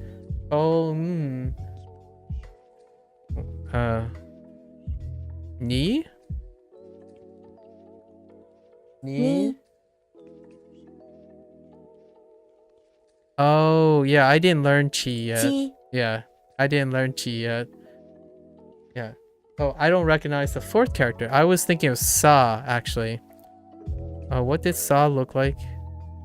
Oh, it's revert. Oh. It looks like a mirror image. Okay. Okay, so I got Sa and Chi mixed up. Okay, so konnichiwa. Yes. Thanks. Hi. Oh, this is so much fun. But we're gonna take a break from this. My max is about an hour. It was really fun. Oh man. Yes. I cannot read at all. And I only can like say casual phrases and stuff. So I can't read any hiragana at all. You're in section 2, unit 3, part 3. Section 2, unit 3, part 3 of Duolingo. Oh yeah, I can't wait. We're gonna do this every day for like an hour. An hour is gonna be the cutoff. But today was a special day. I had like a dissection and stuff. So we're gonna change gears here. Thanks for sharing. I can't wait to be able to read some more. But yeah, the only reason when you said hi and I knew the first syllable is like the only greeting I can think of is konnichiwa. So instead of Ohio, right? So basically we could do like that too, right? So is there a O? O. Ha. Is there a ha? What does ha look like?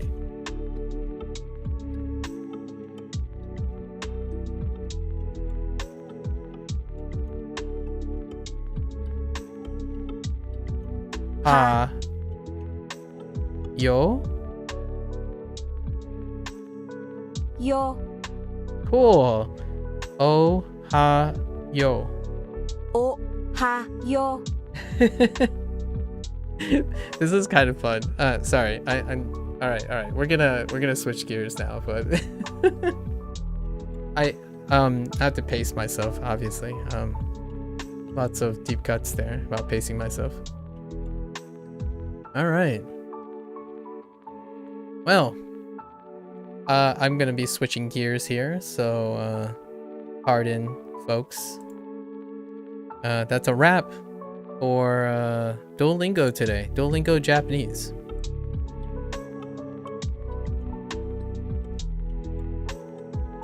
Thanks for hanging out. We'll review tomorrow. And hit another hour.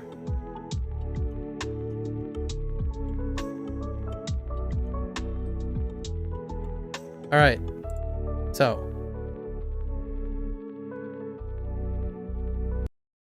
Okay. Switch gears.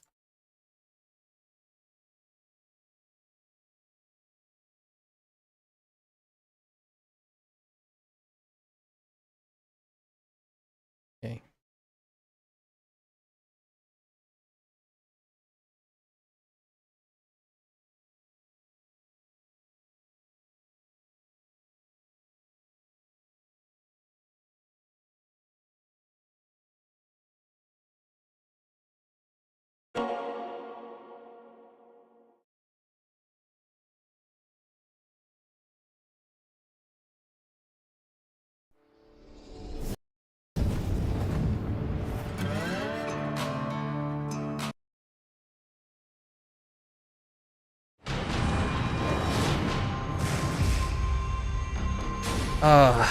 So welcome back. It's session 18 of Like a Dragon Infinite Wealth. We're still in the premium adventure. Let's do a little recap from last time we played. We did Mismatch. That was a hoot and a half, or mismatch. We met up with an omelet, the chicken, pretty much an omelet throwback. A sussy wrestler, kind of like reminds me of Mr. Red, right? The gimp.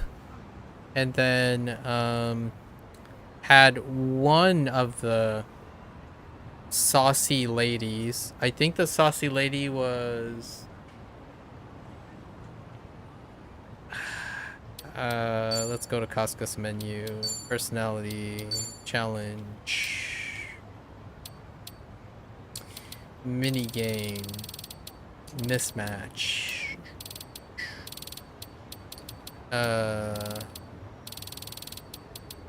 There's a list. We met. Was it Kaoru? It might have been Kaoru. Saori was a trap. Naomi. Oh man, all these names are very familiar. So there was a shut-in who likes video games. There was a workout chick, which turned out to be the gimp, right? There was one that really just liked being physical. I think that one ended up being the chicken, which was a throwback to omelet. I think the one that likes studying. Yeah, the one that's a college student. And we were masquerading as a educated doctor. That was the one that was the saucy bit. That's one of the highlights. And then we did more Dondoko Island. Still didn't quite get to 4 stars yet, so we're gonna probably hit that today. And then did a bunch, cleared Yokohama Underground, and then the Hawaiian haunts.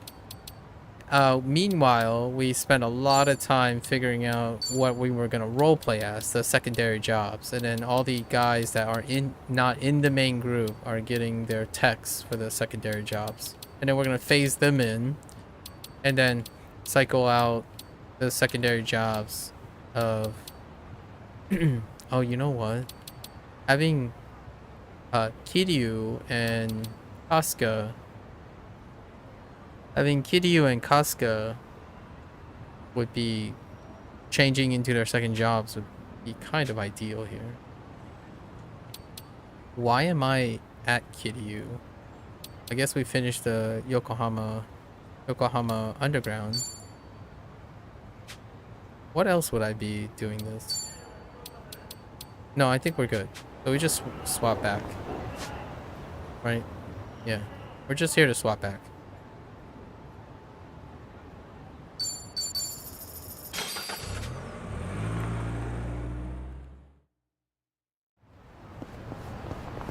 And then try the blue.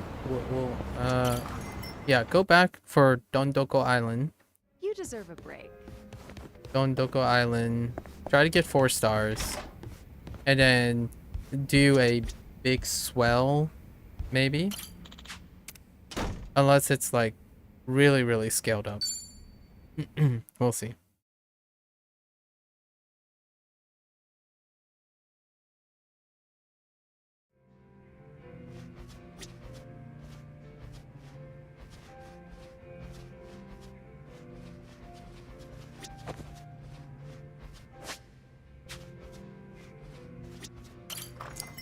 Everyone is in their alternative costumes.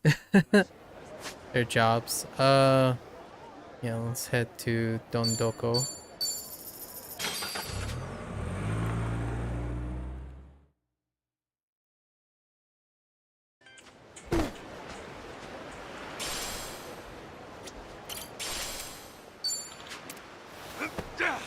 Oh. Come on, let's go. I should work on collecting Sujimon, because we're missing Sujimon for Casca's Sujimancer job. And we're here. Thanks, pal.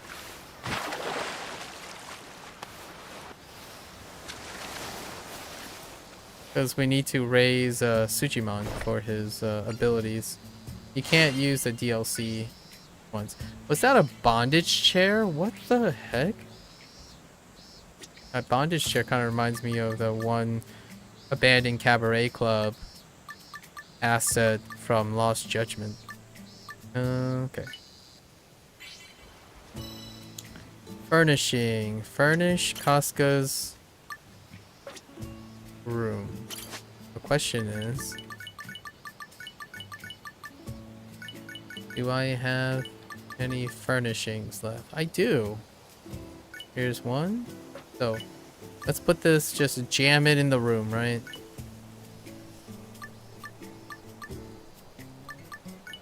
Oh, I did build 3. Okay, so let's quickly go inside the room.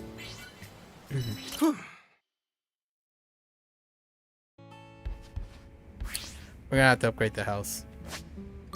Let's see how big the desk is. Okay. Not bad, not bad. I mean, it does kind of replace this thing. Oh, no. Let's just stick it over here for now. Or can we put this on a table? No. Oh, wait. You can. Interesting. Hold up.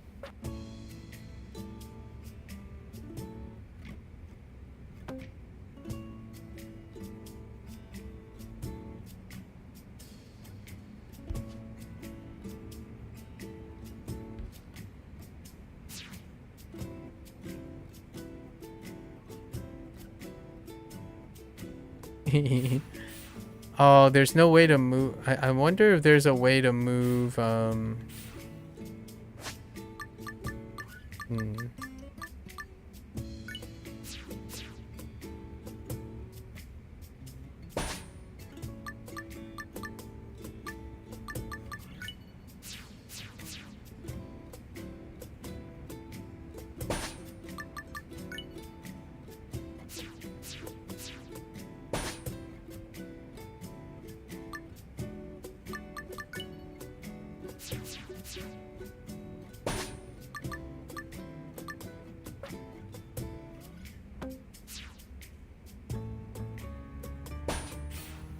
What?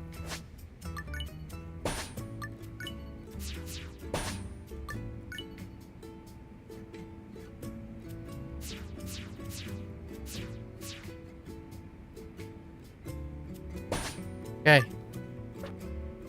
Cool. I got the extra heart. Okay. Easy clap. Alright, clear junk. So wait, we gotta...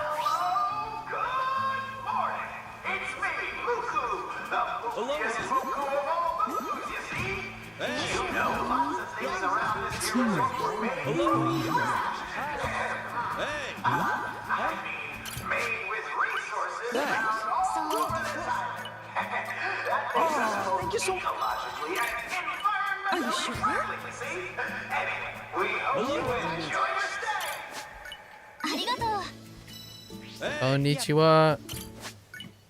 Thank you very much. All I know how to say is Gohan Mitsu Gohan Mitsu Sushi Aloha. Kudasai from Duolingo today. Hello. Very limited vocabulary at the moment, but it's still a lot of fun. Hey, what next? Man. Okay. Yes, let's see.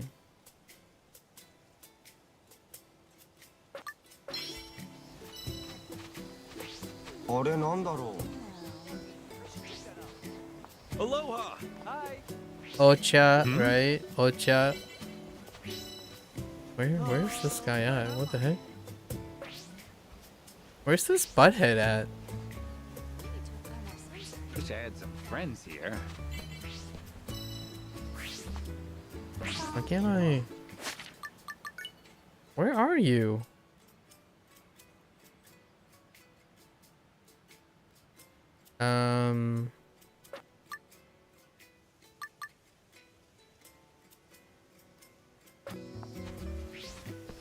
Where should I go now?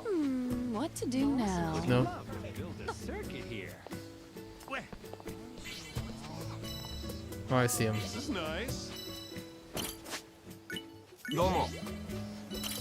Domo.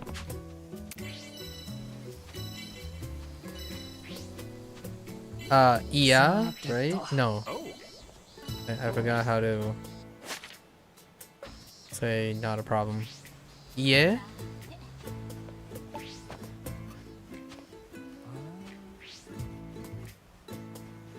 Gotta get rid of these buttheads. Get off my lawn, kids. Get off my lawn.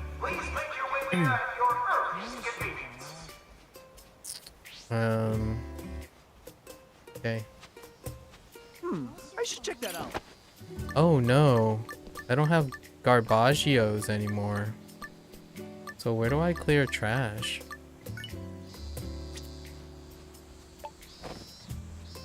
Yeah, I have to mine ore. Whatever that means at the moment.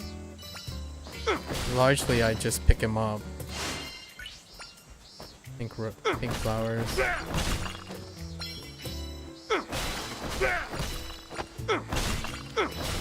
Okay.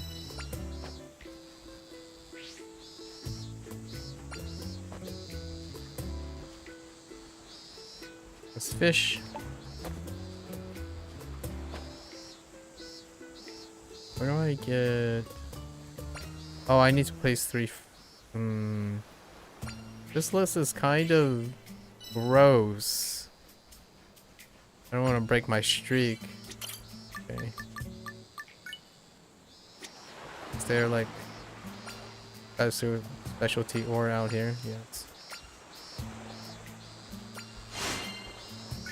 A commercial microwave? Oh, I need that. Hey, gotcha bean.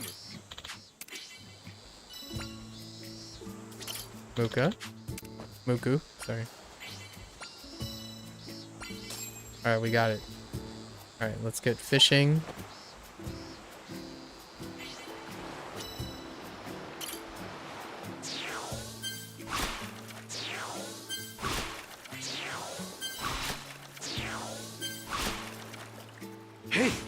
another one.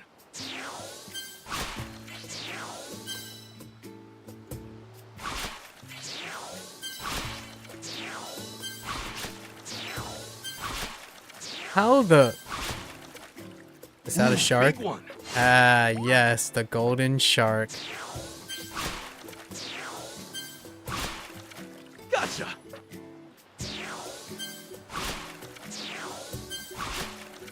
Nice. Okay, Gotcha. just 5. No overfishing, you know. No need to overfish. Gotta place 3 furnishings outside.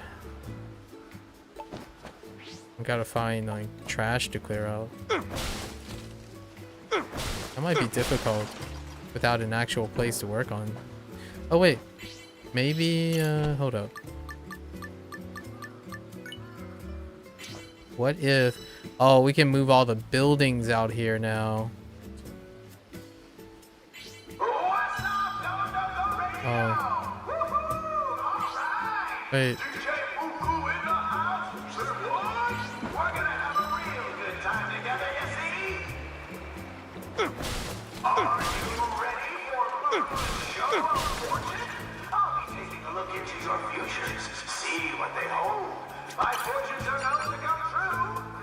Sometimes, and those who believe me shall receive salvation. Now let's get to it. Now let's see. What does the star say today? Wow, very lucky if you long as you're out and about exploring Gotoku Island. Oh, and your lucky color is red. Oh, here's the forest one. Nice. There we go.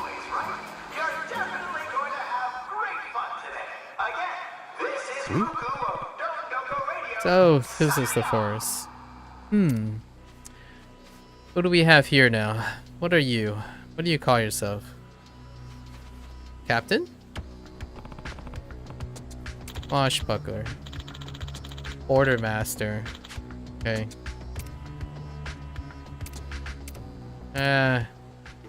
Exchange some not so nice Let's do words. It's all good. Time to spoil your fun. Knock it off. Hey, stop. Rocket racer. Knock it off.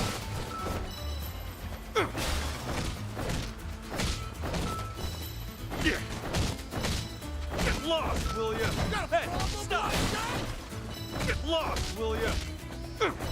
Hey, stop. Knock it off. Yeah, knock it off.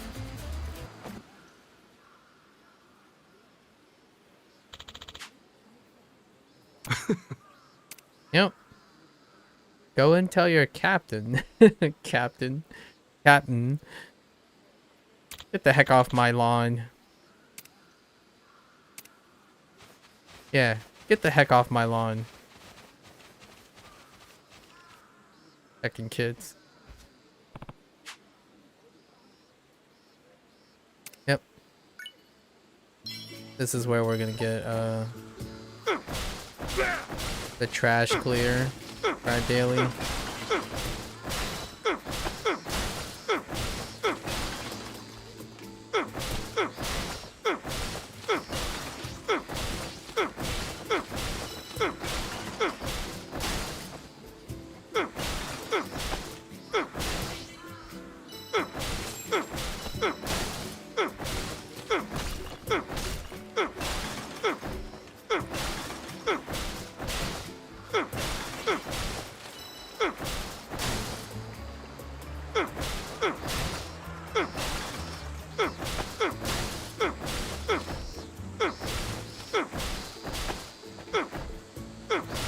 Okay. Alright. Oh.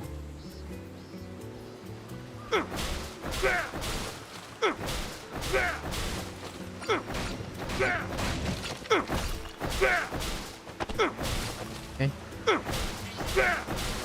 Alright, so we gotta slowly move stuff over to this place. Or not this place, but the cave.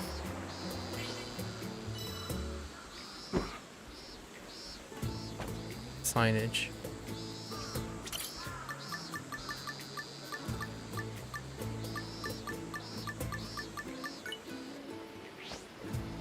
Okay. So what do we have? We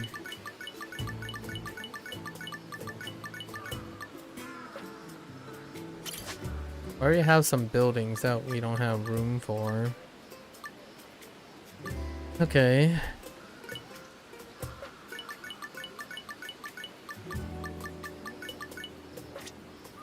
Let's see what we can move over. So we want the other... Oh, you know what? We can probably buy lodging.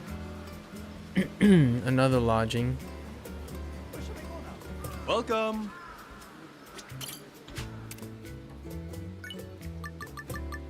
There we go. Come back soon, yeah? Okay. And then... So, what can we remove from here? I feel, entertainment stuff, right? Oh, no.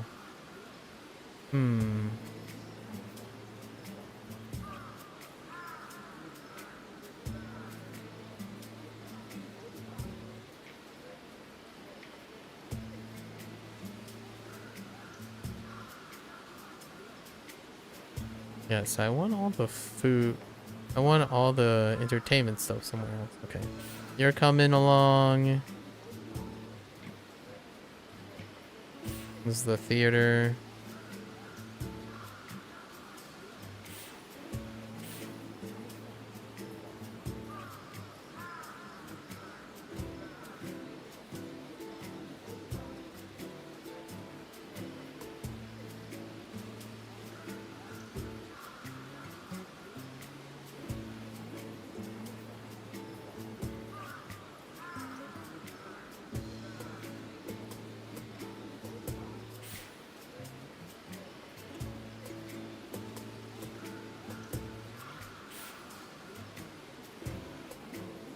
Can't tell.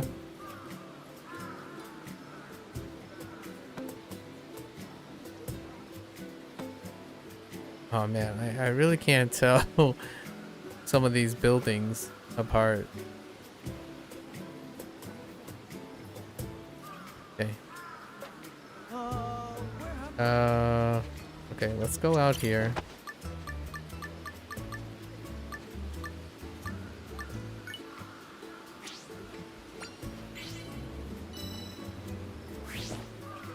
Okay. Holy, this thing is gigantic. All right, well. I guess we can put it as a centerpiece, right?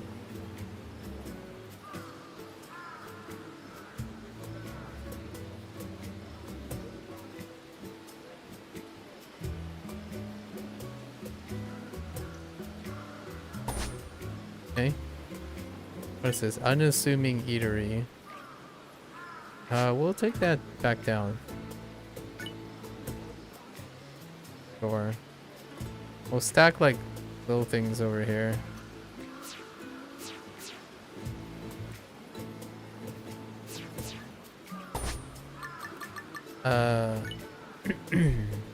Sure.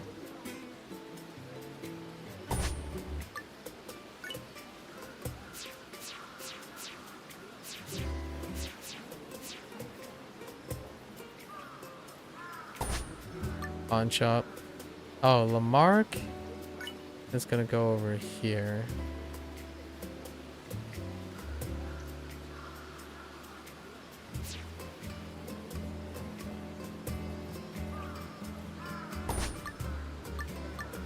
What is this? Cafe Alps? Oh, I'm gonna move that down there.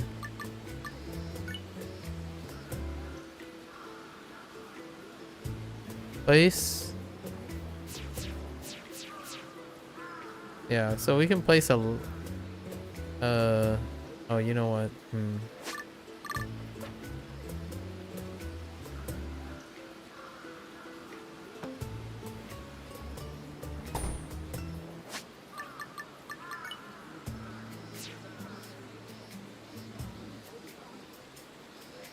place it here for now.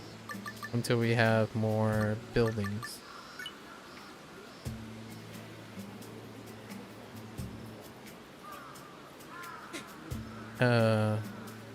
Pachinko next to this thing, obviously. Film.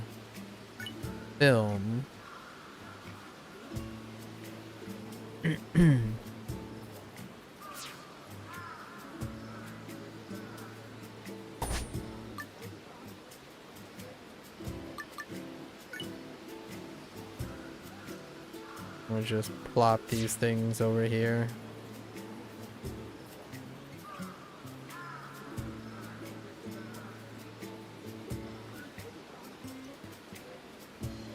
Oh man, there are windows. I don't like the idea that there are windows there.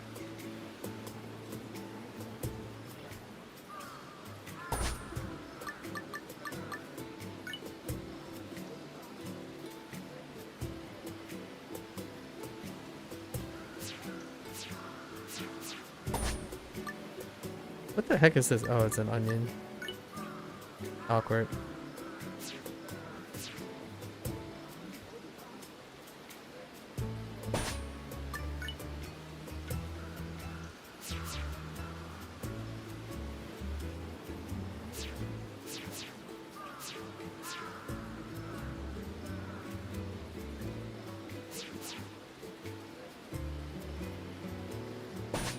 Okay.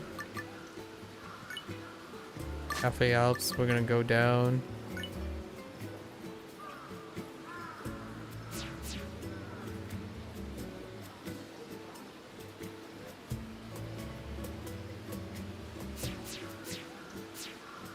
Yeah, we'll pop one on here.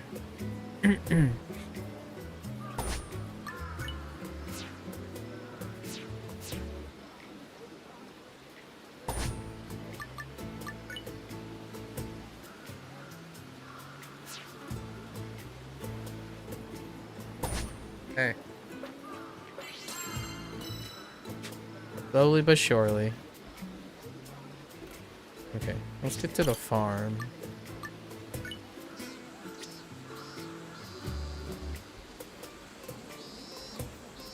Oops, this is not the farm beach.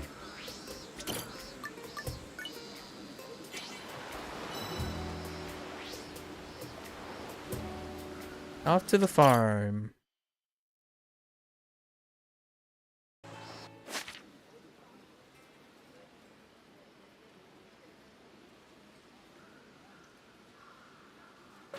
Hey. Hey, you guys are done. I'm all over it. Just hang in there. Oh, thanks. Do me proud, all right? Kasuga-san! Don't overdo it, okay? Winkly. Appreciate it. Jim. Alright. What do you guys got for me? Looking good. Ah, not bad. Good work out there.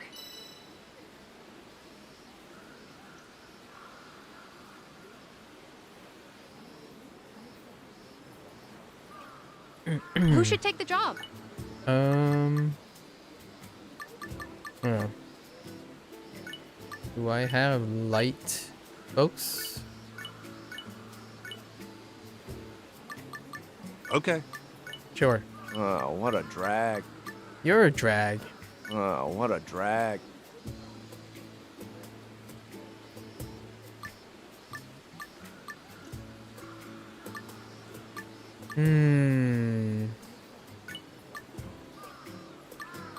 Okay, so it varies by quality. So what? Green is better.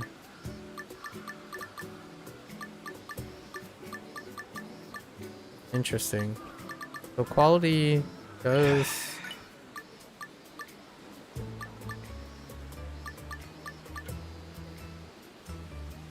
Okay. Okay.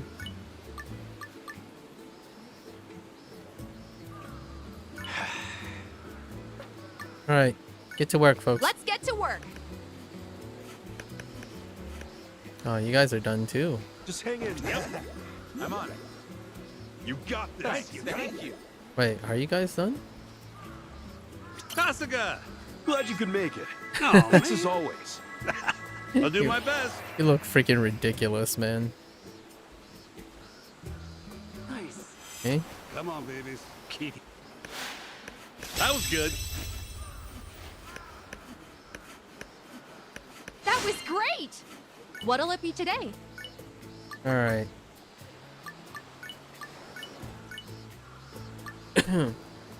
I still feel I need a lot of these. So, oh, it's full now. So let's just go down the pipeline, right? So let's get 5 ribbons of everything. I need shadow.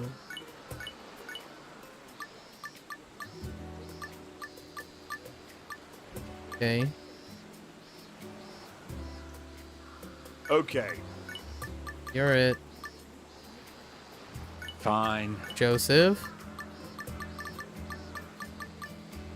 You And kidding? Miles. Alright. Good All luck, right, folks. everyone, give it your all. Oh, can I? Be proud, all right? Oh, I can. Just hang in there. Yep. Can I say hi to these guys still? Okay. Do me proud, all right? Okay.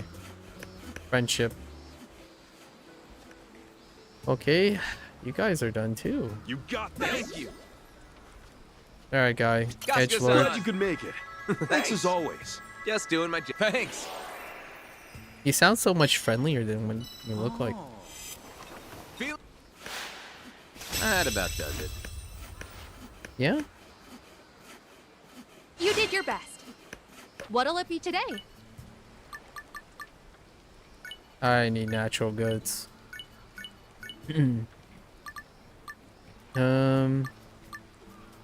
Okay. Fine.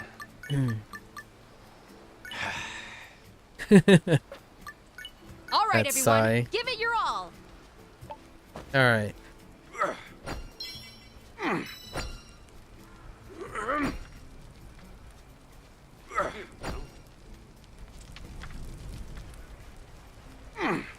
Oh, I need to find a legendary Sujimon so I can train them in the...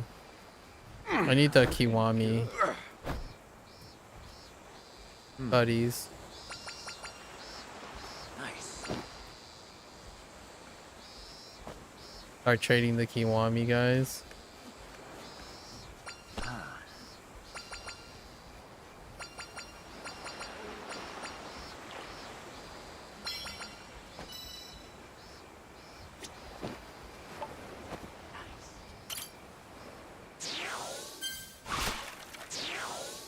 More fish? Hey, a rare one. Ooh. Dear guests, now that it's gotten dark, please watch your steps and Nice. make your way back. Thanks. We hope you have a wonderful day. Gotcha. Nice. Gotcha. Okay. Yeah, let's skip. We'll just keep going.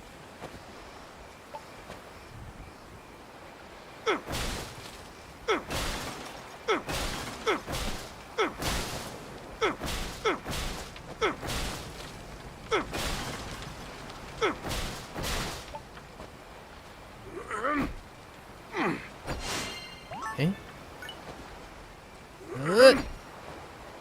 Ah!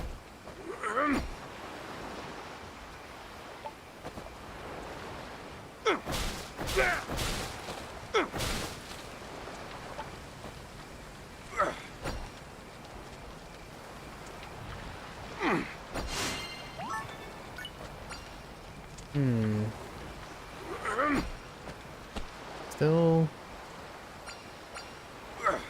no idea where certain bugs are.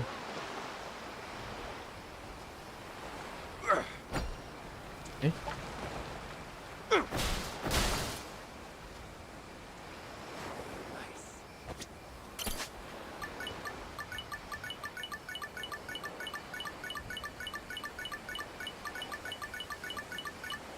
Oh, I didn't go and do campfire.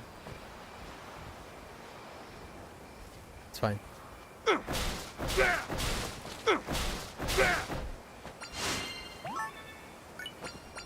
I didn't check if I can run an ad too.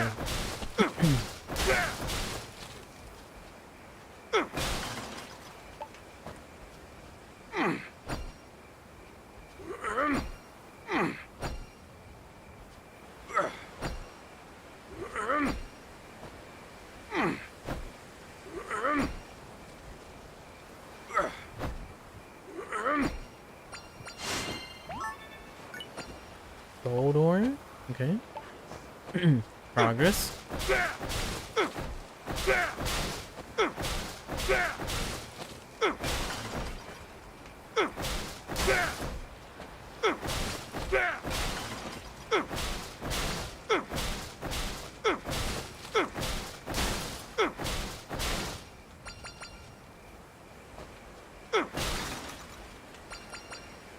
Okay.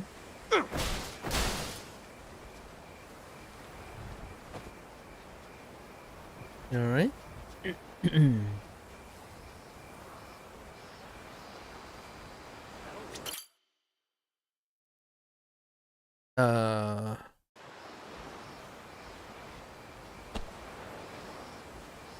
Oh no. Okay.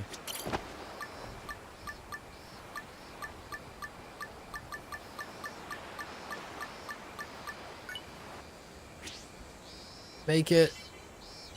Don't tell me to go home yet. Okay. TV commercial. Let's go. That's fine. Ooh. Okay. More guests. Fine. Request a campfire. Oh, I want to watch this cutscene though. Pretty good cutscene. In the depths of your despair, the pot is dark. Deep in your nightmare, the demon pot. Come on, we're dining in hell. Party night!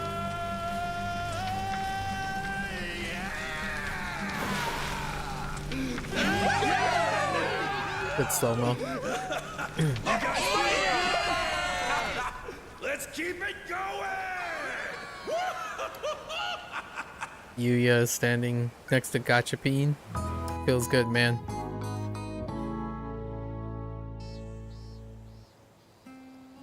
$23. Heck yeah! What's up, Subaru? Okay. Okay. Well then. They're like halfway. That's not too bad. Let's have fun today!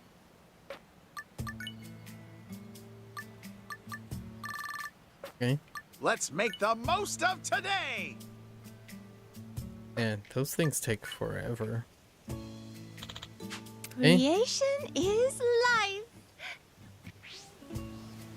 Right.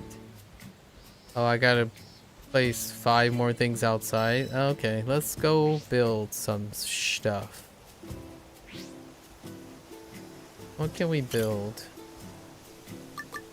Oh my gosh, the gold statue.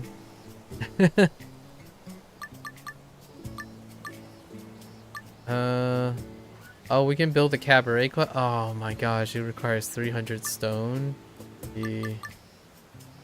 Alright. Yeah, we definitely got to build Majima and Kiryu statues, right? Yeah. Well, what do we got? Popo?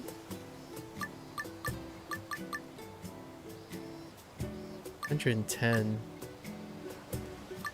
Adult shop? Alright, fine. Buy an adult shop.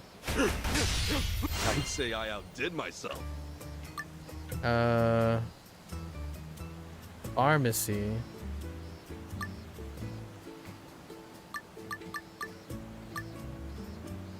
Tobacco store.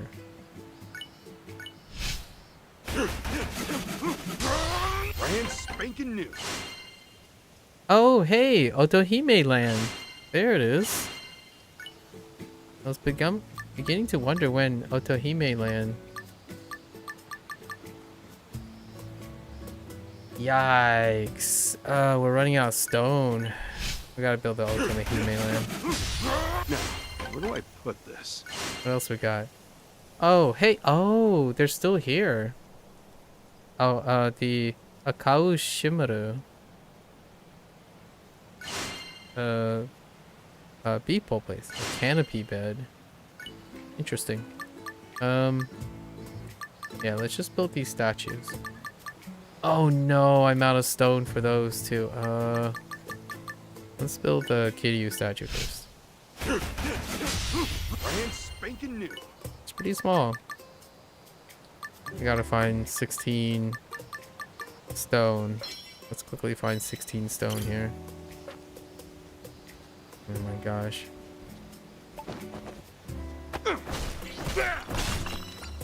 All resources, man.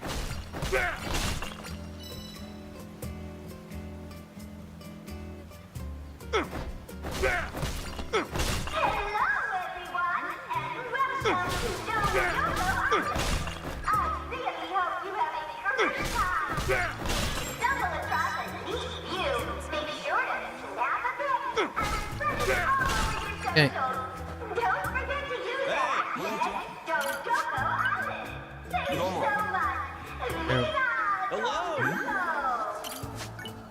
Everyone's getting sake. If you're not drinking, you're not having fun. Oh, thank you so much. Thank you. That was quite satisfying. Arigato. Aloha. Arigato. Are you sure? Hey. How may I assist you? What's that? Thank you very much. That was quite satisfying. Yuya, listen. Aloha. Come here, Yuya. Thanks. Alright. Whoops. Is everyone satisfied? Yes. Alright. Now let's go back. That was quite This sky is so satisfying. beautiful.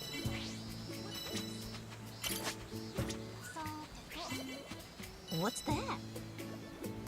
Okay.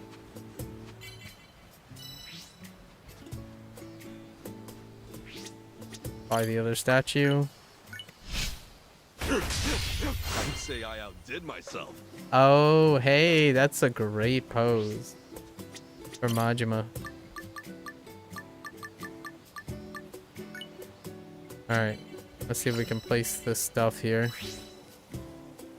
Gotta place 5 things. How big is Otohime land?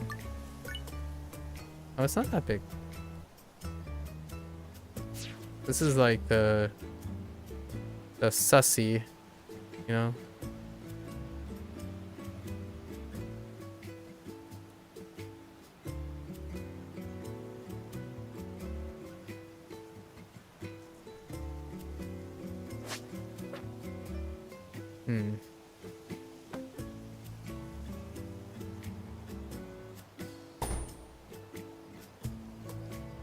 This out for a moment.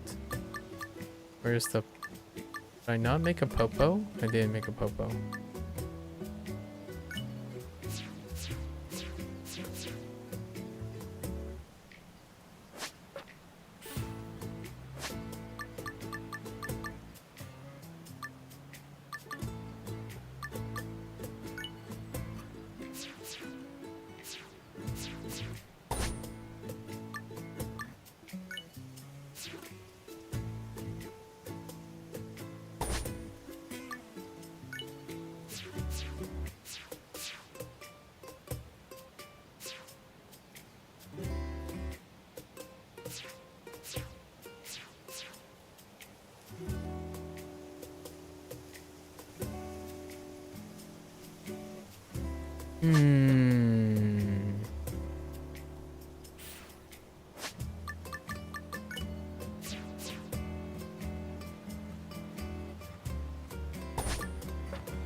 Oh boy.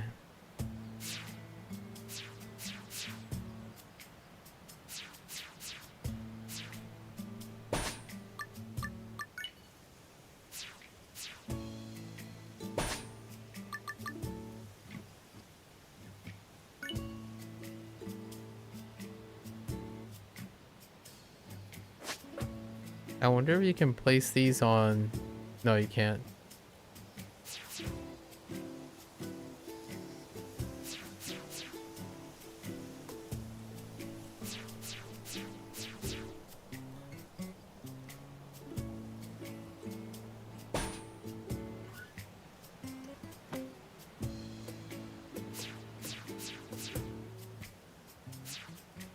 I wonder how many statues there are.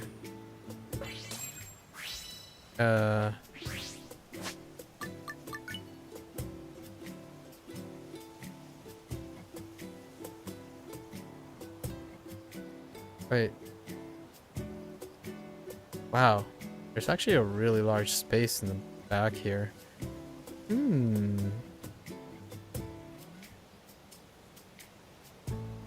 Yeah, we're gonna have to expand some paths.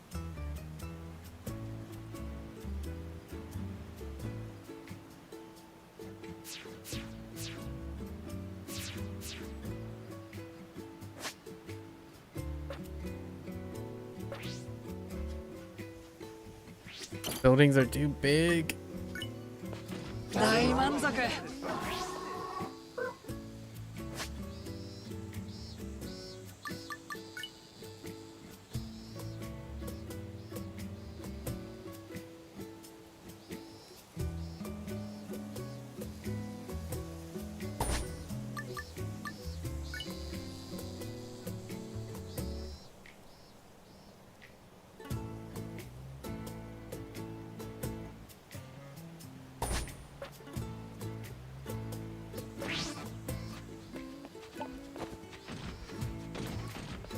The peps? Okay.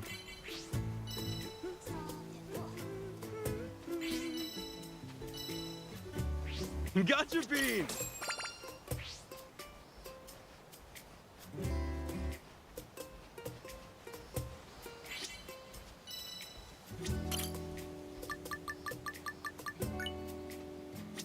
Where are you, buttheads? Time to spoil your fun!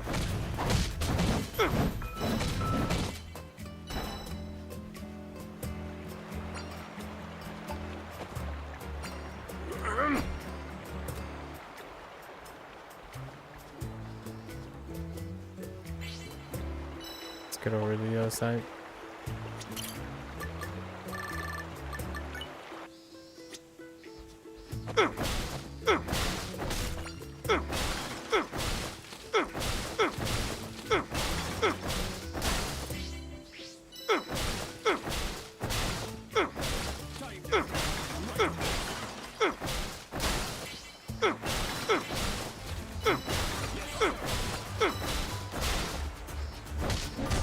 Hey, stop!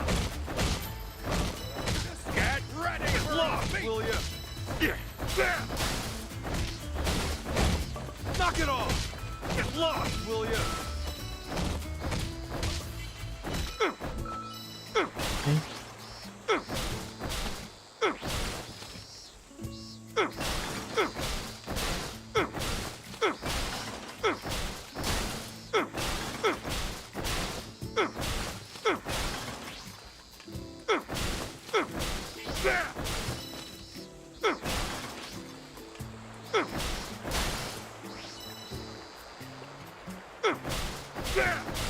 Okay.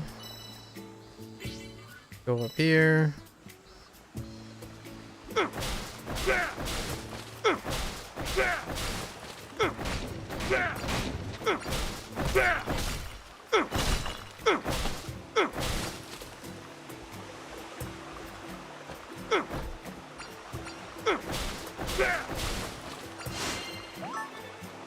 Oh. Okay.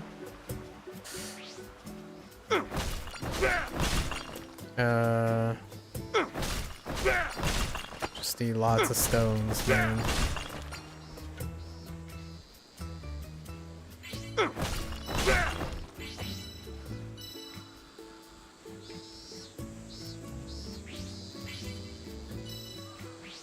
How much does this cost?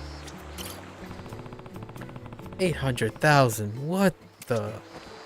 Okay.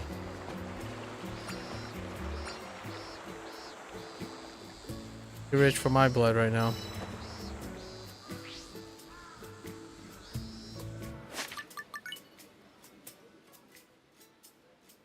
Okay.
Ooh, big one.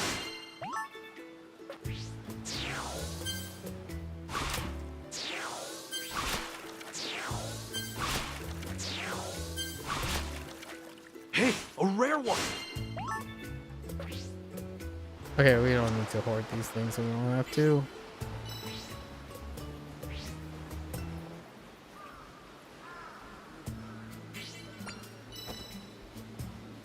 Oh, we have to create souvenirs. What am I doing?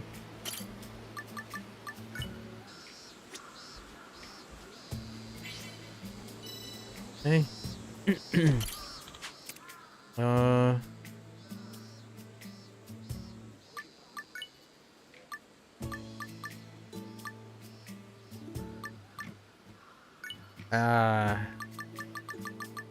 And done.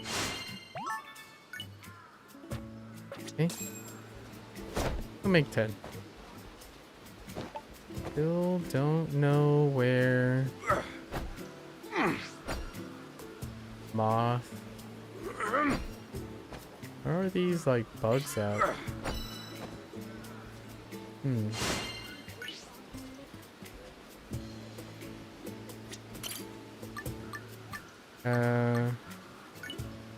Are there bugs here? And I gotta work on the part.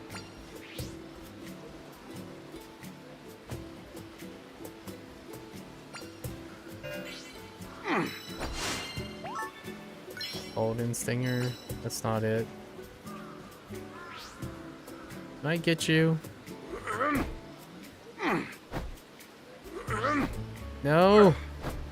Why? Okay.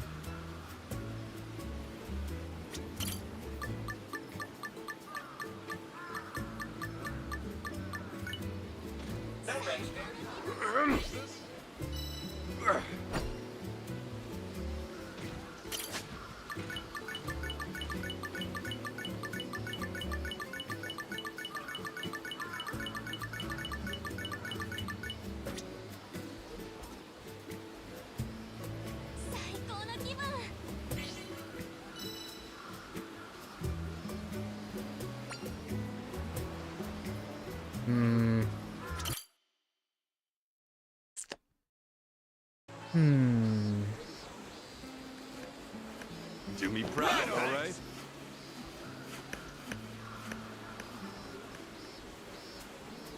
You got this. Sure, I got this. Just hang in there. Leave it to me. You got this. I'll make you proud. Nope. Still. Nope. Scorpions. I'm looking for a horn thing. Hmm. It's not on this island.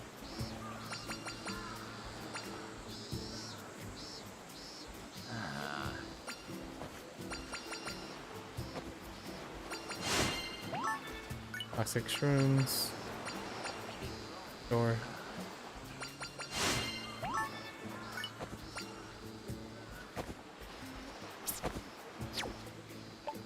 Okay. Oh, no big ones. Okay. Looking good.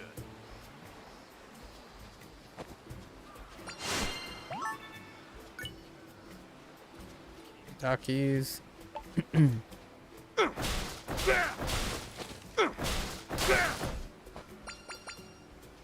Raw gems. Okay.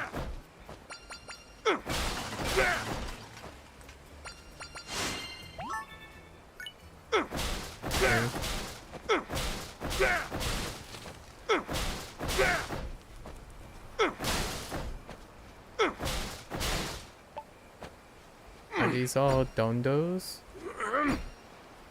Dondos. Yep. And Big C.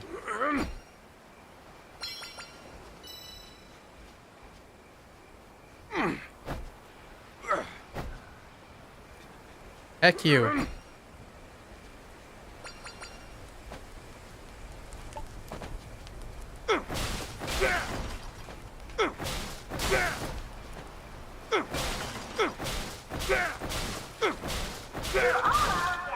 Alright, we're just gonna head back. Head back. Go to bed.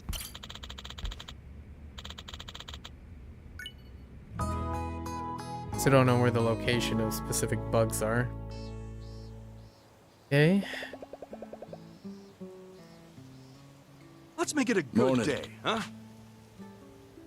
Making full use of set up a chicken coop. They can collect eggs next day. And a waste dump to get more resources from them. This one just came in. Oh. Okay. Check out the exclusive. Okay. Let's have fun today. Alright, I gotta remember that. Oh, they're fine. Is this the third day? Oh, okay. So we got a few peeps who aren't overjoyed. Okay, let's see. We gotta make sure they're overjoyed before they leave.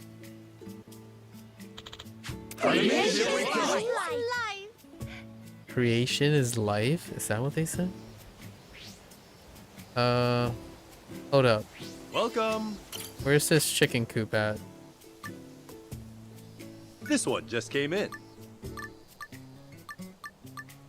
Oh, hey, plumeria trees. This one just came in.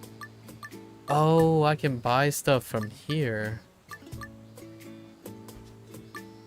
Oh, is this the number of items? Oh, but it's in limited quantities. Oh, that's fine. Give me everything. Oh no, that's actually kind of costly. How about this one? This one just came in. The core? No. Thank you very much.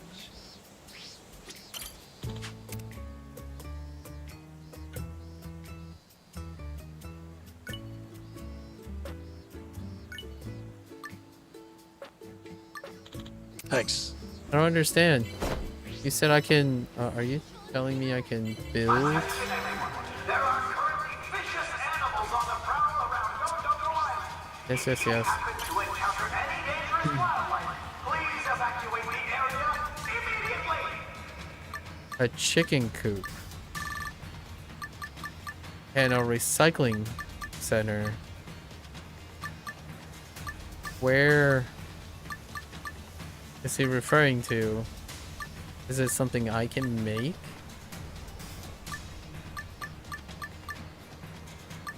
I think it's over at the farm, probably. I do have to make 3 things though. So.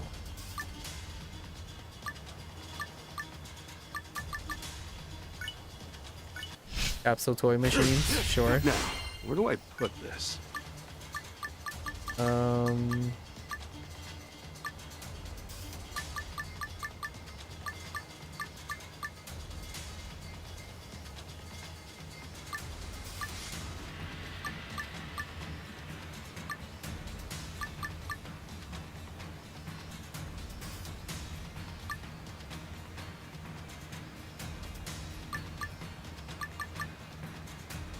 Stuffed bear.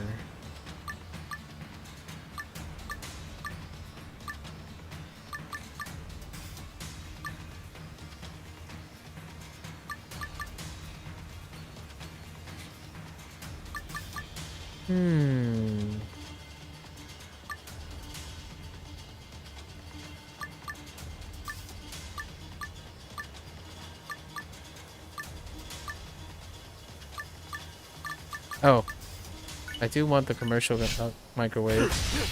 I'd say I outdid myself. I guess we can build a building. No, we don't have enough stuff.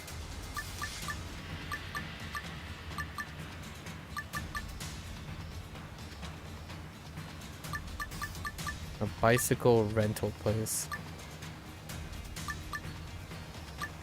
Oh, is there outdoor chair? Or like a cat? Oh wait, there's a cafe.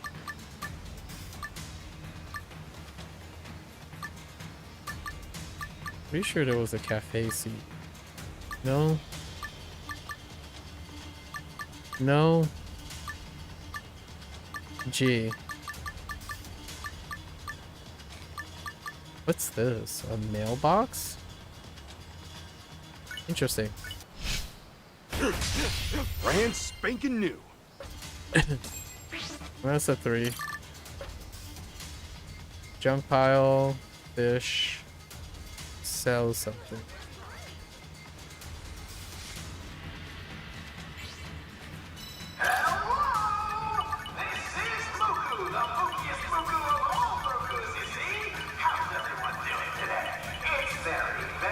Okay.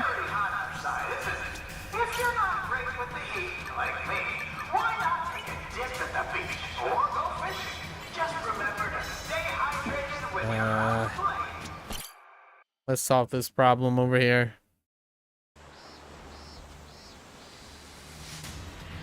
Wait, you guys are done? Oh no. Oh, it stops them from doing anything.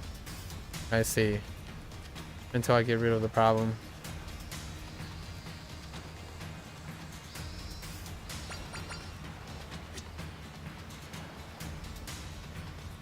Alright, you buttheads.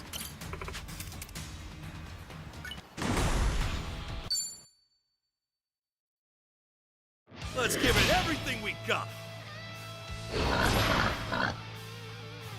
Time for a shoot-em-up battle. Oh, they're only level 3. What the heck? Want to see the good stuff?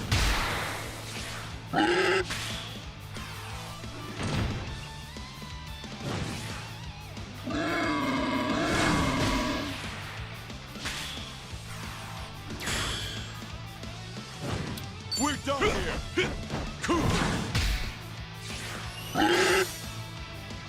All that fuss.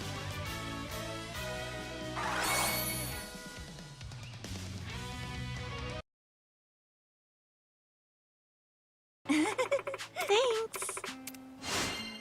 All that fuss. There have been no more sightings of any dangerous animals on the island. See? Okay. We sincerely apologize for the inconvenience and hope that you continue to enjoy your relaxing vacation here at Just hang Gotoku. Okay. Go on and grow, little fella. Looking good. You got this much. I'm on it. Do me proud, all right? Keep growing, you hear? What happens when I talk to them? Kasuga! Don't overdo it, okay? Oh. I won't let you down. You can do it at any time. just with the one guy, the Jessica, leader. glad you could make it. Thanks as always. Oh, man. I'll do my best. Looking good. Here we go. Glad you could make it. Don't overdo it, okay? Oh, I won't let you down. Okay. I hope you don't. Hang on. No. I don't understand this chicken coop thing.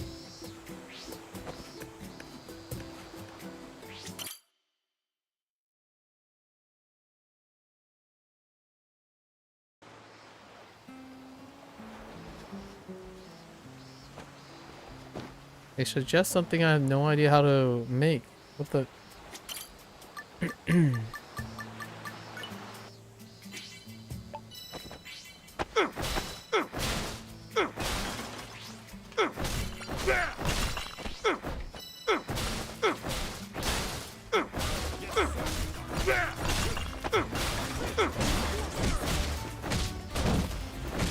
Knock it off! Hey, stop! Get lost, will ya? Knock it off! I'm too careless. Okay.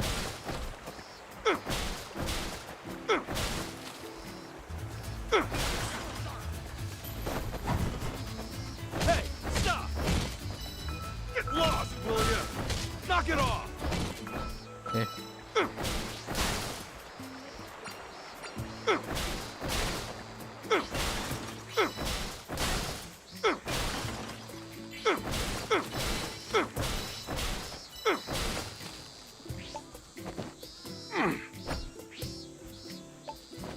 Oh, wait. There's things in here. Oh, that's a shortcut. Yeah, that's the... Come here. No, just standard mats. Dang you. No, still no new bugs. Hmm.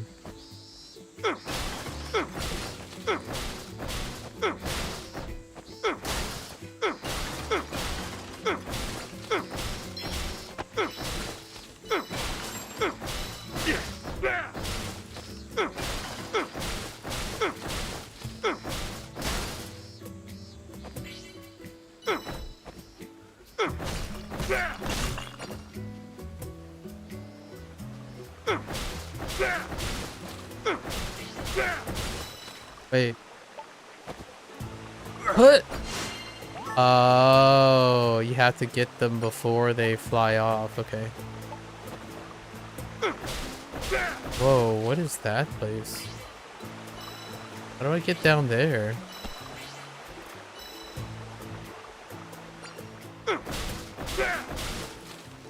Okay, so clearly I have to keep my eyes peeled on things that fly away. Hmm.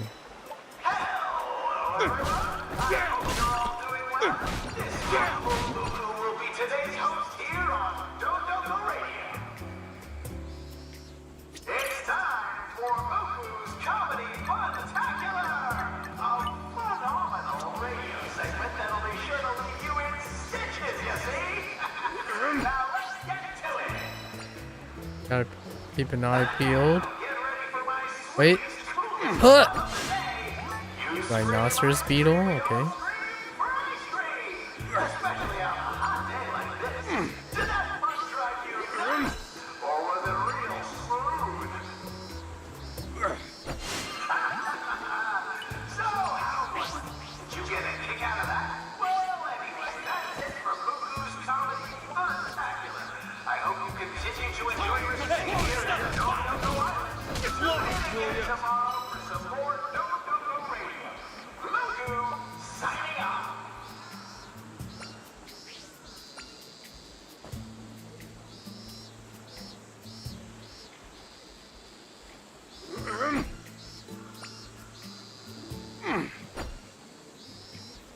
Gotcha bean!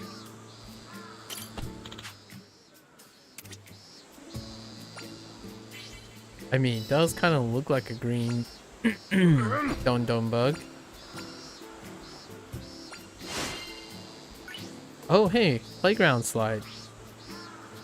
Just what I needed. How do I restore this thing?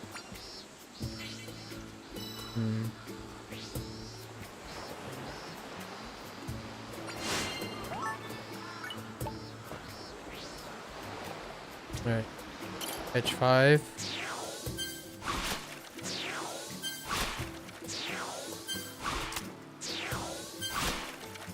Ooh, big one! Gotcha!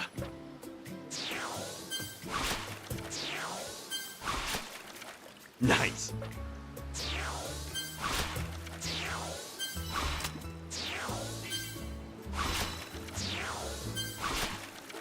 Hey, a rare one! Nice! Okay. There we go. Let's go and sell something. Maybe we can sell a bunch of things.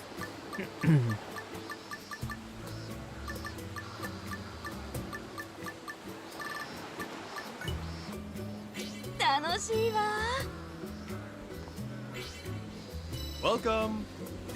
Right. Actually gotta find are any guess? Oh, they're all overjoyed. Nice. Don't even have to do anything. Alright.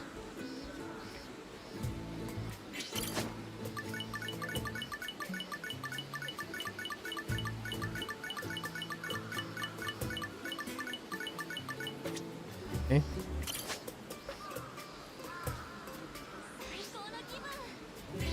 What'll it be today? What can I sell you?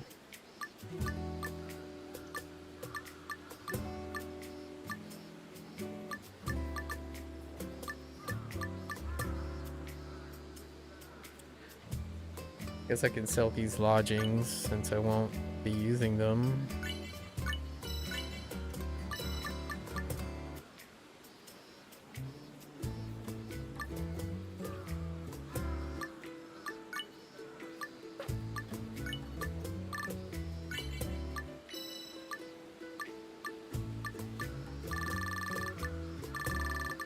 Nah, I don't need cash right now. Hope to see you again soon. Oh. Rocks.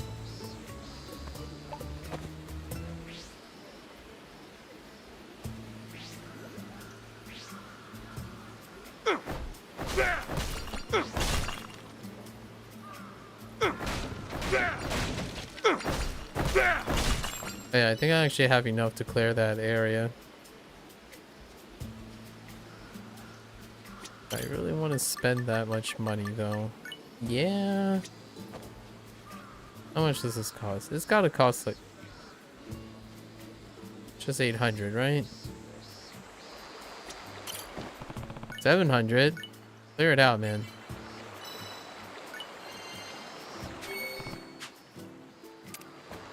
Now let's get our 4-star rating. Clap. That was fantastic! What'll it be today? Let's go.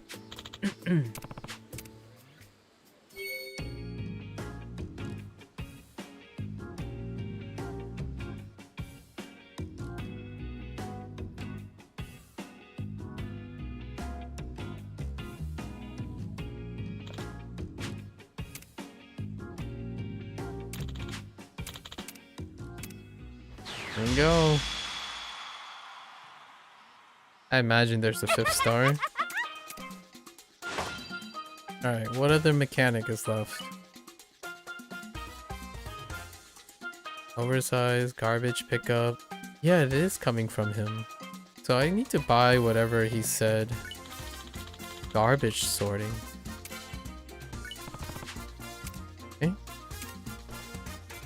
Improve and maintain public safety.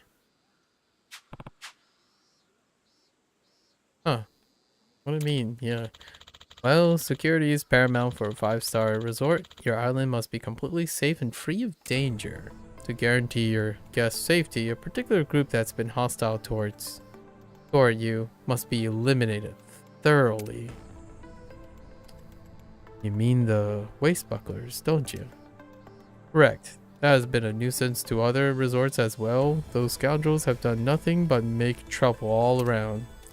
As much as we like to do something about it, they're an elusive, extraordinarily violent bunch, which makes them difficult to deal with. The only person who can deal with them is you, Kasuga. How do you know that? For the sake of Dondoko Island and all the other resorts as well, will you take a stand?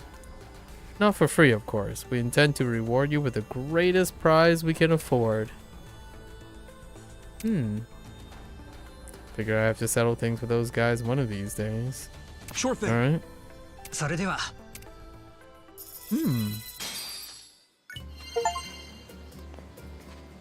Well, there you go.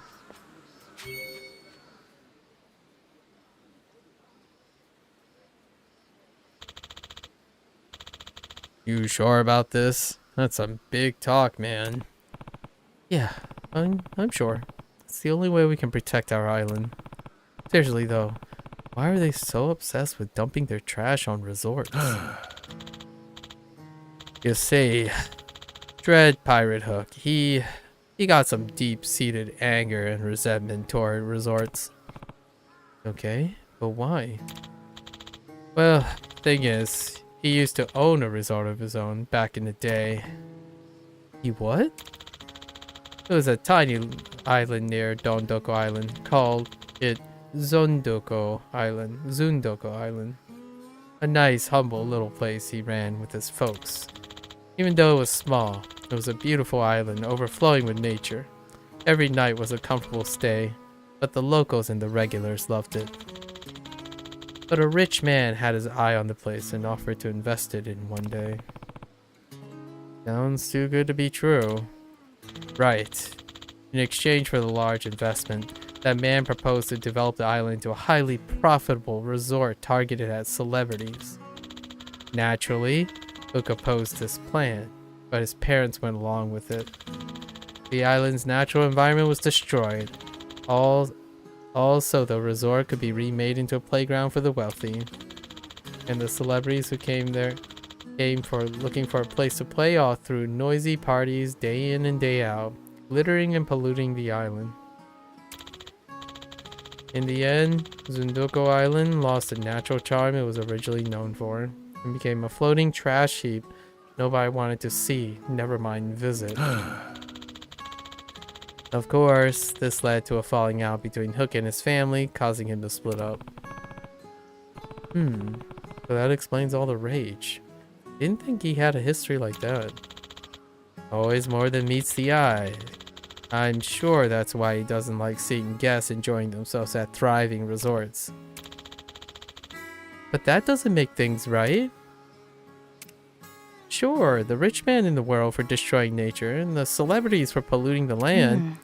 The washbuckers are still the bad guys, aren't they? I understand if they were trying to met out punishment, but in the end, Dread Pirate Hook keeps dumping waste illegally and ruining nature too. So, isn't he the same as those awful celebrities? Okay. You really are a kid genius. I don't know about that. That's exactly right. Humans are at fault here, no matter how you slice it. There's no justice in littering and polluting the planet. Absolutely. I think Hook's also aware of this, somewhere deep inside his heart. But I doubt he'll be back down. Stop. What's this? Gossiping about people now, are you? Speak of the devil. Dread Pirate Hook. I see you lot crawled your way up to a 4-star rating. How commendable. I'll give you a round of applause. But it's costing us our business. This dump was the best landfill we could ever ask for. Can't say I appreciate the spring cleaning. I'm done playing around. We're gonna take back our trash heap in one fell swoop. Not today, unfortunately, but I still need to step back and freshen up. Make all the necessary preparations, Savvy. Just sit tight and you'll get the thrashing you deserve. Hey. Hey, I heard about your past, so I get it. I get why you're doing all this. But what's the point of polluting and destroying nature yourself? That's just wrong, man. Wrong or right, what does it matter? I don't care when I enjoy the life I'm leading now. The rich pay me to take their trash, and I dump their garbage all over the resorts they love so much. The more they indulge in luxury, the more trash they'll need thrown away. And the more trash, the more money I rake in, at the cost of their little playgrounds. Lovely little cycle, innit it? I have to disagree there. I think that's pretty messed up. Well, then you have the world to blame for letting these crimes go unpunished. Wouldn't you say so? Meet you later. Now, that marks the end of the conversation. We'll be back. Okay. Good luck. I guess we just take him out traditionally with a bat. He wouldn't even let us get a word in. Yeah, guess if they're not open to parlay, the only thing we can do now is take him out. Just the kind of guy he is. Knowing him, I probably have his men come for us once we meet the criteria for a 5-star resort. Best to prepare. Yes. Clap. That's too bad. The ever question about resort meeting with natural getaways, kind of like Okinawa, right? The storyline for Yakuza 3 dealt with a resort. Welcome.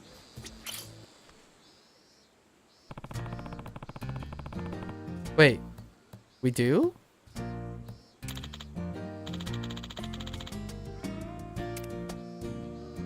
But we don't have improve and maintain public safety.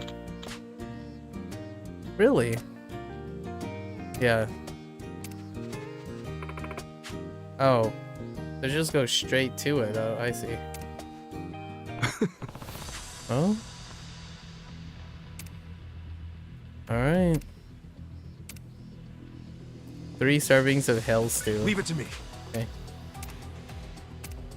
Alright. The final battle with the Washbuckler is available on the boat. Sure, and make sure you come fully, bringing recovery items and increasing. Okay. What'll it be today? I just wanted to purchase some facilities from you. This one alright. just came in. Where's the chicken coop at?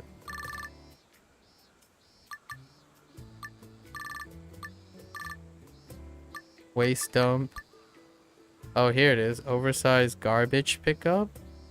Increase the amount of glass and semiconductor. Oh, here it is. Cloth.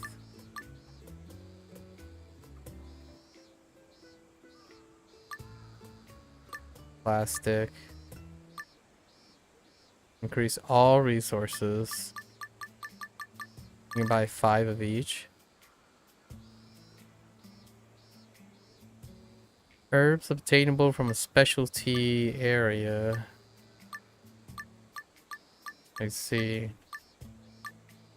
Eggs from a specialty area. You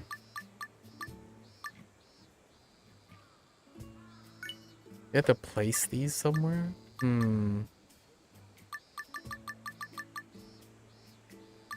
don't need eggs at the moment. During tour only. Increase amount of stone, wood. Oh wait. From collection points. Yeah, I need these 3. Thank you very much. How does this work?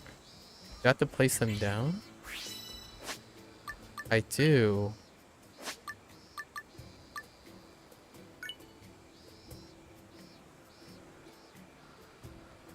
So wait. Okay. Maybe I just place them down here.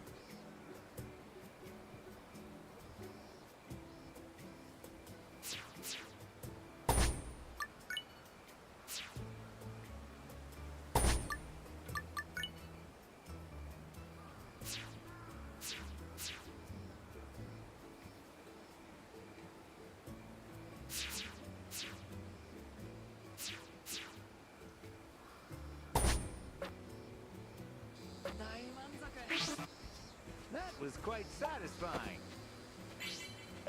Come here, you buttheads. Hey, stop!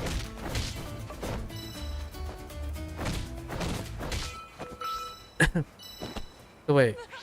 So now that I have those down, does this mean I get... No? What?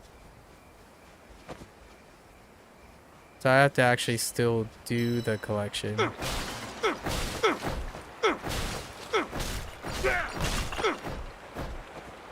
That doesn't seem like it increased anything. I think it might be a farm thing. Maybe. Dear guests, now that it's gotten dark, Alright. please watch your step. Sure. Let's go to bed. Actually. Oh, it recovers 4? Eh, that's pretty good.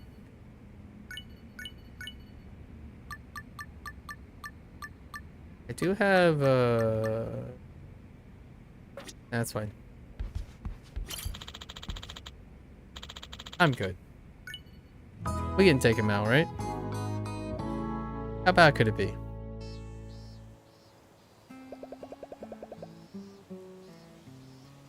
Good morning. Okay. Yep.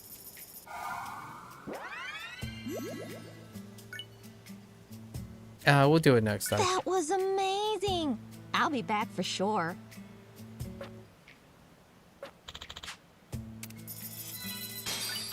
6,000. 遊びに来ました。 Fire Dancer. 遊びに来たよ。 Atori. 遊びに来ました。 Hula Dancer. ちょっと遊びに来ました。 Featherweight Sumo Wrestler. Oh yeah, that 羽を伸 challenge. ばしに来ました。 Kenji ちょっと遊びに from 来ました。 Yakuza 6. The Hollywood star. Noah R. Oh, this is Leonardo DiCaprio. Ha. Good job. Good job. No. Yeah, it's a anagram. Leo. Yeah, Leo.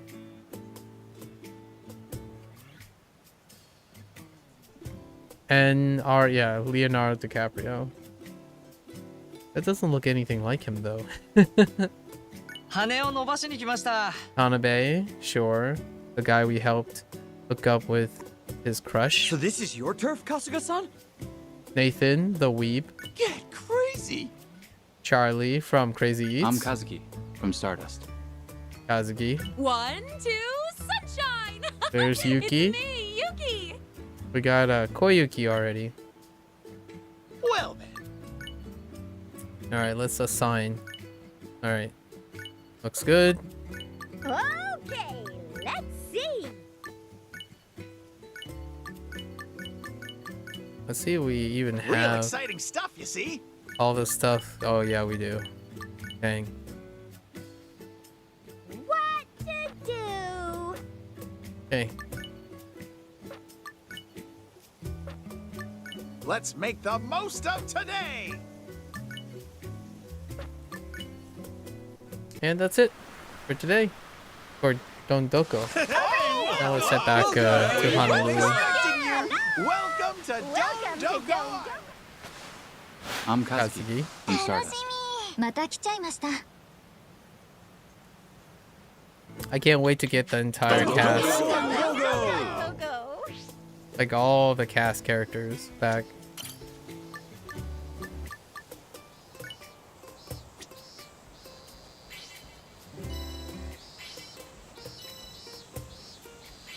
We'll save that for next time. Grow up strong, all right?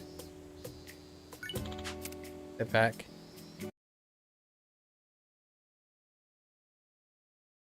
All right. Hey, what's the holdup? No.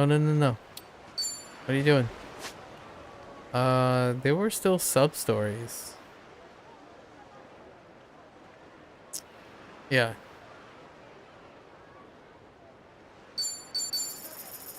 Sub story hunting. Let's go.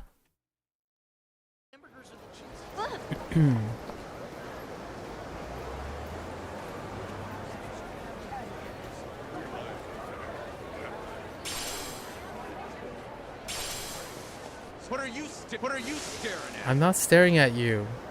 Hush. Don't be a butthead. Welcome. Can I? Oh. Nah. Thank you. We definitely have enough. We don't need to upgrade anything anymore. What for are the you time being. staring at? Which one is this one? I love shopping centers like this. They're so exciting to walk around. Yeah, I getcha. There's so many people, it makes me think of zombie movies. I'm sorry, what? Yeah, this is a classic zombie spot. Oh, it's great imagining what you'd do if they came. Hey, What time is it? like home improvement centers are the same too, right? Hey, Adachi-san, if a zombie outbreak started right now, what would you use? This one It's gotta be a chainsaw. I mean, that's the zombie killer MVP, right? Amateur move. Flamethrower? Zombie professional? If you're such a pro, Tomizawa-san, what would you use? Flamethrower? Obviously a shovel. It's got the trifecta. shovel? Dash, lunge, and slash, baby. Doesn't need any electricity. A Plus, shovel. You can dig with it. All right. You make a good case. Chi-chan, how about you? I'd just drop a bomb on the whole place. Hey, what about us survivors, huh? We die in the blast. C'est la vie. Is she mad at us or something? I don't think she was in the mood for zombie talk. Just bomb the place. Alright, fair enough. Which one was this? Ah, my baby! Oh my. That's a battleship Potemkin. That's a battleship Potemkin right there. Oh, only it's going down the escalator as opposed to the stairs.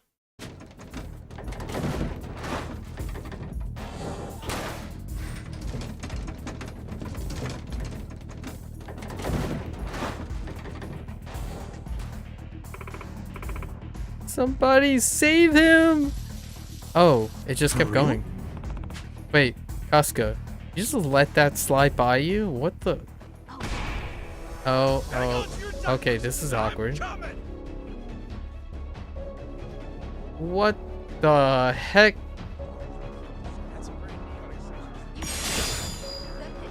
Dude, that stroller is unnatural. That is one unnatural stroller.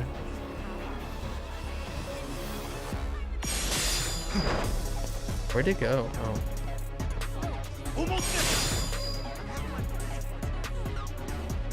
How's it doing that?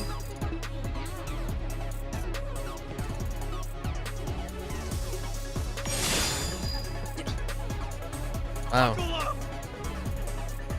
Okay. Impressive.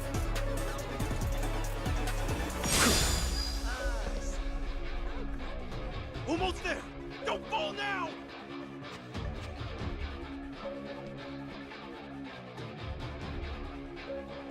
Crazy. How did he do it? Hey, buddy! You okay in there? Oh, Kasuga-san. Oh my. Should have guessed. Should have guessed. How about that? You saved me. What? Oh my Who are gosh. you? My name's Susumu Gondawara. Seems my men troubled you for some baby formula. Of course, Boys, 2 Gondara. more baby bottles. Room temp. I ran into this Yakuza boss once at a specialty club back in Eugene's show. Specialty He and indeed. his whole clan were into dressing up like babies. The Gondawara family? Was that them? Right. What are you doing here, sir? I'm here with the kids on vacation, of course. Gondawara family has an excellent benefits package. And what better place to get pampered than in paradise? I was just enjoying a baby's day out with this lovely sitter I found. Suddenly, my stroller starts strolling off on its own terms, you believe it? I could steer it a hair. They don't make these things with brakes. Hell, even made a big old baby like me damn near wet himself. Okay. Well, I'm glad you're safe, sir. Catch you later. Wait, hold on a second. I told you, this thing's no luxury sedan. Stroll me back to Mama. Nanny Lillian, baby's scared. Baby needs you. Nanny Lou. Oh my gosh. This really isn't why I came to Hawaii. No, sir. Boss! What the freak? Sick bastard! What kind of monster kidnaps a baby? What? No, I didn't! I'm the one who rescued him! Tell them!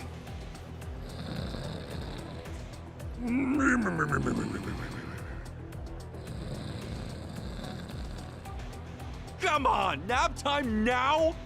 Can't you just drop the baby routine for 1 second? Let's tuck this streak in, boys. Permanently. Oh. Damn it! How did it come to this? Gondawara is definitely a staple. Alright, no hard feelings, folks. Let's dance.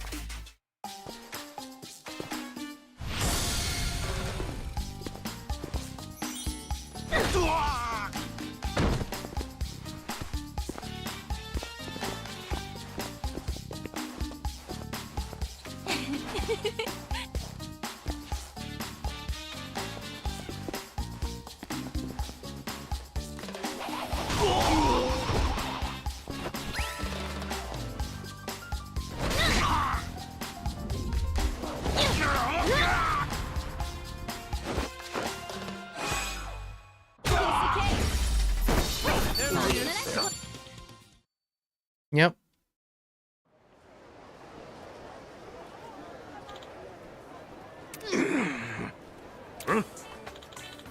Well, what happened? Rise and shine. Yep. Yeah. Sorry, I always tuck her out after I get my milk. Did I miss anything? You mean besides all your men taking me for a baby napper? Huh? What'd you say? Crap for brains. Casca here just saved my powdered butt. Sorry, boss. Huh? Stuff your sorries up your diapers. Get out of here and get me some more milk. On the double. But boss, it's been really hard to find fresh milk around here. Useless. Fine, condensed milk will have to do. They top shave ice with that, right? Go get us some of those instead. Right away, sir.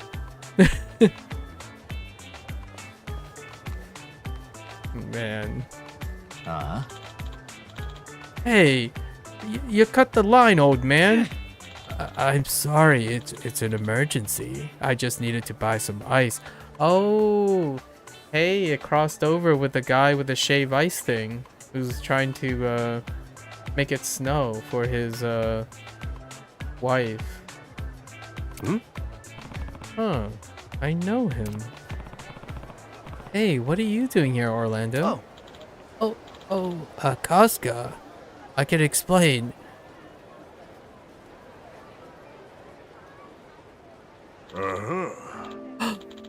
I got it. How they're gonna make it rain. They're gonna use baby powder.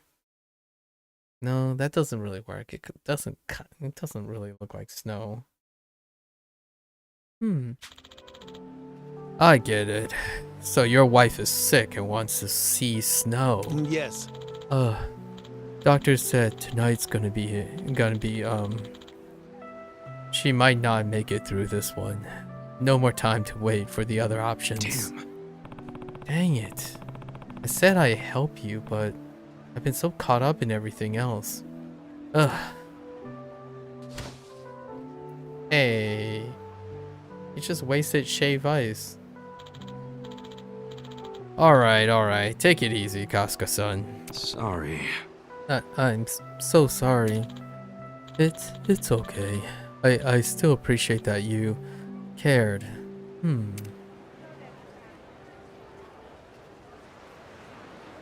Inspiration? What's up?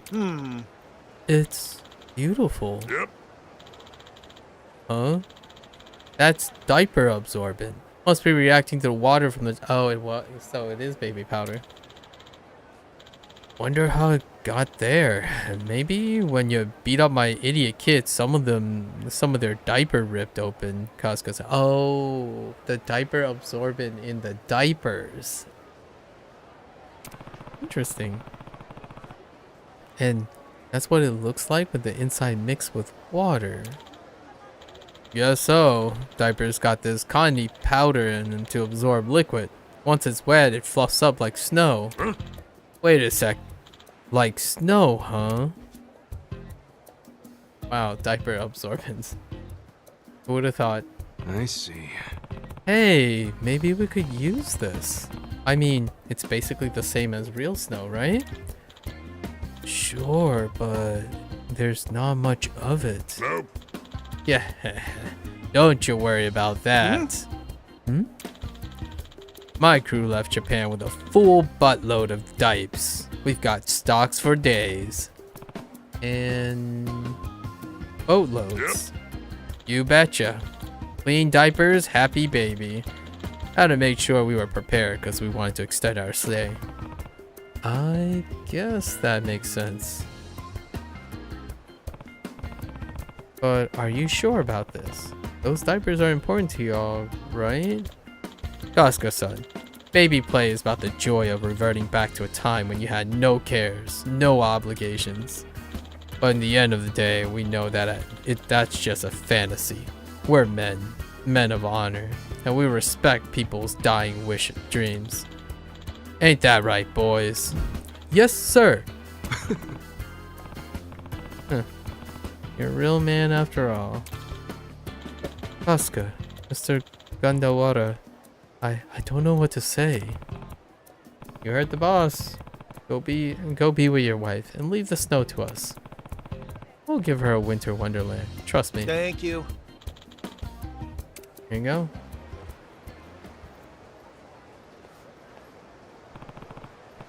Raining diaper powder absorbent, huh?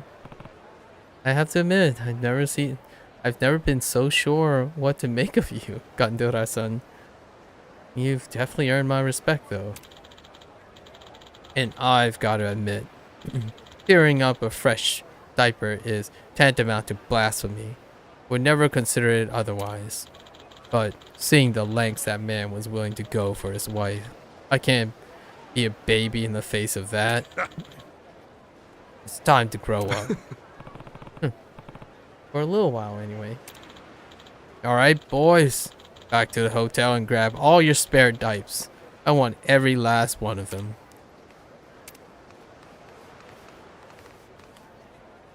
Well, that's one way to solve a problem. Okay, Casca-san. We're staying at the hotel near Seaside Avenue. Meet us there when you're ready. Solutions come in very, very weird places, I can tell you that. No shortage of that in the world of Like a Dragon. There's also so many other things. So, here's the Plumerias, right? We're supposed to help a good friend create a lei of blue plumerias to give to her friend. Hello. who's down on his luck because one of his crush, a person he loves, is leaving. So the tale is, if you give a lei made of blue plumerias, you might be able to convince them to stay. It's kind of the storyline here. And we've been looking for plumerias. Be able to do that. Well, let's see what happens here. Or Aina. Aina is the... There it is.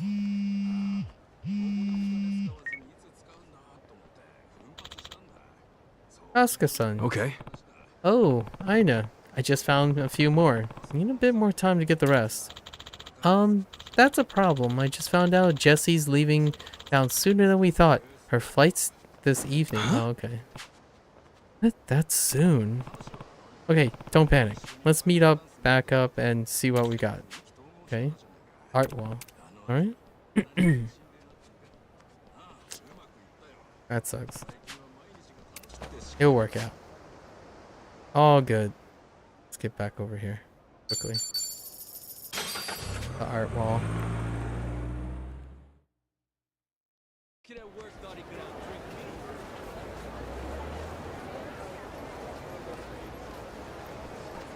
Knock it off with this Hey. pisses me off. Hey. Friends. Aloha. Friends. Hello, friends. Oh. Hey. This is the model. This is a throwback. Oh, that's Poison. Oh, it's Mitsuo. I forgot his name was Mitsuo. So, this is a throwback character. Mitsuo was modeling, and Kiryu got roped into modeling from Yakuza 6? It's either Yakuza 6 or Kiwami 2. It might be Kiwami 2, actually. Got roped into modeling, and Kiryu's standing right there, really. Interesting, though. Alright. Let's see how this Plumeria business go. Oh! Asuka-san. Hey, so what time is Jessie leaving? Wait, what happened to you? Did you fall off a cliff or something? Well, I was running out of time, so I just hurled myself through the forest. But it's okay, I got the flowers. Looking at what you brought, it should be enough. Huh. You sure don't like the spirit? Alright, let me help you make this thing. Okay, so the string passes through like this, huh? It can't be that tricky to get a hang of it. Oh, be careful and... ouch! Oh, hey, you alright? Sheesh. You stabbed yourself in the finger. Haven't you had enough pain for one day? This is nothing. Just kind of clumsy, huh? I guess she is under a lot of pressure here. I know we talked about it before, but you must really care for your friend to do all this for him. Not many could. Well, I just know how he won't make a move unless I help him. It's always been that way. I bet right now Yuri is trying to decide whether to see her off. Trying to convince himself it'll be worse if he goes. He's fragile. That's why he needs me. This lei is a big kick in the pants from me to him. Oh. Sure seems like you know him well. Have you had to look after him like this since you were kids? More or less. We lived so close that we were always together. Yuri's a good guy though. He's the type to make sure everyone's having fun and nobody feels left out. But that also makes him tend to put himself second and do extra work for others. He's funny that way. Wow. It's a real quality to put someone else over yourself. He does sound like a good guy. Yeah, he really is. He should focus on what makes himself smile every now and then. Even today with Jessie, he's... Asuka-san? Do all boys have a thing for older women? Huh? I just mean, you know, in general, is that true of men just Just out of curiosity. Well, let me think. Adults are just sexier? No, younger girls are great? People like who they like. Age might contribute to that, but it's never the whole story. You really think so? Yeah. Yeah, I do. I mean, look, to be honest, I haven't got that much experience with romance myself. I'm sure no expert. But if you like someone, it means there's something about them you admire. Something you admire. Well, maybe that's putting it too seriously. You could just be nice. Or treat you some way nobody else will. It's complicated, I guess. But still, they can be older, younger, or any age. That stuff will always vary from person to person. Eventually you just feel it, and it feels right. I see. So, I guess that means Yuri feels it's about her. I guess so. Oh! I've been babbling way too long. I need to hurry up and get this to him. Are you sure? Do you really want him to give that to Jesse? Yes. Of course. I mean, it's fine. Like I said, Yuri's always doing everything for other people. I moved here when I was young and I got bullied a lot. I used to cry. But Yuri stood up to the bullies for me. He insists that we all get along. I couldn't believe someone like him existed in real life. He was like some naive kid repeating morals from TV shows. But I couldn't help but admire him for that. So, to make up for all those times he helped others smile, I'm going to help him smile this time. Yuri deserves to be happy, more than anyone I ever known. And I don't know if these blue plumerias can do that, but maybe they'll help somehow. Even if it drives him to somebody else, huh? He really must be special to you. Got it. Alright, I understand. Say no more. Let's do this. Okay. Yeah, unrequited love. Those are some pretty plumerias. Yay, it's all there. Oh. Wow, it really is beautiful. Great work. I couldn't have done this without you, Kasuga-san. Here. Buddy, oh. Thank you so much. It's not much, but don't worry. You're an interesting person, Aina. It was worth it to get to know you. Yuri's probably sitting on the bench on Tsubaki Street Alley. That's where he likes to think. Will you come with me? Got it. Sure, no problem. Unrequited love.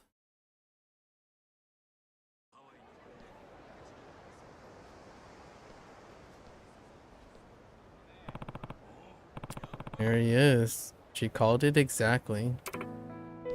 Yuri! Oh, Aina?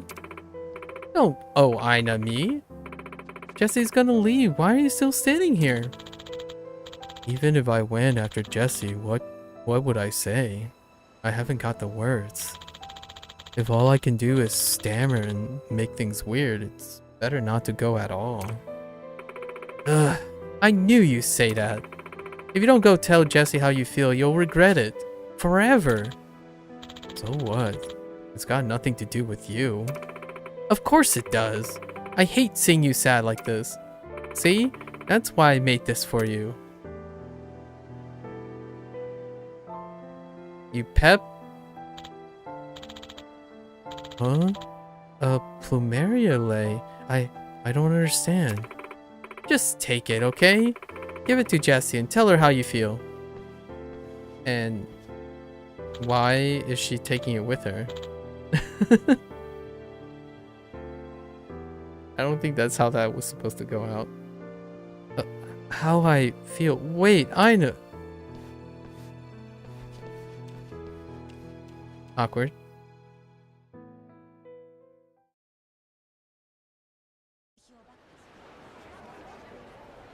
Here we go. Let's hear it.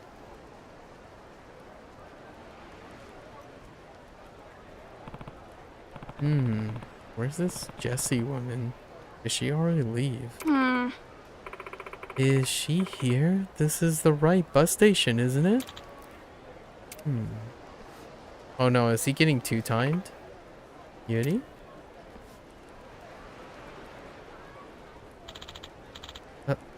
Hi there, Jessie? Oh, Yuri, you came to see me off, kiddo. I appreciate it. Oh. Oh, dang.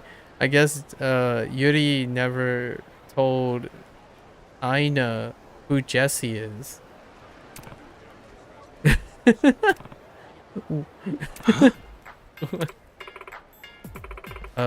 Hold on. This is Jessie? Well, yeah. I guess you never met him before, huh? He's my dance school teacher. He's amazing. He's so knowledgeable about every kind of music, and his lessons are easy to understand, but deep. Ah, you flatter me, Yuri. So, this is a friend of yours. It's a pleasure. Likewise. Forgive me. I wish I had more time for a proper goodbye, but my wife and kid are waiting for me at the airport. Can't be late. Right. Hey, Yuri, here's my address in Seattle.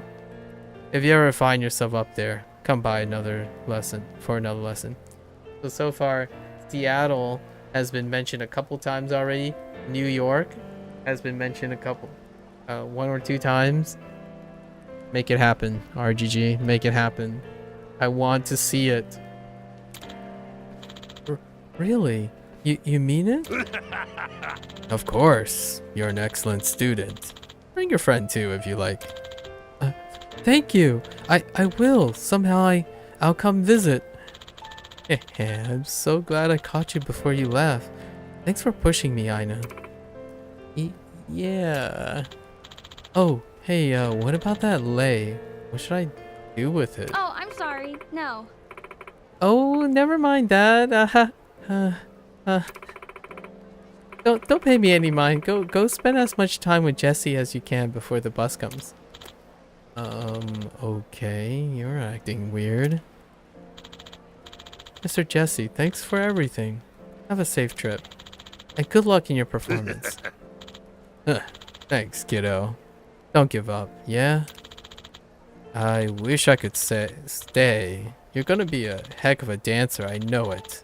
And you and your friend, take care of each other. I'll be seeing you. That's one puff dancer.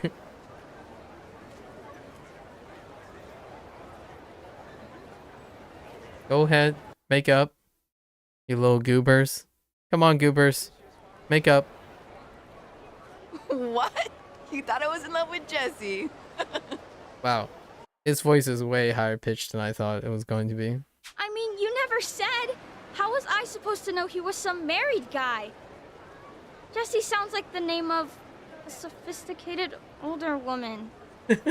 I guess all I ever really said was that they were older and cool. And how sad I was that they were leaving. Well, even if it was misguided, gotta give Aina credit for looking out for you. She ran herself ragged trying to make this plumeria lei here. That's a true I've blue never flame seen right anyone there. hunt for flowers like her. That's a she keeper. was possessed. All because of that blue plumeria legend. Yeah, I can believe it. She's always been like that. Aina's the type to do everything she can for people. What are you talking about? Miss Kasuga, right? Thanks for helping her. Sorry for getting you wrapped up in all this. Hey, don't worry about me. I'm glad you got to say goodbye to your teacher. I'm so dumb. I can't believe I thought... Aina's always been kind of clumsy, on her feet and with her words. Wow, her But like that's why she makes me smile. that And why I voice want to is be there to catch her when she trips. Aina's always helped me forget my sadness. Ever since we were kids. You You're teasing me, aren't you? I would never. Well, maybe just a bit. You stupid dork! I'm sorry. So, anyway, what's up with this plumeria lei you made? Is that an urban legend? It's nothing. I thought you needed it, but I made a mistake. No, you didn't. I think I do need it, actually.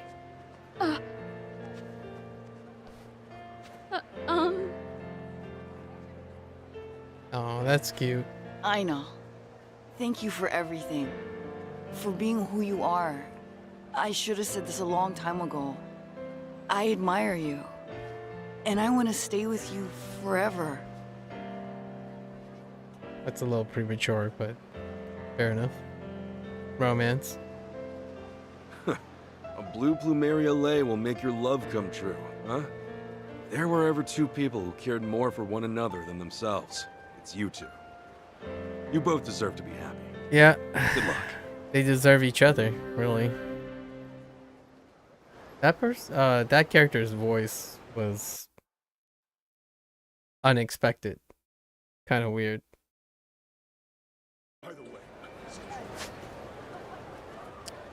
What's this? Let it snow? Alright, we're right here. Let it snow. Let's see if we can get Orlando's wife, her final dream. Because she's dying. Is it me, or does it feel like we've been here before? I film a lot of movies around here, like that dinosaur one. Oh, that's true, huh? Think that explains it. I watched the crap out of that. Wait, which dinosaur one? They're not talking about like Jurassic Park thing, right? Oh, shit, now I feel like watching it again.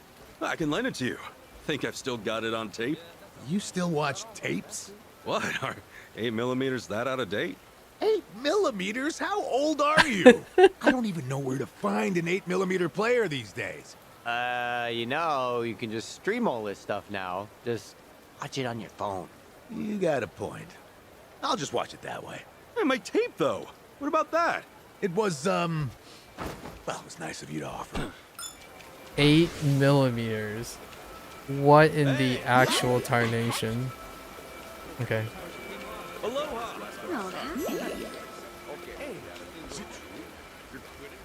Oh, hey. Hey there, buddy. There's some bird food. Your name is Keel 2. Alright. Ooh. Wait. This might actually be the first time I've ever seen Gondawara actually dressed up in something other than a diaper. Oh no, maybe not. Maybe one other time. Kazko-san. We're all diped up here. Ready to make it snow? Oh yeah, I'm ready. Let's do this.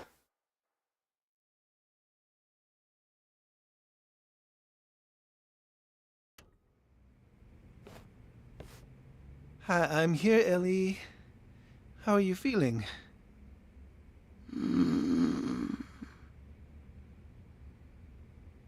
I met a nice man while I was out today. Kasuga, his name is.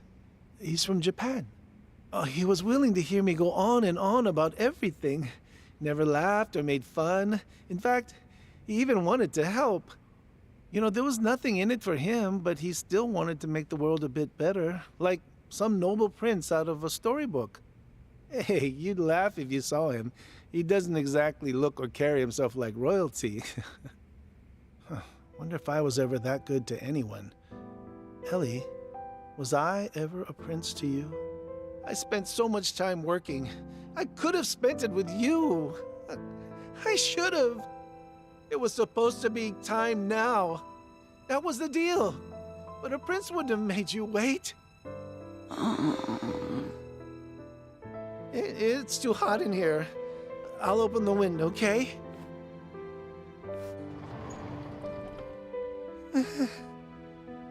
You were always my prince. From the first day we ever met. Ellie? Thank you. There were times you were gone longer than I wanted, but I always felt you with me. Your kindness and your love. I knew you were only working because you loved me. You wanted to provide. I was never alone. As long as I had that. Ellie.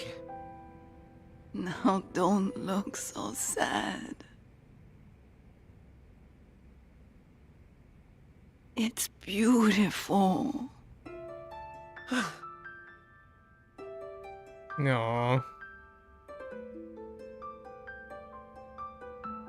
Thank you, Kasuga. Mr. Gondawara.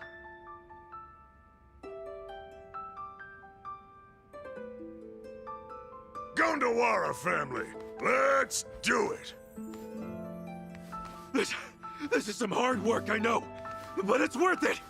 Yeah! Boss, what if we run out of diapers? Dumb question.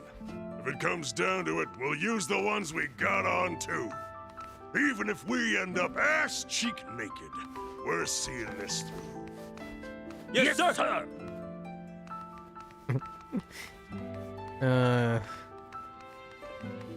Good old juxtaposition.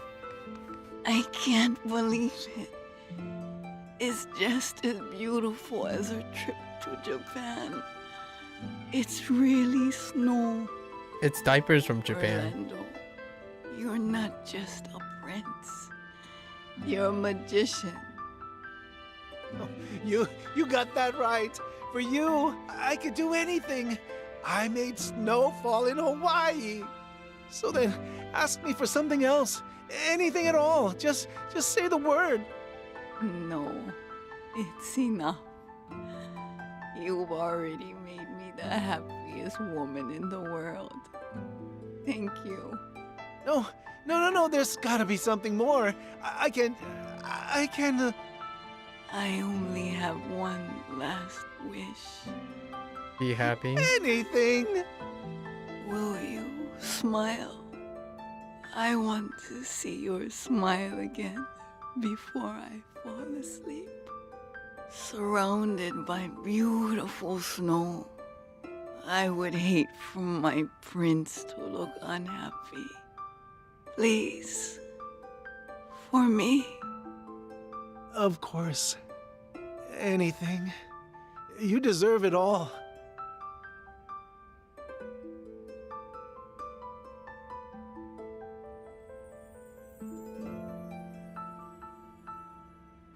Good night, my love. Ellie.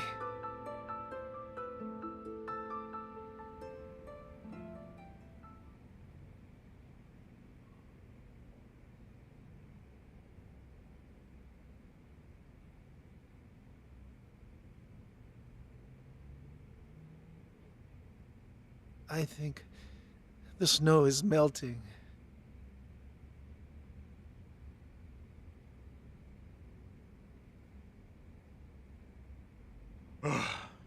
What the? Did it work? Did we grant her wish? I'm sure of it. We gave them a miracle tonight. Somehow. You're right. We just made it snow in Hawaii.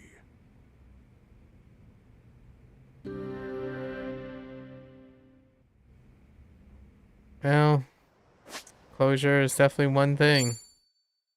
I was not expecting the Gondawara mix-in there. No, right?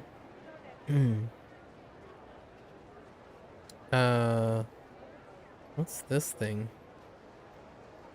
That looks like something new.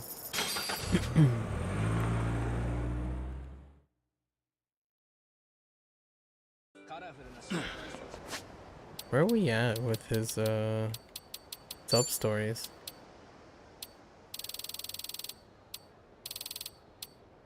Oh, we still got a few actually. Oh, this one's in the mall. 2. Oh. Huh. 48 to...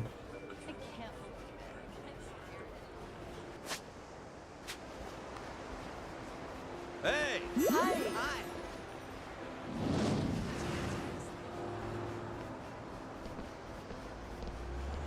Hey, get back here! Get out of my car! The battle is on! I can do this! Come on. Something wrong? Yes, right!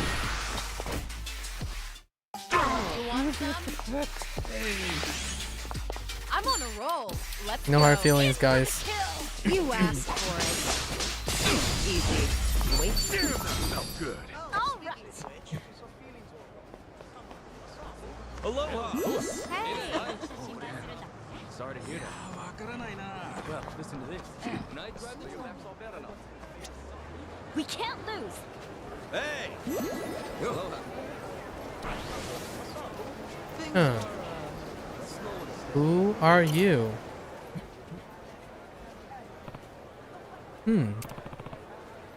Oh, wait. Oh. The director. James. He's the guy that, believed in superhero films and going with the trends instead of following your passion like Nathan. Yeah, he was insulting Japanese cinema and bullying Nathan. Hmm?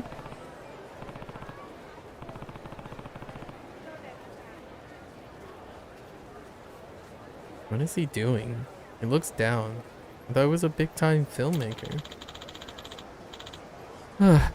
It all came out fine. We shot it that way, but... an authentic blockbuster. Interesting. Yo. Yo, you're Nathan's old classmate, right? James. Huh? Huh. Oh, you're still kicking around, huh? Actually, you caught me thinking about my new flick. I have to admit, seeing Nathan man up to defend those old Japanese movies finally made me curious. Oh yeah? Oh yeah? You watch one? Yeah, these guys making cinema with barely any budget or effects, and somehow it was powerful. The action scene used real explosives, and the performance were so raw and authentic. I couldn't take my eyes away. I can't believe I never gave them a chance before. Feels like, for once, I understand that dorky coward. Good. But anyway, he's not what's important. What matters is the movie I'm shooting. Right, yeah. Sounded like you were working on something big.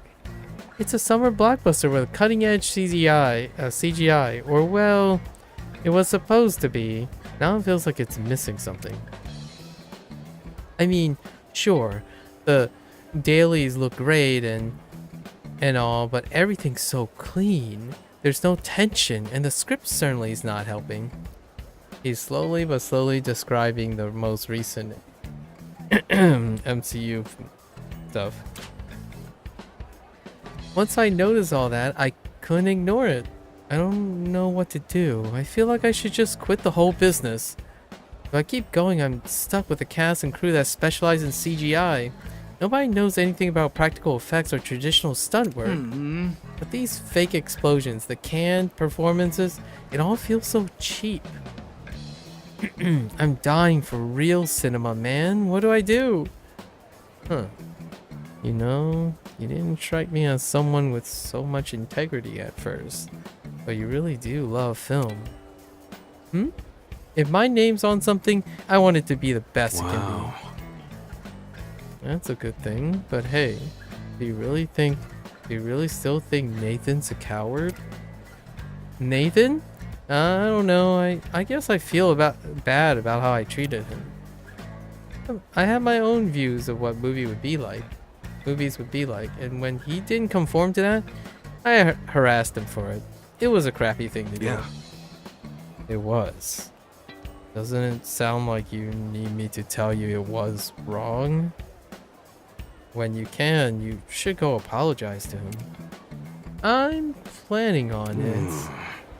So practical effects and traditional stunt work, huh? Oh, that's right. We were briefly in, Casca was briefly an action star. Oh, they can link them together. Oh, so that's kind of nice that they still, so RGG has started doing the whole thing where you take one sub-story and take another sub-story and you kind of like cross them together. So a lot of the people are actually interacting with each other that you already know. And they only unlock once you complete both sides of the stuff. Sup? Hey, if you need help on real explosions and stunts, I know some folks. Huh? How do you know anybody? Are you in the industry? Not really, but I happen to be acquainted with a certain legendary filmmaker. Let me give him a call. Alright.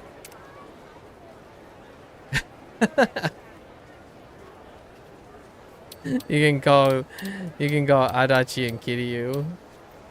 It's Bonnie Kashiwa.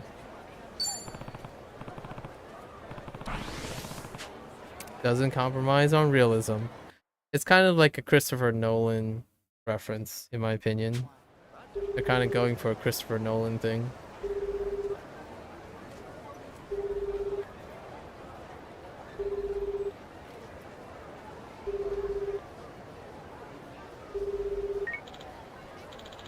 Hello, Gaska-san. To what do I owe the pleasure? Hey. So, I'm with this other film director here, and he's looking for someone who knows true stunt work. Who better than Boni Kashiwa to help him, I figured. Would you mind giving him some advice? Did you say Bonnie Kashiwa? Well, I normally say I'm too busy to help some rookie, but I'm in your debt. Where can we meet? Thanks. Thanks. I really appreciate it. We're at the park just off Sunset Street. Alright, and let me get dressed and I'll be there.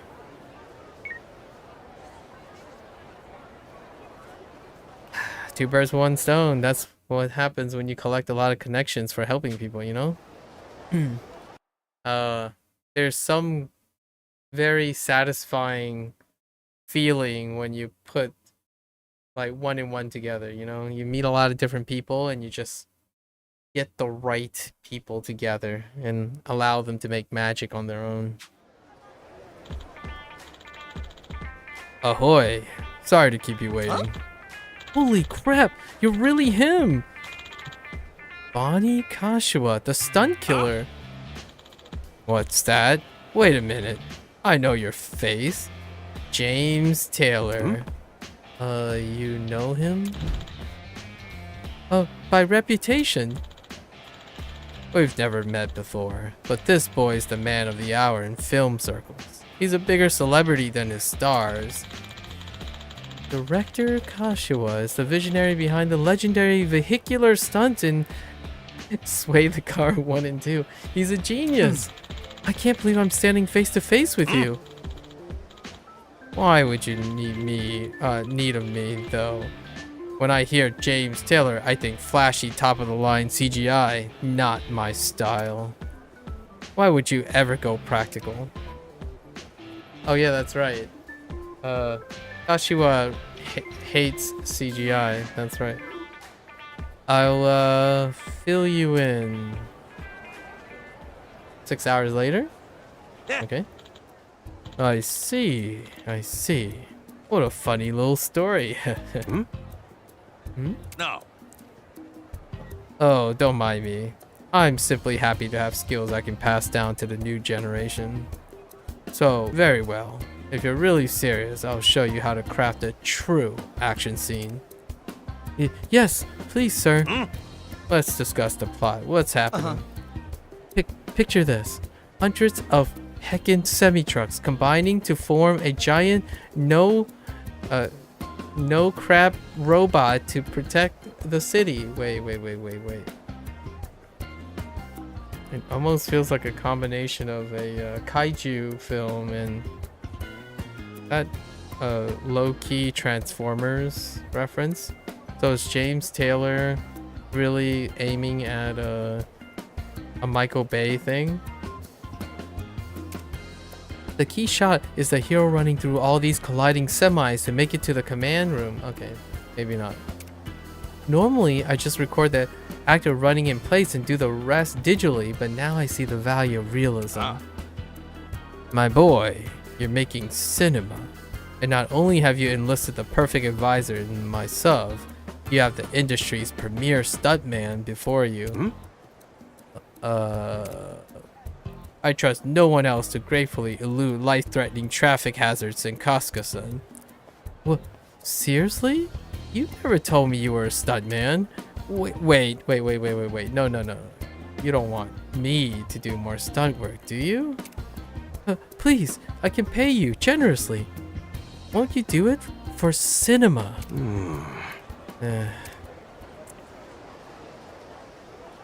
Back into the fold. Fine. If this is so important to you in the art of film, then I'll do my part. Excellent. Let's hop onto it then. We'll shoot on Riverside Walk. We three will meet there later. Or I could call my chauffeur to drive us over there immediately. What would be best for you? And let's go. Yeah.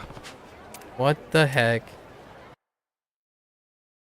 I'm half expecting Optimus Prime or something in this scene. May I say it's an honor to work with you again, Kasuga-san?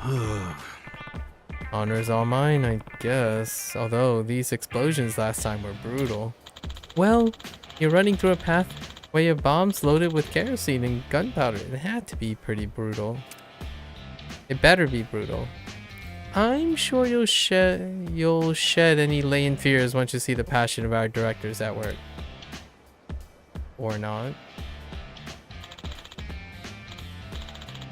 That's fascinating. So, to keep the tempo dynamic, you delay the timing of the dolly intentionally start on a wide. Exactly. Constant speed and medium shots will bore the viewer. You have to stimulate the subconscious. You're really talking shop.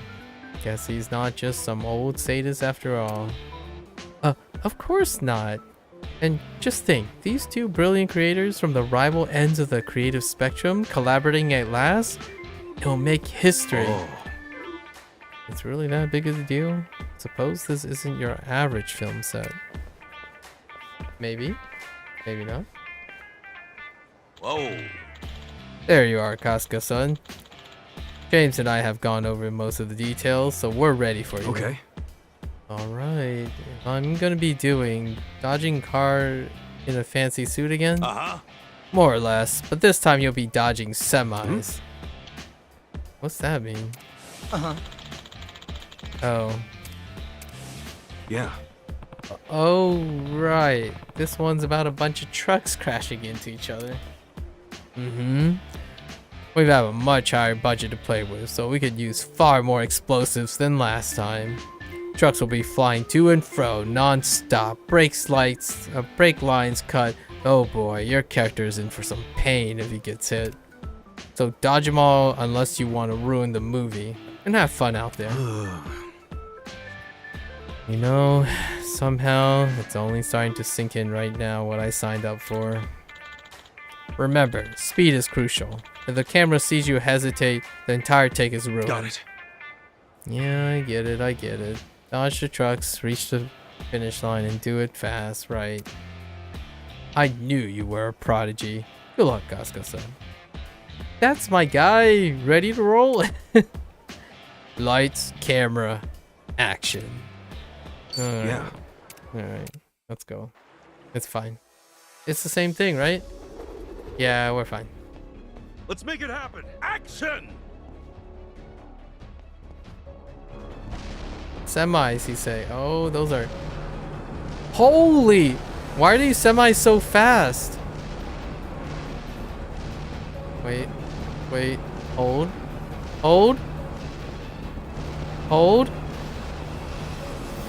It's fine.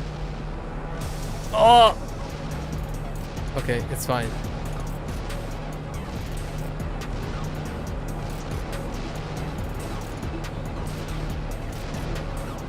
clap. Another one in the bag.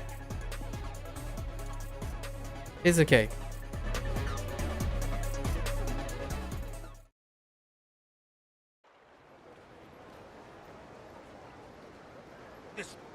This footage, it's unearthly. It's a masterpiece. Cut! Sensational, sensational, Kasuga-san! I've never seen such realism in film or in life. That's nice. Hey, where's James at? I thought he was filming, right? I don't see him. Why, he's right there, beside you the whole time. Huh? Oh, jeez! Oh man. You scared the shit out of me. That's kind of Lord creepy. witness, that was the apex of filmmaking. Ethan must have felt this way the whole time. He's all dirtied. You were by my side the entire shoot? Oh, this is a great throwback. I don't know how many people are into movie productions, but back in the day, right? Like the classic archetype or like the stereotype of a very passionate director is just the director in the thick of things, following the work, like hands-on camera work. Yes! God, yes! He insisted on capturing every frame himself, and now look at him. That, my colleagues, is the face of an artiste. I just checked out the raw footage and it's sublime. The rumbling of the trucks, the fragrance of the diesel, it's all there! Palpable. I'm so humbled to have shot this. Well, I can see it meant a lot to you. I barely recognize the bully I met with Nathan way back when. Please, don't remind me of that. But you're Don't right. apologize. Without him, I'd still be that same closed-minded, egotistical, multi-award-winning flash in the pan. Okay. I have to find a way to thank him. That was the weirdest humble brag. Yeah. +1 point for a humble brag. I think you should communicate that through your movie. I'm sure Nathan would like it. Yeah!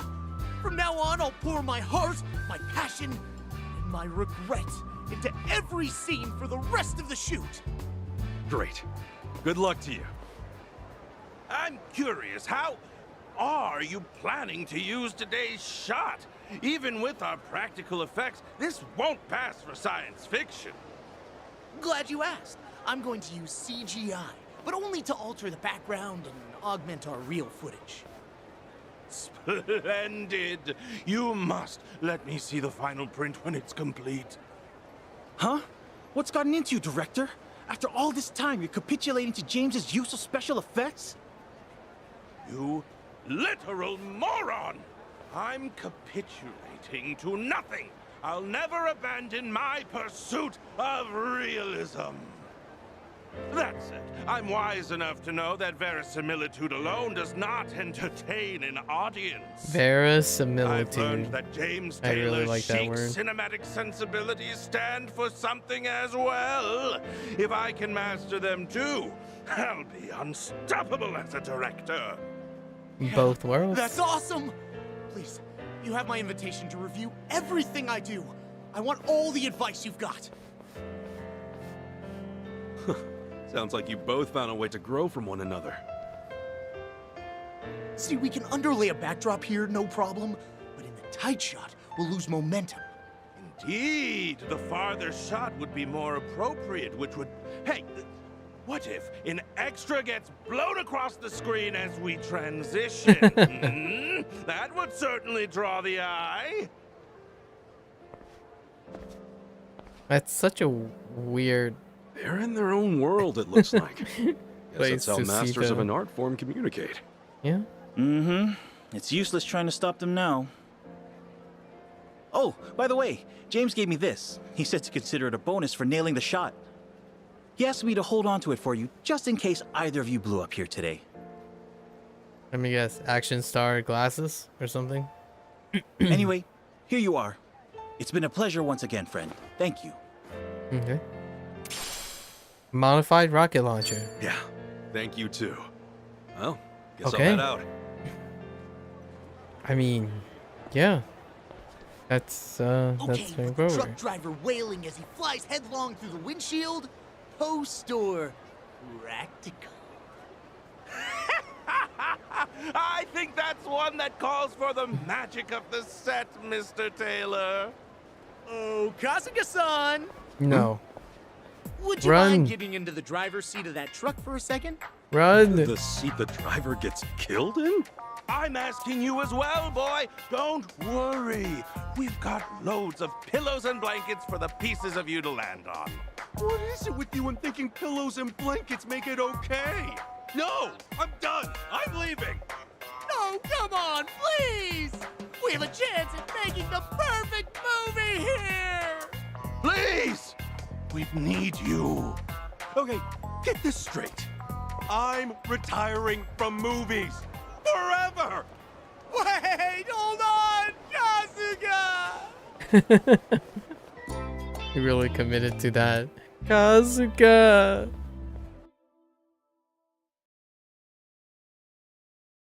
Alright. Let's get in here. I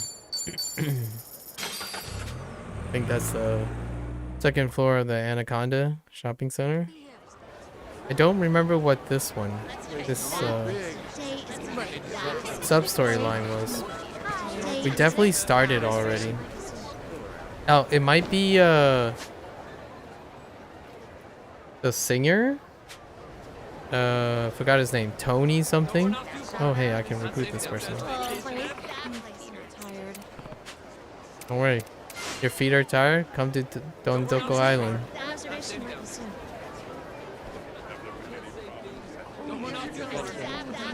Oh yeah, it is him. It's Toby. Or Tori? Tony? Might be Tony. Yo, heckin' eyesore. Oh, it's Matt. Matt Tropical. Jeez, so many. Please, just leave me alone. Huh? What's going on? We're just some punks chasing after our dreams, trying to get our band name out there. Unlike you, we've been working our butt off, so it wouldn't hurt to give us a little spending money, would it?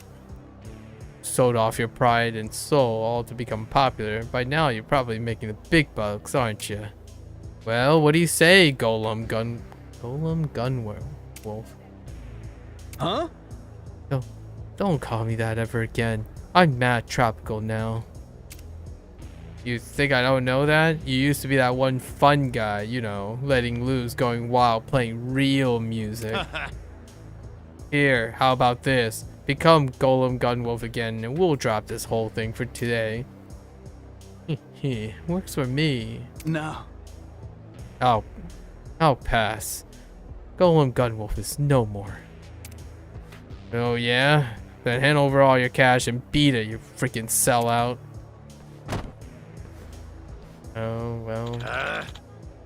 Another classic IRL cut about making image changes and branding changes. Trying to move on to other things.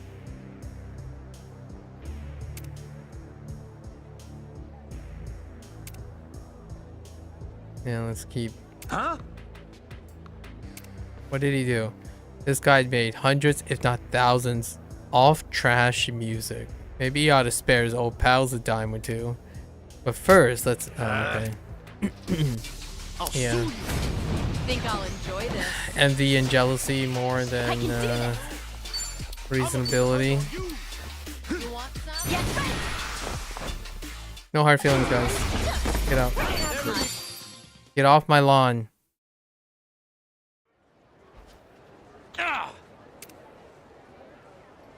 Huh?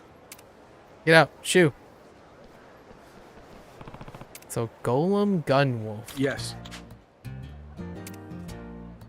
I never actually introduced myself, did I?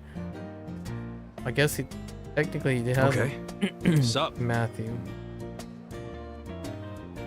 Do those guys kind of guys come bother you pretty often? Some kids were calling you weird names too. Oh, you heard that. Well, truth be told, I went through a lot to get to where I am now. Yes, that's the price of fame. Seems like you had it rough. How about we get out of here and everything that happened? This place kind of make it hard to talk. A bar sounds good. Drinks are on me. As thanks for helping me. I got a few things I'd like to get off my chest. Free Sure booze. thing. Yes. Let's go. Come on.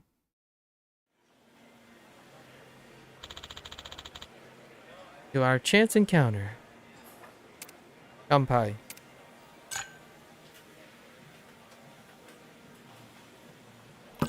Sup? So, do you usually play at shopping centers and out on the street? No. Well, well, I used to do it more often, but ever since I signed with a music label, I haven't really had the chance for stuff like that. That last time I played at places like that was actually a really special party for my new album drop. Oh. Oh, really? Guess I was pretty lucky to hear you play live back then. Going pro is seriously something. That was a real good song too. Everyone loved it. You're incredible, man. We have no idea what that song actually sounds like. And he snorts. That makes me happy to hear. I really am thankful for your support. If only I'd gone with the ukulele from the start. What do you mean? The people who assaulted me and the kids who called me names were both consequences of my past actions. Your past action? Did you used to do something other than music? No. Nah. I have always been a musician. I just changed genres, you see? Of course. Were you a heavy metal?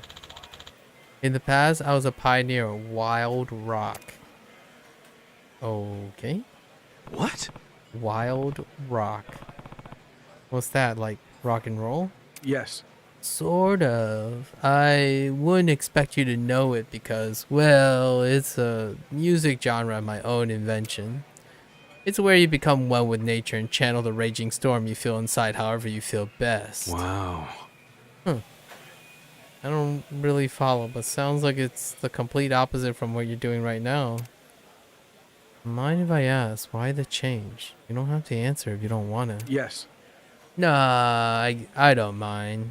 You're my savior after all, but it's really not that interesting of a story. Holy pants. Or lack of pants. Up till a few years ago, I decked myself out from head to toe in punk get-up and played guitar under the name Golem Gunwolf. Right? But my act never got popular. I couldn't even book a concert venue. And even though I had a ton of guerrilla gigs around town, nothing ever took off. Back then, wow, rock was my whole world. When things didn't work out, I just kept screaming my lungs out. The emotion I poured into my music were rotten and ugly. To really sell that act, I was one with the earth. I pulled off stunts where I hang potatoes around my neck or tear weeds from the ground and eat them. The list goes on. Yeah, that's kind of gross. No lie. Is that why those kids were calling you the potato guy? Makes sense? Checks out? You really have gone through a lot. But now you can just look back on the past and... No. No way. If I could, I'll erase my past from history. That bad, huh? Yes. Tosca, I've always wanted to make the kind of music that would give people courage, that would move their hearts. I use wild rock to convey all sorts of emotion. I thought I could inspire others to live confidently and confront their suffering. So I put everything I had into my songs. But if nobody's listening, then is it really music or just white noise? I kind of like that. That was very poetic. Maybe if our songs don't actually reach people, they're all meaningless. Then around that time, playing soft punk with a ukulele got popular. I figured if I could make a living off music everybody listens to, this was it. I was determined. I pawned off my beloved guitar and bought my ukulele. So that's what happened. Yes. Well, it helped that I was already good at the guitar. That made learning the ukulele easier.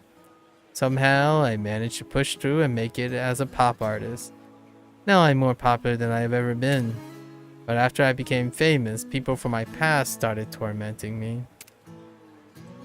That explains why those guys were messing with you earlier.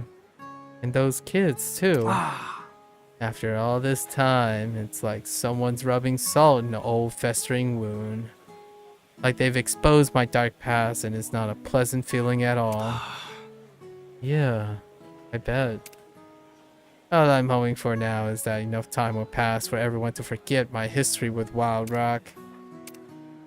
As long as music can reach others, it holds meaning. I'm on the right path now, even though it took me a long time to get here.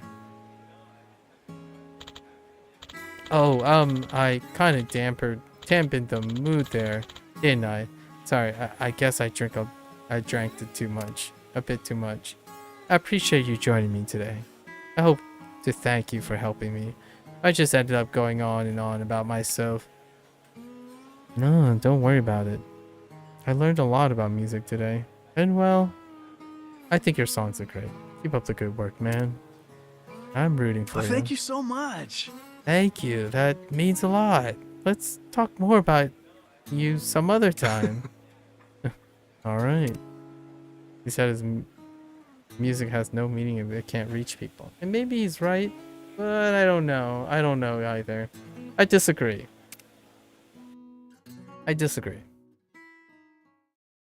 Sort of.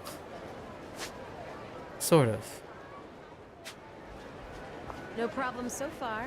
One can imbue meaning Take a break. themselves. What are you staring at?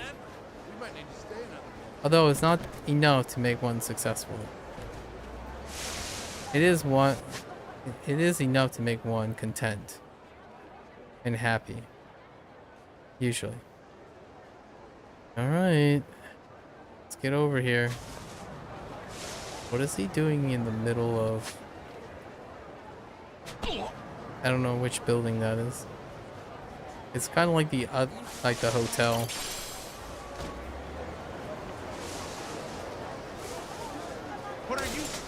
What are you staring at? I'm not. Bugger off.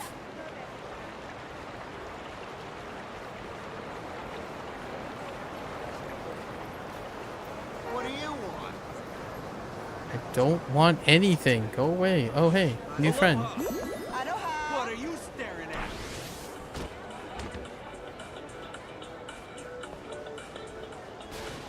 Hey, you! Oh, I actually see a, This ain't a show, dipshit. Wait.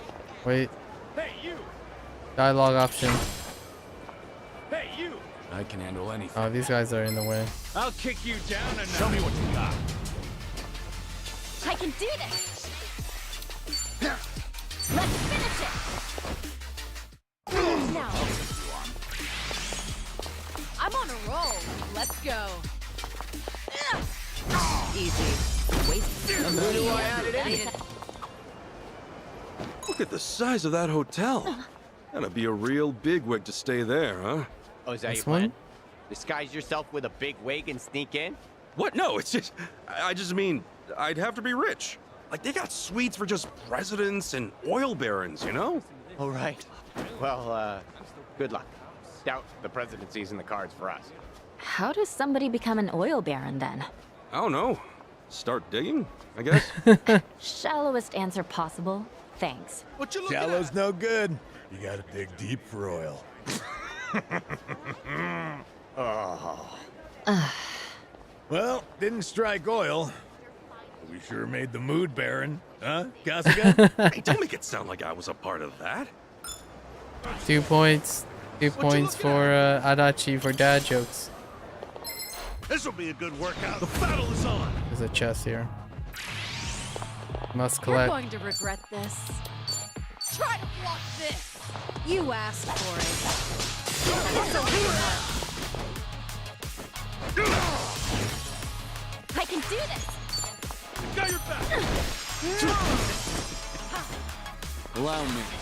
Together, right? Holy shit. Cool. I'll follow your lead.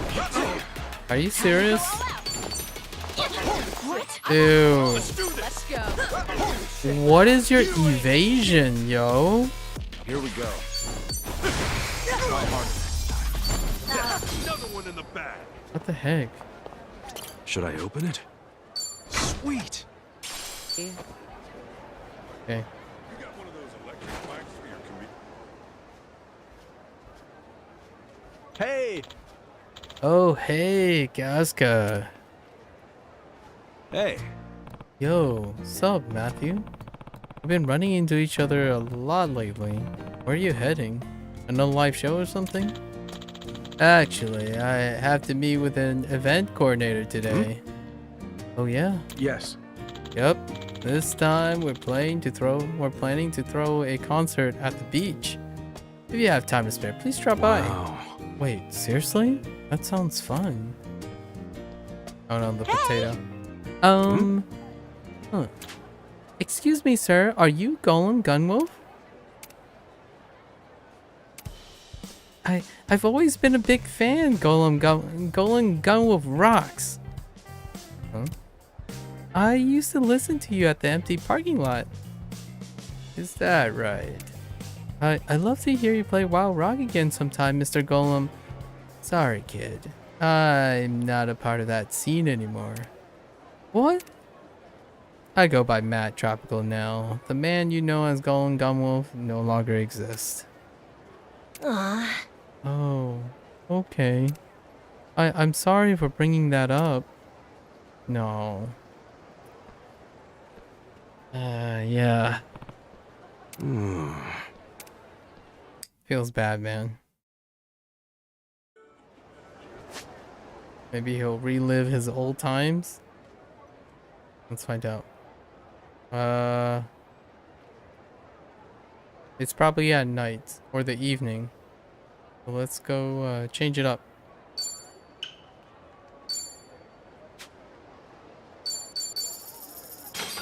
Change it to the time of day.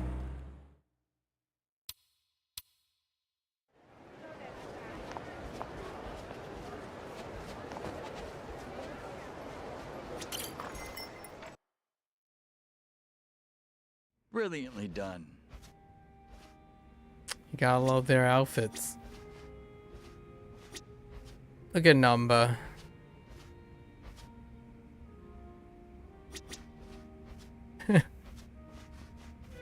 They just look like a bunch of goobers now.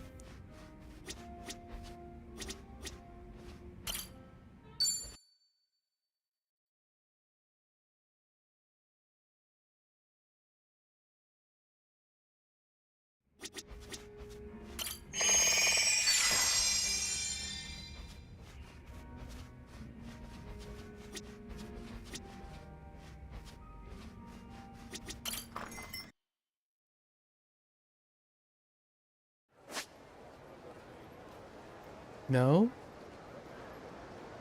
Really? Wait. Oh, it's over here. I might have missed it. All the way over here?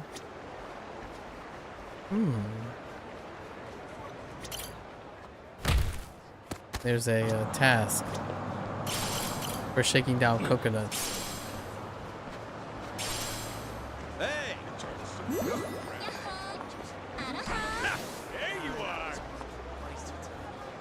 Oh, the kid. Barnaby's family. I don't want to get surgery. Mom, I don't want to leave the city either. Oh, this is a repeat of like the Onomichio thing. Only this time we're substituting a Golem Gunwolf for Onomichio. I bet it'll hurt a ton and I might even die, right? That's scary. This is what's for the best. This is what's best for you, Pete. If you don't go through with the surgery, your illness will only get worse. Don't you want to get better? Well, yeah, but... Mom, you can head back to the car without me. I want to stay here a little longer and get some fresh air. Oh, alright. I'll go pick up your medicine first. But here, take the car keys just in case... You're just gonna give a kid car keys? Excuse me? Okay. Alright. Time to put 2 and 2 together. Oh. There you are. Shut up. There you are. Shut up. Yo. Hey, what's wrong? You okay? Huh? Who are you? Sorry to startle you. My name's Casca. I overheard you two talking earlier and got curious. I'm Pete. Are you the same person who was with Mr. Golem earlier? Mr. Golem. Oh, right. Matthew's old stage name. Uh-huh. Yep, that's me. You got a good memory, kid. Thanks. So, your health not doing so well? Yeah. Yeah, my body's too frail. So I've been going to the hospital ever since I was born. But now it's finally reached its limit. And this time, they're sending me to a hospital in Texas for major surgery. The security. But I'm too scared to go. I can't be brave right now, even though I know I have to do it. So that's how it is. Having a large-scale surgery done on such a small body. It's got to take a lot out of him. No wonder he's so scared. Is there anything I can do to cheer him up? Whoa. What's a... Oh, sorry. That's an alarm to remind me to take my medicine. Wow, that's some crazy... Awkward. He just pulls out a couple pills.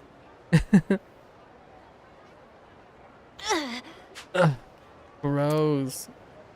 That was pretty hardcore, my dude. Was that... Yeah. Yep. It was Mr. Golem. I really love this song. Since I usually end up sick, I don't get to leave my house very often. But I could hear Mr. Golem playing his song a bunch of times while shouting in the empty lot nearby. I'm sure the neighbors didn't like that.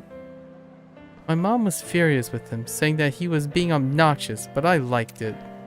If you pay attention to the lyrics, you know that he actually singing about the joy and passion you find in life, and that gave me the courage to keep going. I always listen to it before going to the hospital. Oh yeah? Even though he said that he didn't do wild rock anymore, I still support him and the music he wants to make now. But before I have to leave for surgery, I just want to listen to Mr. Golem play live one more time. Golem means a lot to you, doesn't he? Yeah. Yep. He's my hero. His songs always cheered me up. Matthew called wild rock his dark past since it didn't give him anyone courage. True that, but he has the wrong idea this whole time. Pete, what are you doing here? You were taking such a long time to get back to the car, I got worried. And, well, anyway, it's time we head home. Oh, okay. So long. I gotta go now. See you around. And he's gone. So, how does Casca convince the kid to go to the beach? Or maybe he convinced Matt to invite the kid to the concert at the beach. Which clearly is... Oh, wait. Yeah, we're looking for Matthew here. Or not Matthew, Matt.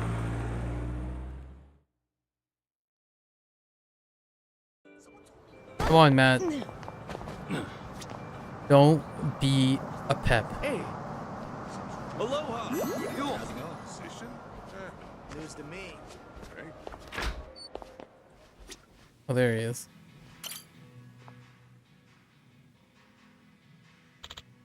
Hey. That's one wicked guitar. Getting hit with it would hurt a lot.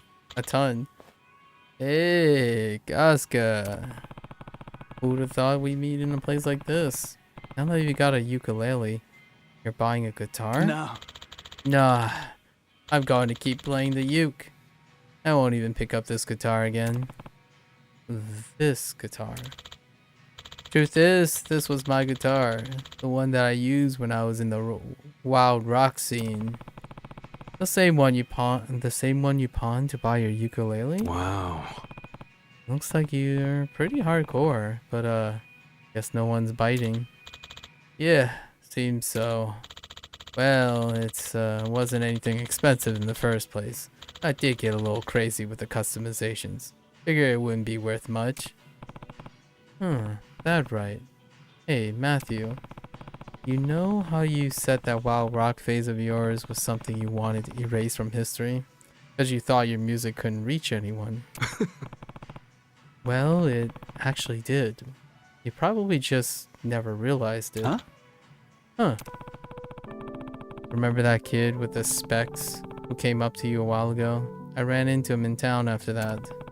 Sounded like he was always sick with something and couldn't leave his home very often. But when he heard you preaching during your wild rock shows nearby, it cheered him up. I'm sure that's why he became one of your fans. Really? Yeah. He's got to be leaving town for treatment. Seems like he's got a major surgery scheduled. And he was scared to death about it, saying he couldn't be brave.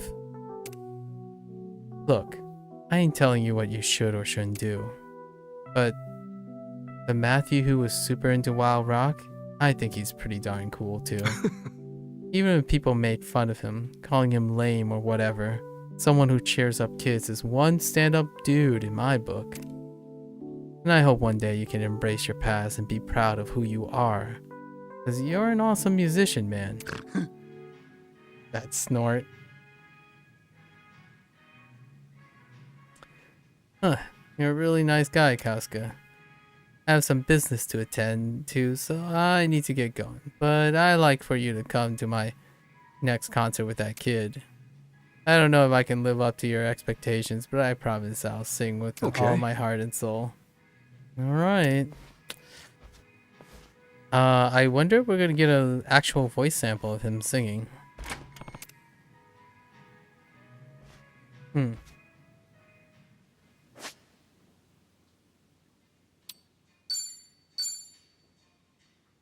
100 hours. If that helps. 100 hours. Where is where are you taking me, Matt?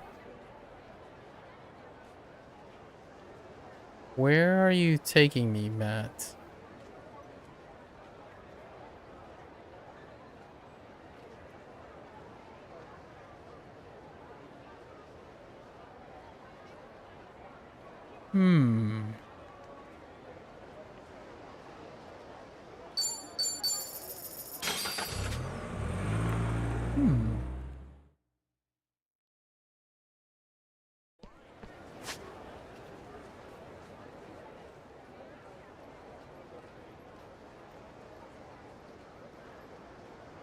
Looks like we're gonna change the time of day again.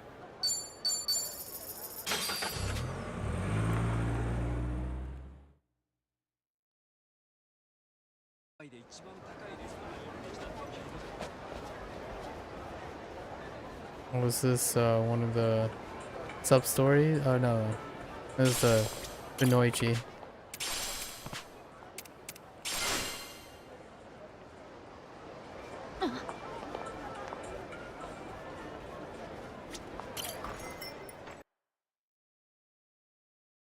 We should rest.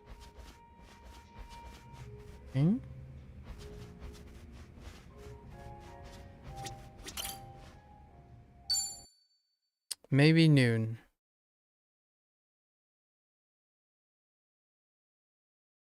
Maybe noon.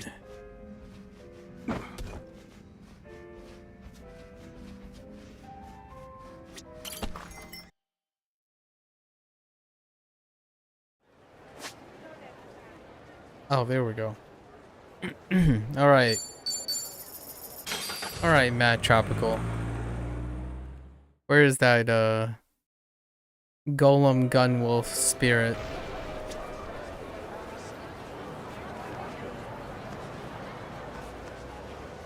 Oh, hey, it's the kid, actually. Hey.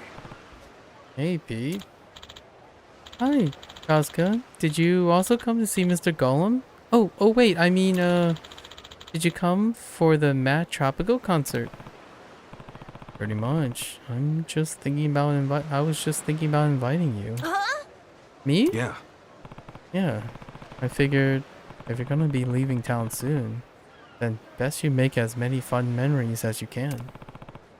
His style has changed, yeah, but the fact that he wants to cheer other people up sure hasn't. It'd be great if his song would do the same for you.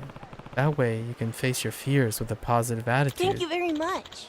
Yeah, you're right. Thanks. I was actually kind of on the fence about going. I mean, technically Mr. Golem doesn't exist anymore. But it might be fun if we go together. We'll still have some time before it starts, but can we go to the venue now? Totally. Alright, let's go. Yeah. Cool. No. Weird that he's just like out alone without his mother and hang out with technically a stranger. That's okay.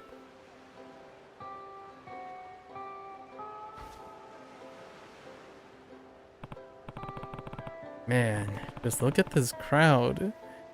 That tropical sure is popular. Uh-huh. Oh, there's the man of the hour himself. Hey everyone, welcome and thank you for coming today. Let's have a great time all night long. Golf claps. Golf claps. Now for the first song. In Search of Venus. Oh god. That animation's just not hacking it.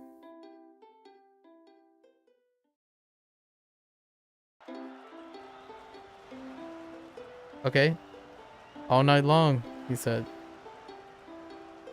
6 hours later. You're not getting tired, Pete? No, I'm fine. Everyone looks like they're having a lot of fun. But you're not? No, I am. All of his songs have been really good. It's just not the same.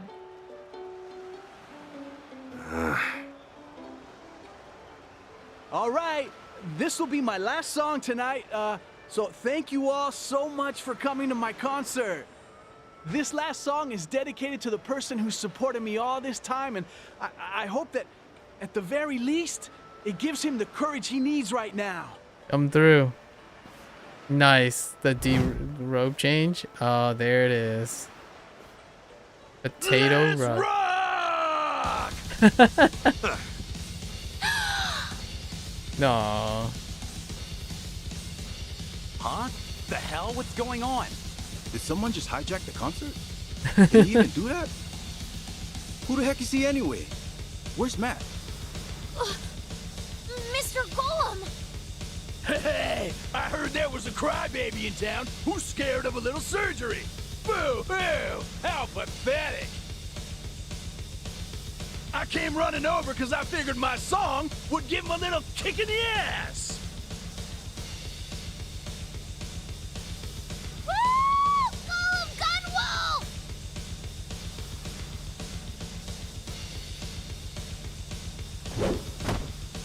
Hey, Golem Gunwolf! Can't start the party without that, am I right? All right, shitheads! Time for a real feast! Get wild! Oscar just pulls the axe out of his butt.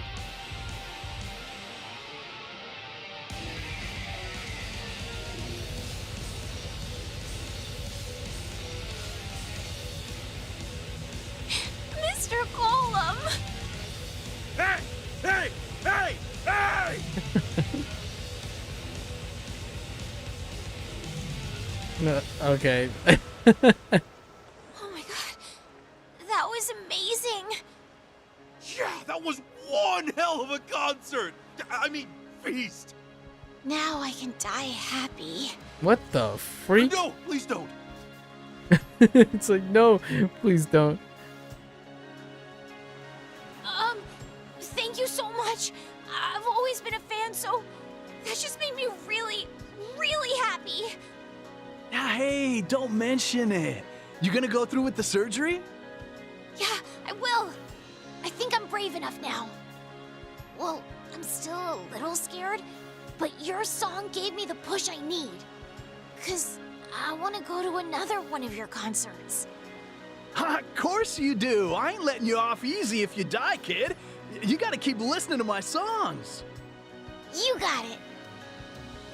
Ain't that great? I'm so ashamed of myself, Kasuga. And I'm not talking about the outfit. I'm talking about how there are people moved by my old music, but I still try to lock up and hide away my past anyway. Music that can reach lots of people is great, fantastic, yeah, but in the end, it doesn't matter how many people are listening to your music. As long as it can move at least one person, as long as it can give them the courage they need, then that's enough. Darn that straight. alone makes music truly wonderful. Thank you for helping me realize that. Not just music. I'm proud that both Matt Tropico's and Gollum Gunwolf's music can move other people's hearts. They're two sides of a coin that make me who I am today. Here, as thanks. It's all yours. I like that he embraces both sides of things, not just one versus the other. Oh. I'm just glad you think so now. It might have taken you a long time to figure it all out, but every step of the journey was worth it, yeah? You can totally rock both styles. Ain't that right, Golem Gunwolf? Hey, I ain't done with y'all yet. Hear the earth cry out. Here's Potato in Paradiso Tropico. Potato and there it is. Yeah, I don't think this is gonna sell. Ain't it the truth? Ain't it the truth? There's a balance to everything. Well, that's a lovely note to end on, right? That's a pretty good deep cut. The balance between taking into account what people will like versus what you want to do. Generally saying the answer, you know, why not both? Why not both? What am I looking for? I'm looking at sub-stories.